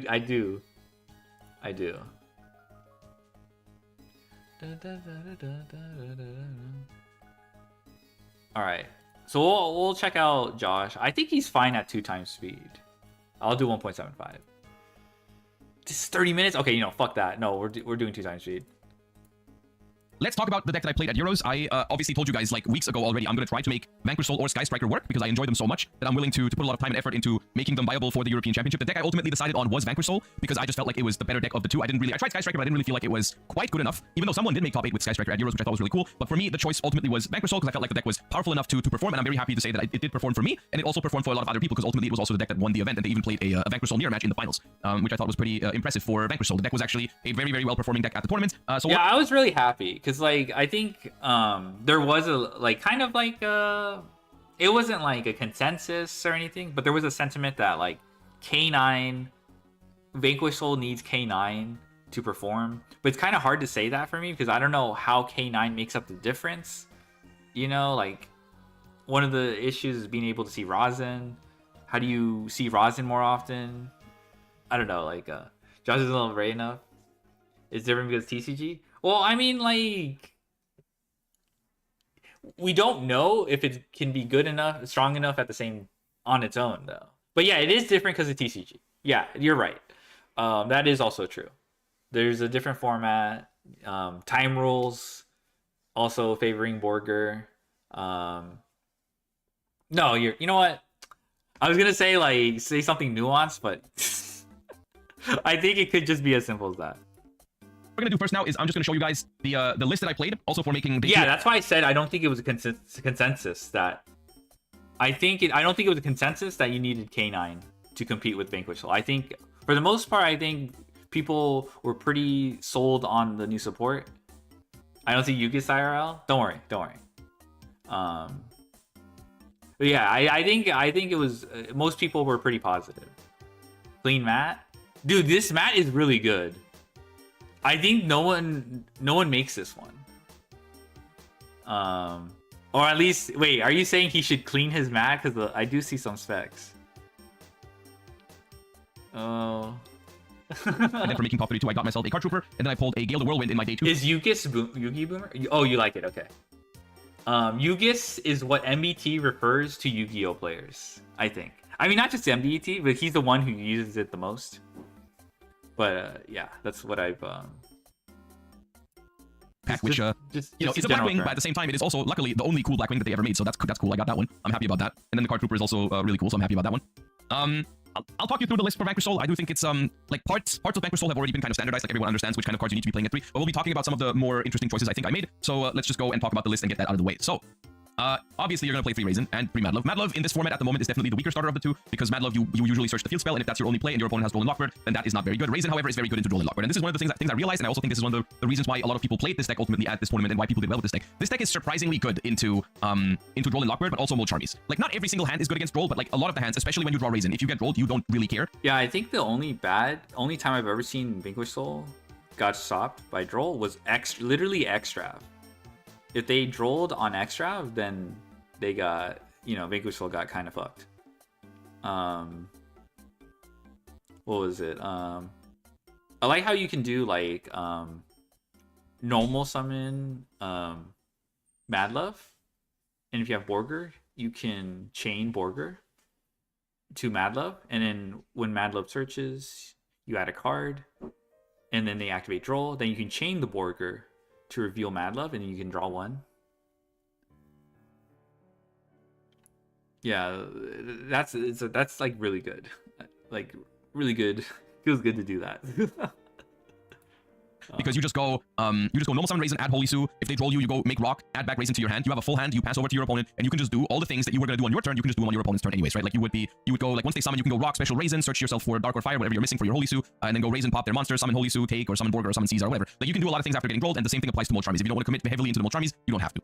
And then obviously you're gonna play 3 Holy Sues. This is the best card in the deck now because it doubles as it's a starter, it's engine, and it's also interruption on the opponent's turn. This card is crazy. I don't really think I have to go over why it's so powerful because it's going to give you a special summon on your own turn. Surprisingly, if you have set up with this deck, you're going to want to use the take effect on your opponent's turn more often than the summon effect, because the summon effect can be interrupted by Ash Blossom or Dominus Impulse or something like that. And if you already have like Raisin in rotation and Caesar in rotation because you went first and you were able to get all those attributes already, then I think it's better to use this to take on the opponent's turn, independent of the matchup. I decided to play 3 heavy Borgers and 2 Jiaolongs, this is I think the only thing that you can really mess around with is the ratios of Borger and Jiaolong in this deck. Personally, neither of these two are great draws unless you already have combo, because these basically don't play on their own, of course. Fire is technically the more important attribute, but I thought when I was playing the deck that Heavy Borger was a better card to draw in general because it helps you play around Duel and Lockbird a little bit when you hard draw Heavy Borger, because what you do... Oh, yeah, he's gonna mention it. He's gonna mention NS Madlove, Chain Borger, they Droll, Chain Borger, draw. Is you normal summon Raisin or Madlove, you activate the effect, and then you chain Borger to return it to your hand. So that, let's say you go normal summon Madlove, chain Borger, you add the field spell, and then when your opponent activates Duel and Lockbird, you can chain Borger to reveal the Madlove to draw a card, which makes that opening a lot better into Duel and Lockbird because you're going to draw a card on your turn, and you're going to draw a card on your opponent's turn, which just gives you like 2 extra cards to work with, which is huge in a deck like Vanquish Soul, right? Like because if you didn't have Holy Sue before, if you didn't have Raisin or whatever, you get 2 cards to try and find it, and you can still make Rock to play with that on your opponent's turn. So like I thought that was very important. The third Jiaolong is something I really wanted to play, but I just didn't have room, and I valued more non-engine over it, and that's why it had to go. But like the ratio between these two is not the most important, I think. No, I played the deck before. I play Vanquish Soul. This is that's a pre Holy Sue technique. We had lists where I think Dinka played 2 and 2 at Euros. We had 3 Jiaolong, 2 Borger for a long time. I switched it the other way around on the Friday. I decided to do it the other way around. But I think there's arguments for and against all these. And then there's obviously 1 Caesar, and that's all the Vanquish Soul names you play. All right, kiss my ass. Other non-engine monsters, there's 3 Ash Blossoms. Say what you because want. it's a fire monster. I will say you use Ash Blossom differently in this deck a lot of the times. Like you are not trying to Ash the first thing that they do very often. Of course, there is exceptions, but very often you're going to want to hold this in your hand as long as possible so that you can reveal it for your different effects. Sometimes going second if it's your only fire and you have like a Stake Your Soul, for example, you might have to hold it throughout your opponent's entire turn and hold it for later. Usually you want to throw this as late as possible just so you can keep revealing it for your other effects. For example, Jiaolong to search is like something that it's very hard to do. It's very hard to afford to just search 2 fires to your hand, so having an Ash in your hand really helps with that. Also, another thing that I noticed during testing and also during the European Championship, I think I never Ashed a Molcharmy in this deck. Like only in very, very, very few situations you actually want to Ash a Molcharmy. Most of the time, you just say, okay, draw 1 or 2 cards, you make your half board, which is basically your full board, and just keep the Ash in hand. Speaking of Molcharmies, I believe Molcharmies are the best non-engine by far in Vanquish Soul because they draw you extra cards, and this deck really functions off of it. Yes. This is something that, like, I mean, this was constant in a lot of builds, but one thing that annoys me about, like, talking about Vanquish Soul is people bring up attributes. And, like, attributes matter in, like, you know, the discussion, you know, because you without, you know, what's called, without the proper attribute to reveal, you can't play. But my opinion is like, this is true, but there's 2 traps. One, stop playing good cards. It can't like stop you from playing good cards that, you know, cover your weaknesses, just because it's not an attribute. The second one is you can't just play bad cards just because they match an attribute. Because if they don't help your game plan or cover your weaknesses, then they're just as bad. they're bad. Like, oh, I get to reveal this. Wow, so cool. This card is dog shit though. So that's why I'm so happy. Like Mulcharmies, people there's definitely people in like deck building who will be like, I don't want to play these cards because this is wind and this is water. Vanquishable wants fire, earth, dark. So don't play, don't play these because you're gonna brick more often or something, which doesn't make sense. But like Jellyfish W, yeah, Jellyfish is so good in the format that you play it in spite of that. And like he said, you draw more cards, so you're gonna draw into more attributes anyway. And if they get stopped going second, then you don't need to play with as many cards. So like, let's say you Fuelos and they give you one draw, they basically hand trap themselves in a way. If you think about it, they hand trap themselves to end on some. I mean, it's probably a good board. If you play a good deck, your half board's probably reasonable. Probably like I would say like 2 interactions. But in a way, you hand trap them without having to. And you gain a card, you get to see more attributes. Anyway, Mulcharmies are like very, very unique, but because not all decks can perform, this role. But I just wanted like it is something that kind of annoys me when talking about Vanquish Soul, because it's just like people are like, play Bell. I was like, okay, what if Bell sucks in the format? I'm not playing that shit card. I don't care if it's an Earth reveal. Like, don't play Mulcharmies. Yeah, Synergy is the most important thing. We can ignore everything else. That's why you should. That is something Jesse has said before. Like, don't get caught up. And there was like, I forgot, it was like an MBT Twitter thread where like I don't know what the MBT Twitter thread was about, but like Jesse replied underneath about like, I think it was like some advice or something about like, and then like Jesse replied like, don't get caught up in synergies, or don't get caught up in synergies. I don't think it was very clear to MBT, because when he did the video, he saw Jesse's comment, and he's like, Jesse's comment was, he's like, what the fuck does that mean? Yeah, just use max before using impulse. yeah. Rage baby. No, he wasn't rage baiting. I don't think Jesse was really clear, because I knew what he meant, because on stream, on a Jesse stream, he explained what that meant. But he didn't explain it in the tweet, so I'm not gonna say he rage baited or anything. But don't do Maxi because you have impulse. Oh, I see what you mean. Yeah. No, don't fall for the. For cards, I don't believe you actually want to use a lot of non-agent that reduces your hand size, especially when you're going second. Like, cards like DD and Bell or whatever, even though they technically have the right attributes for you, those attributes don't matter if you just discard those cards early on into the game, because like your opponent starts with prayers or something and you Bell it. That the fact that Bell is an Earth monster does not help you at all, or the fact that DD is a dark does not help you much if you use it very early on. And so I was basically always going to play the 6 Mulcharmies, but later on I even added 2 Meowls, which is the worst Mulcharmy in the current format unless you're playing against Malice. But what I noticed is I am playing a small amount of other non-engine, like I'm playing some Bystials, but like I had a lot of versions of this deck where I was playing a lot of other non-engine. I was playing like Crows, Bells, Bystials, and very often I noticed that I don't think those cards count as real hand traps when you're going second. Against some of the decks in the format at the moment, like drawing a DD Crow or drawing a Bystial is not going to win you the game. Like you're playing against Malice, you're playing against Słokyurործą, you're playing against other Rising and stuff, and you draw a Bystial in those matchups, it's not a hand trap. It does not interrupt your opponent to the point where you can actually win the game. That does not happen. So you are basically only playing those cards for the attributes. At which point I felt like, oh, you didn't realize babies are... Yeah, I didn't know either. Like some packs you pull will have 6, and then that 6 card baby has another role, which is like the full art. Yeah. You just randomly bring up TCG Pocket.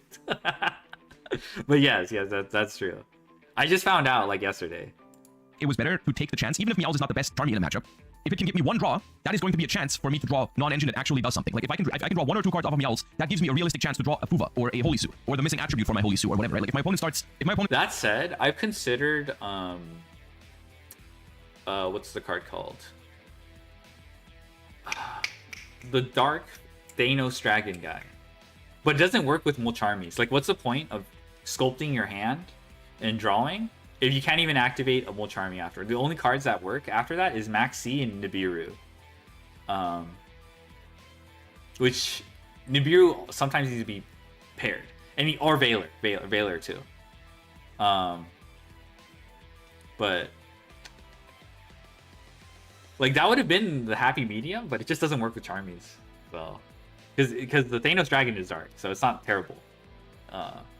Sorry, it's not. At least it's an attribute, but it doesn't do what I want it to do going second. So starts Mitsurugi Ritual, send Night Sword Serpent and Kusanagi, and then like activate the Night Sword Serpent, and I meows them there. I have a really good chance of drawing a relevant card for my matchup. You know, like basically Upstart Goblin in hand trap form. Also, there's another thing I realized. There's only one issue I think that Vanquish Soul has at the moment, which is a very slight consistency issue. And I believe that if you ever brick with a deck, it's best to brick on Charmies. Like if I go first and I draw Humo Charmies and I don't really have a play or whatever, I think it's completely fine to just pass because it's really difficult to actually win against Small Charmies in this deck. Like for example, my top 32 feature match, I bricked going first, but I had Fumalos and Meows, which I think is technically really, really good against Mitsurugi Fiendsmith.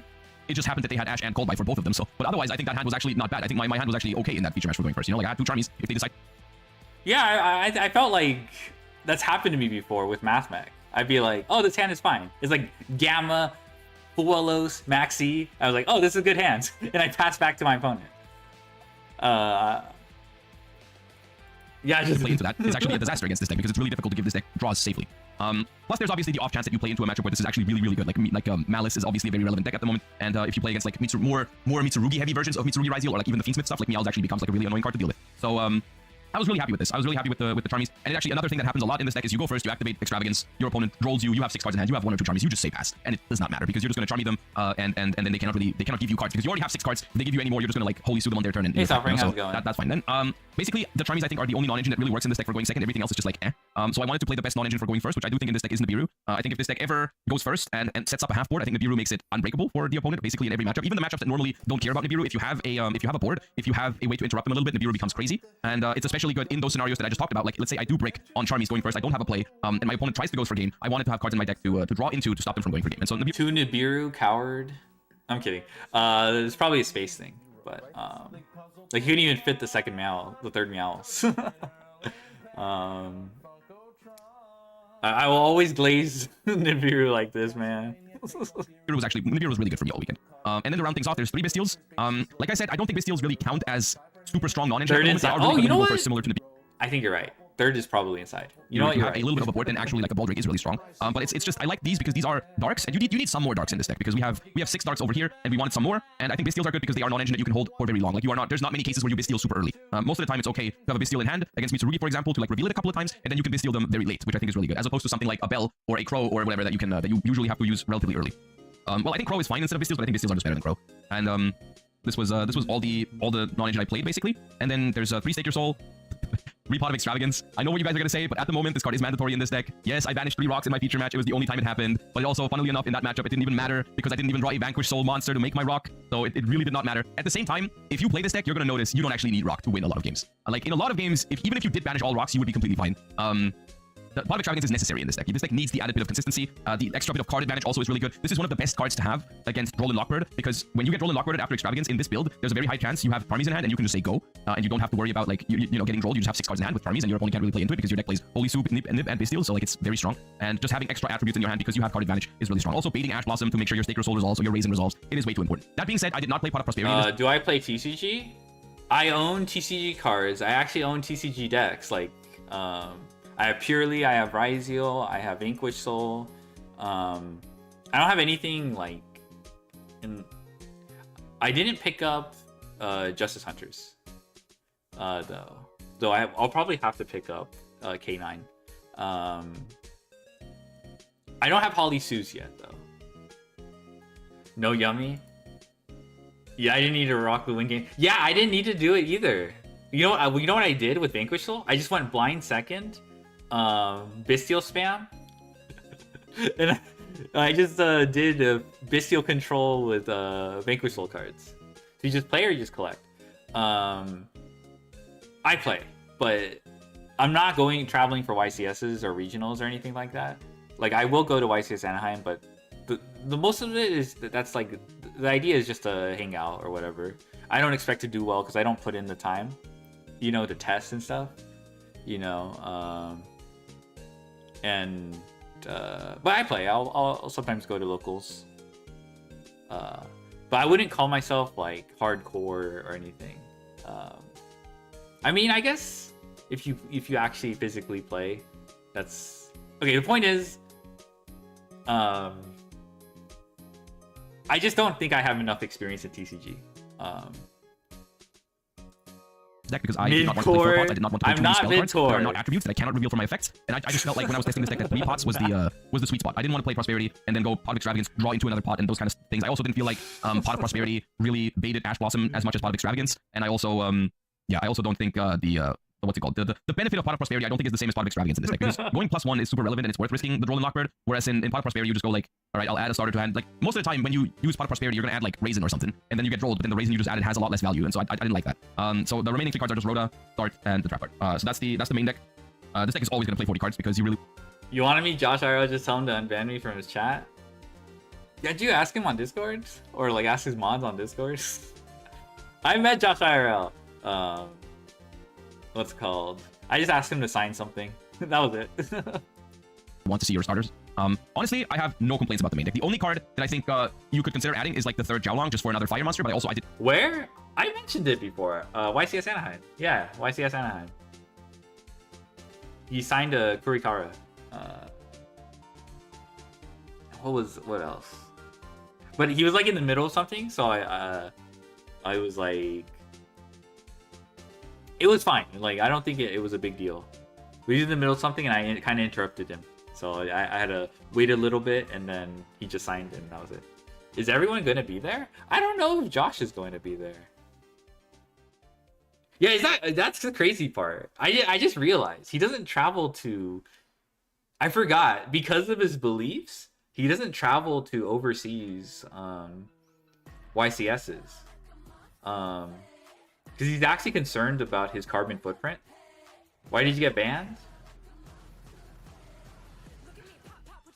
Orm. Let me see if I can find something. Yeah. So I just realized how crazy that he doesn't need to. Yeah. But I think there's some moral implications of using, going air travel. Using air travel to attend a YCS. I just realized how freaking... So I don't think he's gonna do it again. Maybe he will. I don't know. Maybe if the content takes him there. I don't know. I'm not trying to project onto Josh or anything like. I'm trying to avoid doing that. I hold on to play a real deck. I think I have that screenshot. I think I noticed Sunju banned. Well, let me see if I can find it. I actually think I saw that happen live. I'm pretty sure. For a friend's birthday. Okay.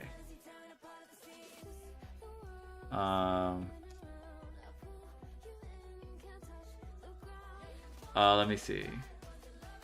Yeah, I have the screenshot. How do I saw you get banned in real time, Sunju. I'm sure. I hope it was like a. Here, I'll show. Why he got banned?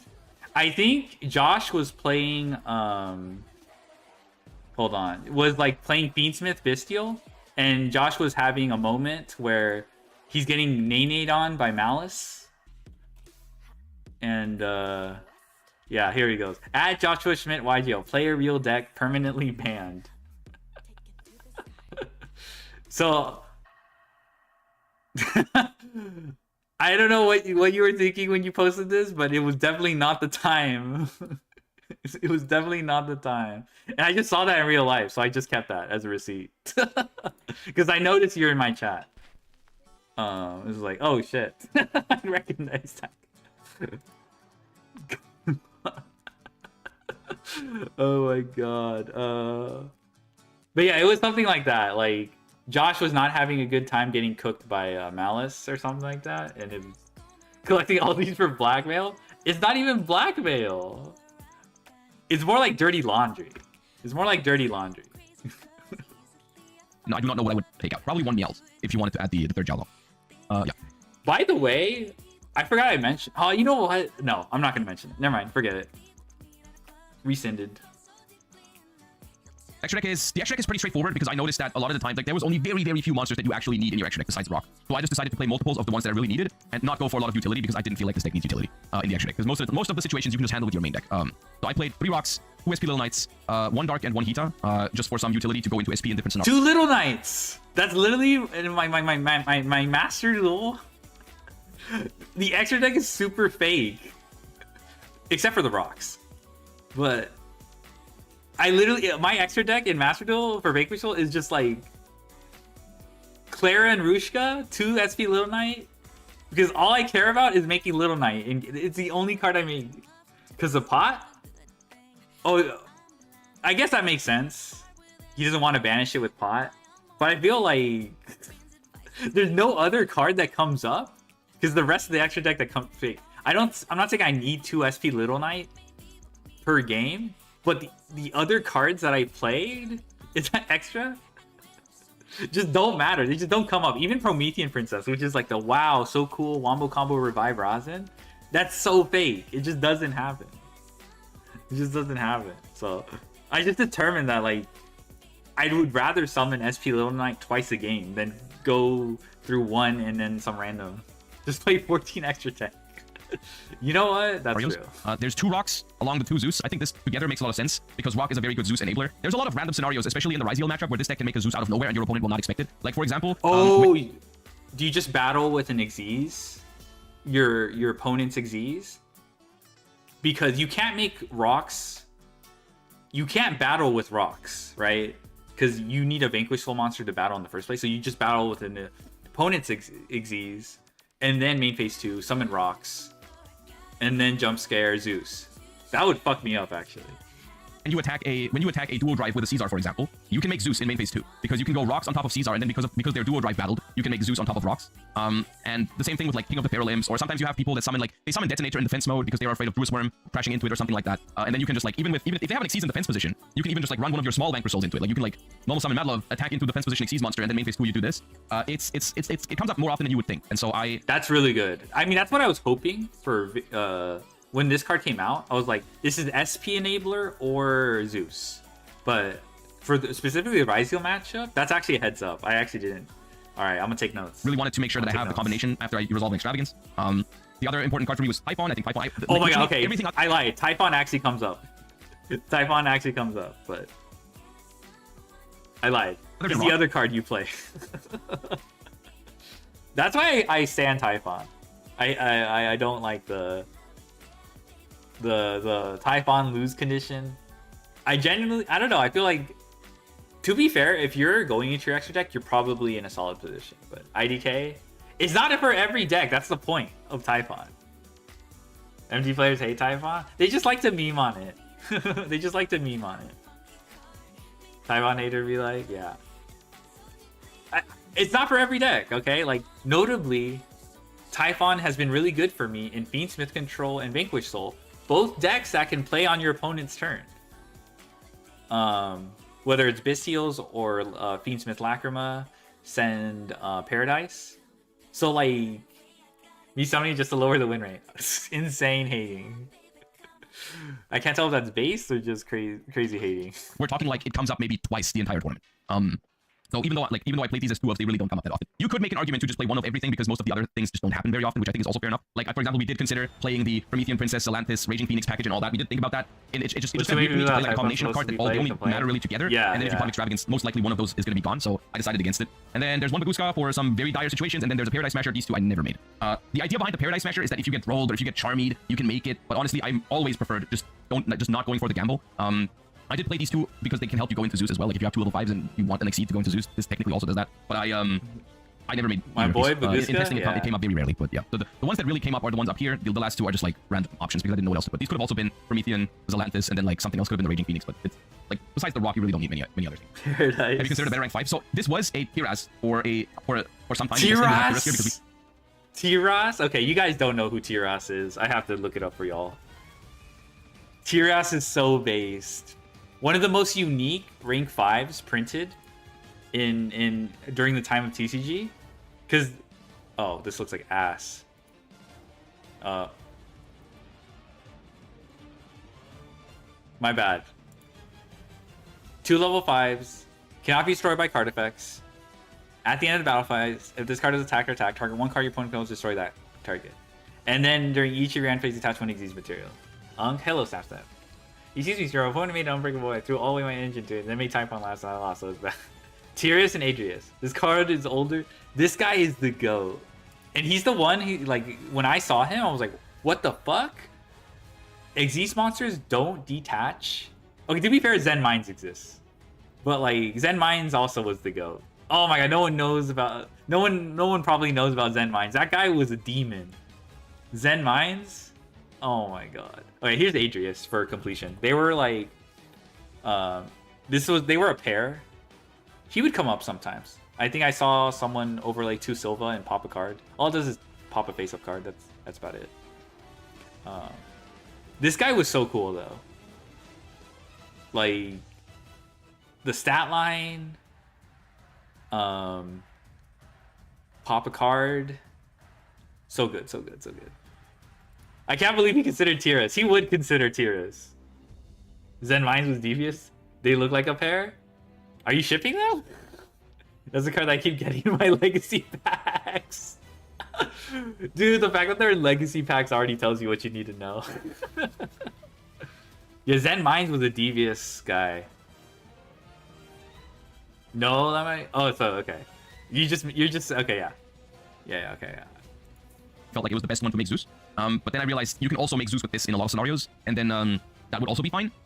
So this basically has like two. It has a little more utility than Tiras because it can make Zeus, but it also can be an option in a very weird scenario where you get hand trapped like crazy. So yeah, but it never came up. Side deck I think is the weakest spot of this deck, specifically because of this card. I am not really happy with playing Droll and Lockhart in this deck. I think it's not great because it conflicts with all of the Charmies. It has a terrible attribute, and it's a terrible card mid game.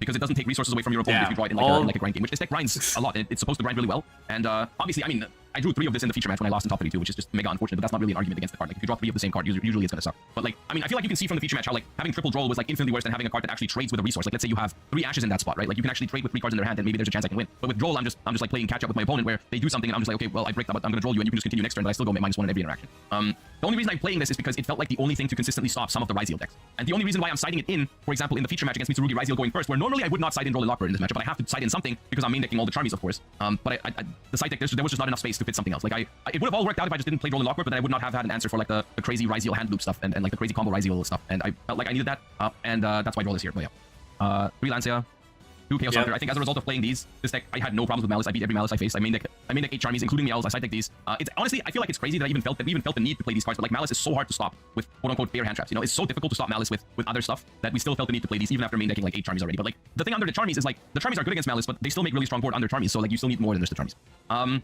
There's 2 Vados. This was a card that was mainly meant for the mirror match, but I really liked that it had application in other matchups as well. So if you don't know what Vados does, is it destroys a field spell and then summons to your opponent's side of the field, and then when it gets sent from the field to the graveyard, you can like dark hold the entire board basically. The idea behind this card is that in the mirror match, interaction with the field spell is really strong. Because when you go Mad Love into the field spell and then you get interrupted on the field spell, you lose a lot of resources from that. You lose the field spell, which means you can't have the protection from it. You don't get the search because it was destroyed, and in the end phase you don't get the trap card, which basically means that interacting with the field spell takes away 3 cards from your opponent. And at the same time, you also give them the Vados onto their side of the field, which is basically like a ticking time bomb, because at any moment you can summon Raisin into the column of the Vados and just blow it up, and that's gonna blow up the entire board. Vados was cool. I decided not to play 3 after a while because we had space issues, but also because the side, it's basically, there's 1 Ghost Ogre, which technically does the same thing, but it's different. It's because of the siding patterns that it needed to be 1 Ghost Ogre, because in some matchups, when I want to take out all the Charmies, I needed 1 more card to side in, but Vados wasn't good enough, so I split it up between, it was 3 Vados before, I split it to 2 Vados and 1 Ghost Ogre, so that the Ghost Ogre can be like the 8th card to side in some matchups. Also, both of these are decent against Malice, especially after the Charmies, because when they give you draws and then you like Vados the field spell or you Ghost Ogre the Splash Mage, this can really help against Malice. So this is basically, we can side in 8 extra hand traps against Malice that are all really good, and in the off chance that you draw 2 of them, it's better to draw 1 Vados, 1 Ghost Ogre than 2 Vados, so that's why it wasn't 3. It would have been 3 if I had more room in the deck, but the Drolls made it really awkward. The Droll is the one card in the side deck I didn't really want to play because it messed up my ratio so much. Like, I had such a clean side deck beforehand with like 3 Vados, 3 Chaos Hunter, like 2 Ghost Ogre or something. Like, it was all working out, but then I just didn't have enough for like the crazy Ryzeal variation. But yeah, these are both for Mirror, for Malice, and for some other random matchups where they play a field spell, or funnily enough, you can side Vados technically against everything going first because you have a field spell, which can be a very strong setup. When you have, let's say you have your own field spell up and you have a Raisin, and they keep summoning into different columns, right? They don't summon into the Raisin column. So what you can do is if the column next to the Raisin is open, you can just destroy your own field spell, give them Vados, and then blow it up with Raisin. If they have like 4 other monsters in all the other zones, which can happen. Oh shit! But it requires you to. That's a lot better than. I did not realize that you could just do that. A lot of people are kind of like, "Oh, this is anti-field spell," but that's actually kind of. Okay, alright. It's still risky if your opponent plays no field spells. So I prefer to just side it in matchups where I can interrupt the opponent. Then I yeah, I imagine you would do both. If you side it against a field spell, you still have the option to summon it in the Rosin column. The best card for going first in this deck, hands down, is Shared Ride, because this card is broken if you... this is like a consistency card for this deck, because even if you draw no play, but just Shared Ride, if your opponent has to play into the Shared Ride to win, you're going to get 1, 2, 3 cards, and similar to the Molcharmies, it is really hard to give this deck cards without basically losing. Like, most of the time when you give me 2 or 3 cards off of Shared Ride, I'm just going to be able to interrupt you to a point where you can't win. Like, I play Holy Su, I play Nib, I play Pistials. If you play into Shared Ride, it's basically doomed. Which is another reason why I hated to side deck Droll and Lockbird for going first. Like, these two together, it's like a nightmare. It feels really bad to play Droll in this deck, but I felt like, once again, I felt like there was no other card that beat Ryzeal consistently enough in some variations. So yeah. And then another card, because we needed something to side deck going first basically all the time, was one talent. So that's basically what I meant earlier for the Ghost Ogre. In a lot of matchups, my going first side deck was, let's say, these 7, right? But I have 8 Charmies, so I needed one card that I can side deck, and so like the Ghost Ogre was that card in some matchups, where I wasn't confident in siding Vados, right? So that's why I didn't want to do 3 Vados. Horn? Oh my god, there's a guy who said no bell. Bro's like, no bell. That's what I'm saying, bruh. Like, why are we playing Bell? It's like, maybe Bell is good in the format. I'm just like, okay, I'm just gonna get on my. I'm flaming a chatter for no reason. All right, whatever. Let's just keep going. Because if a matchup, if I don't want to do this, then it's awkward. Yeah. So that's the side deck. Overall, I am 99% happy with the deck. Once again, no I feel like maybe there was a better solution to true. this. If maybe you find a better way to beat Ryzeal, to not play Droll and Lockbird, maybe that would have been perfect. But I just wasn't confident in the ability to beat Ryzeal without Droll and Lockbird going second. Yeah. Other than that, main deck really happy. Extra deck, no complaints. Didn't miss a single card. And I felt like I went 11-1 in Swiss, which I felt like was pretty cool. I lost 1 match to SłokyurործO Ryzeal. I beat everyone else. I beat some rare matches. I beat a bunch of SłokyurործOs as well. And then beat Malice in top 64 and lost to SłokyurործO in top 32. Of course, the feature matches out there. Didn't draw a playable hand in game 1 or game 2, which I mean it does happen. This is something I knew about this deck. I knew this deck has some consistency issues, even though I think my game 1 hand was actually, I would classify my game 1 hand as a good hand. Like my game 1 hand was like my game 1 hand was going first. It definitely had Holy Su. I don't remember what the last card was. Maybe Jiaolong. Something along those lines.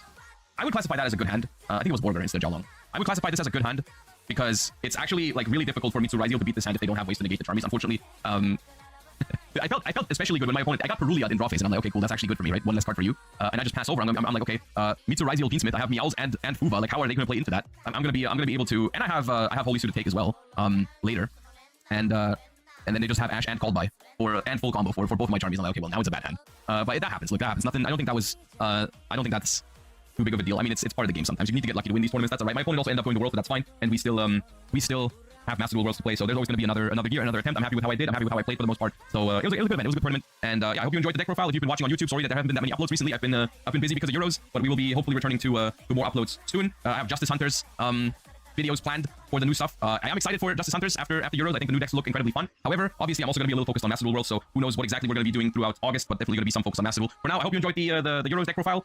Make sure to leave a like, subscribe to the channel, and all that good stuff. I appreciate that, and thank you for watching. Bye-bye, YouTube. Okay, that was very insightful. All right. Okay, I'll check out the Judy TCG Pocket review. All right, where is that? And then guess we'll watch Trip Gaming versus Lucas Sacco after. Okay, reviewing every leaked card, full set review. This is it. How long is this gonna be?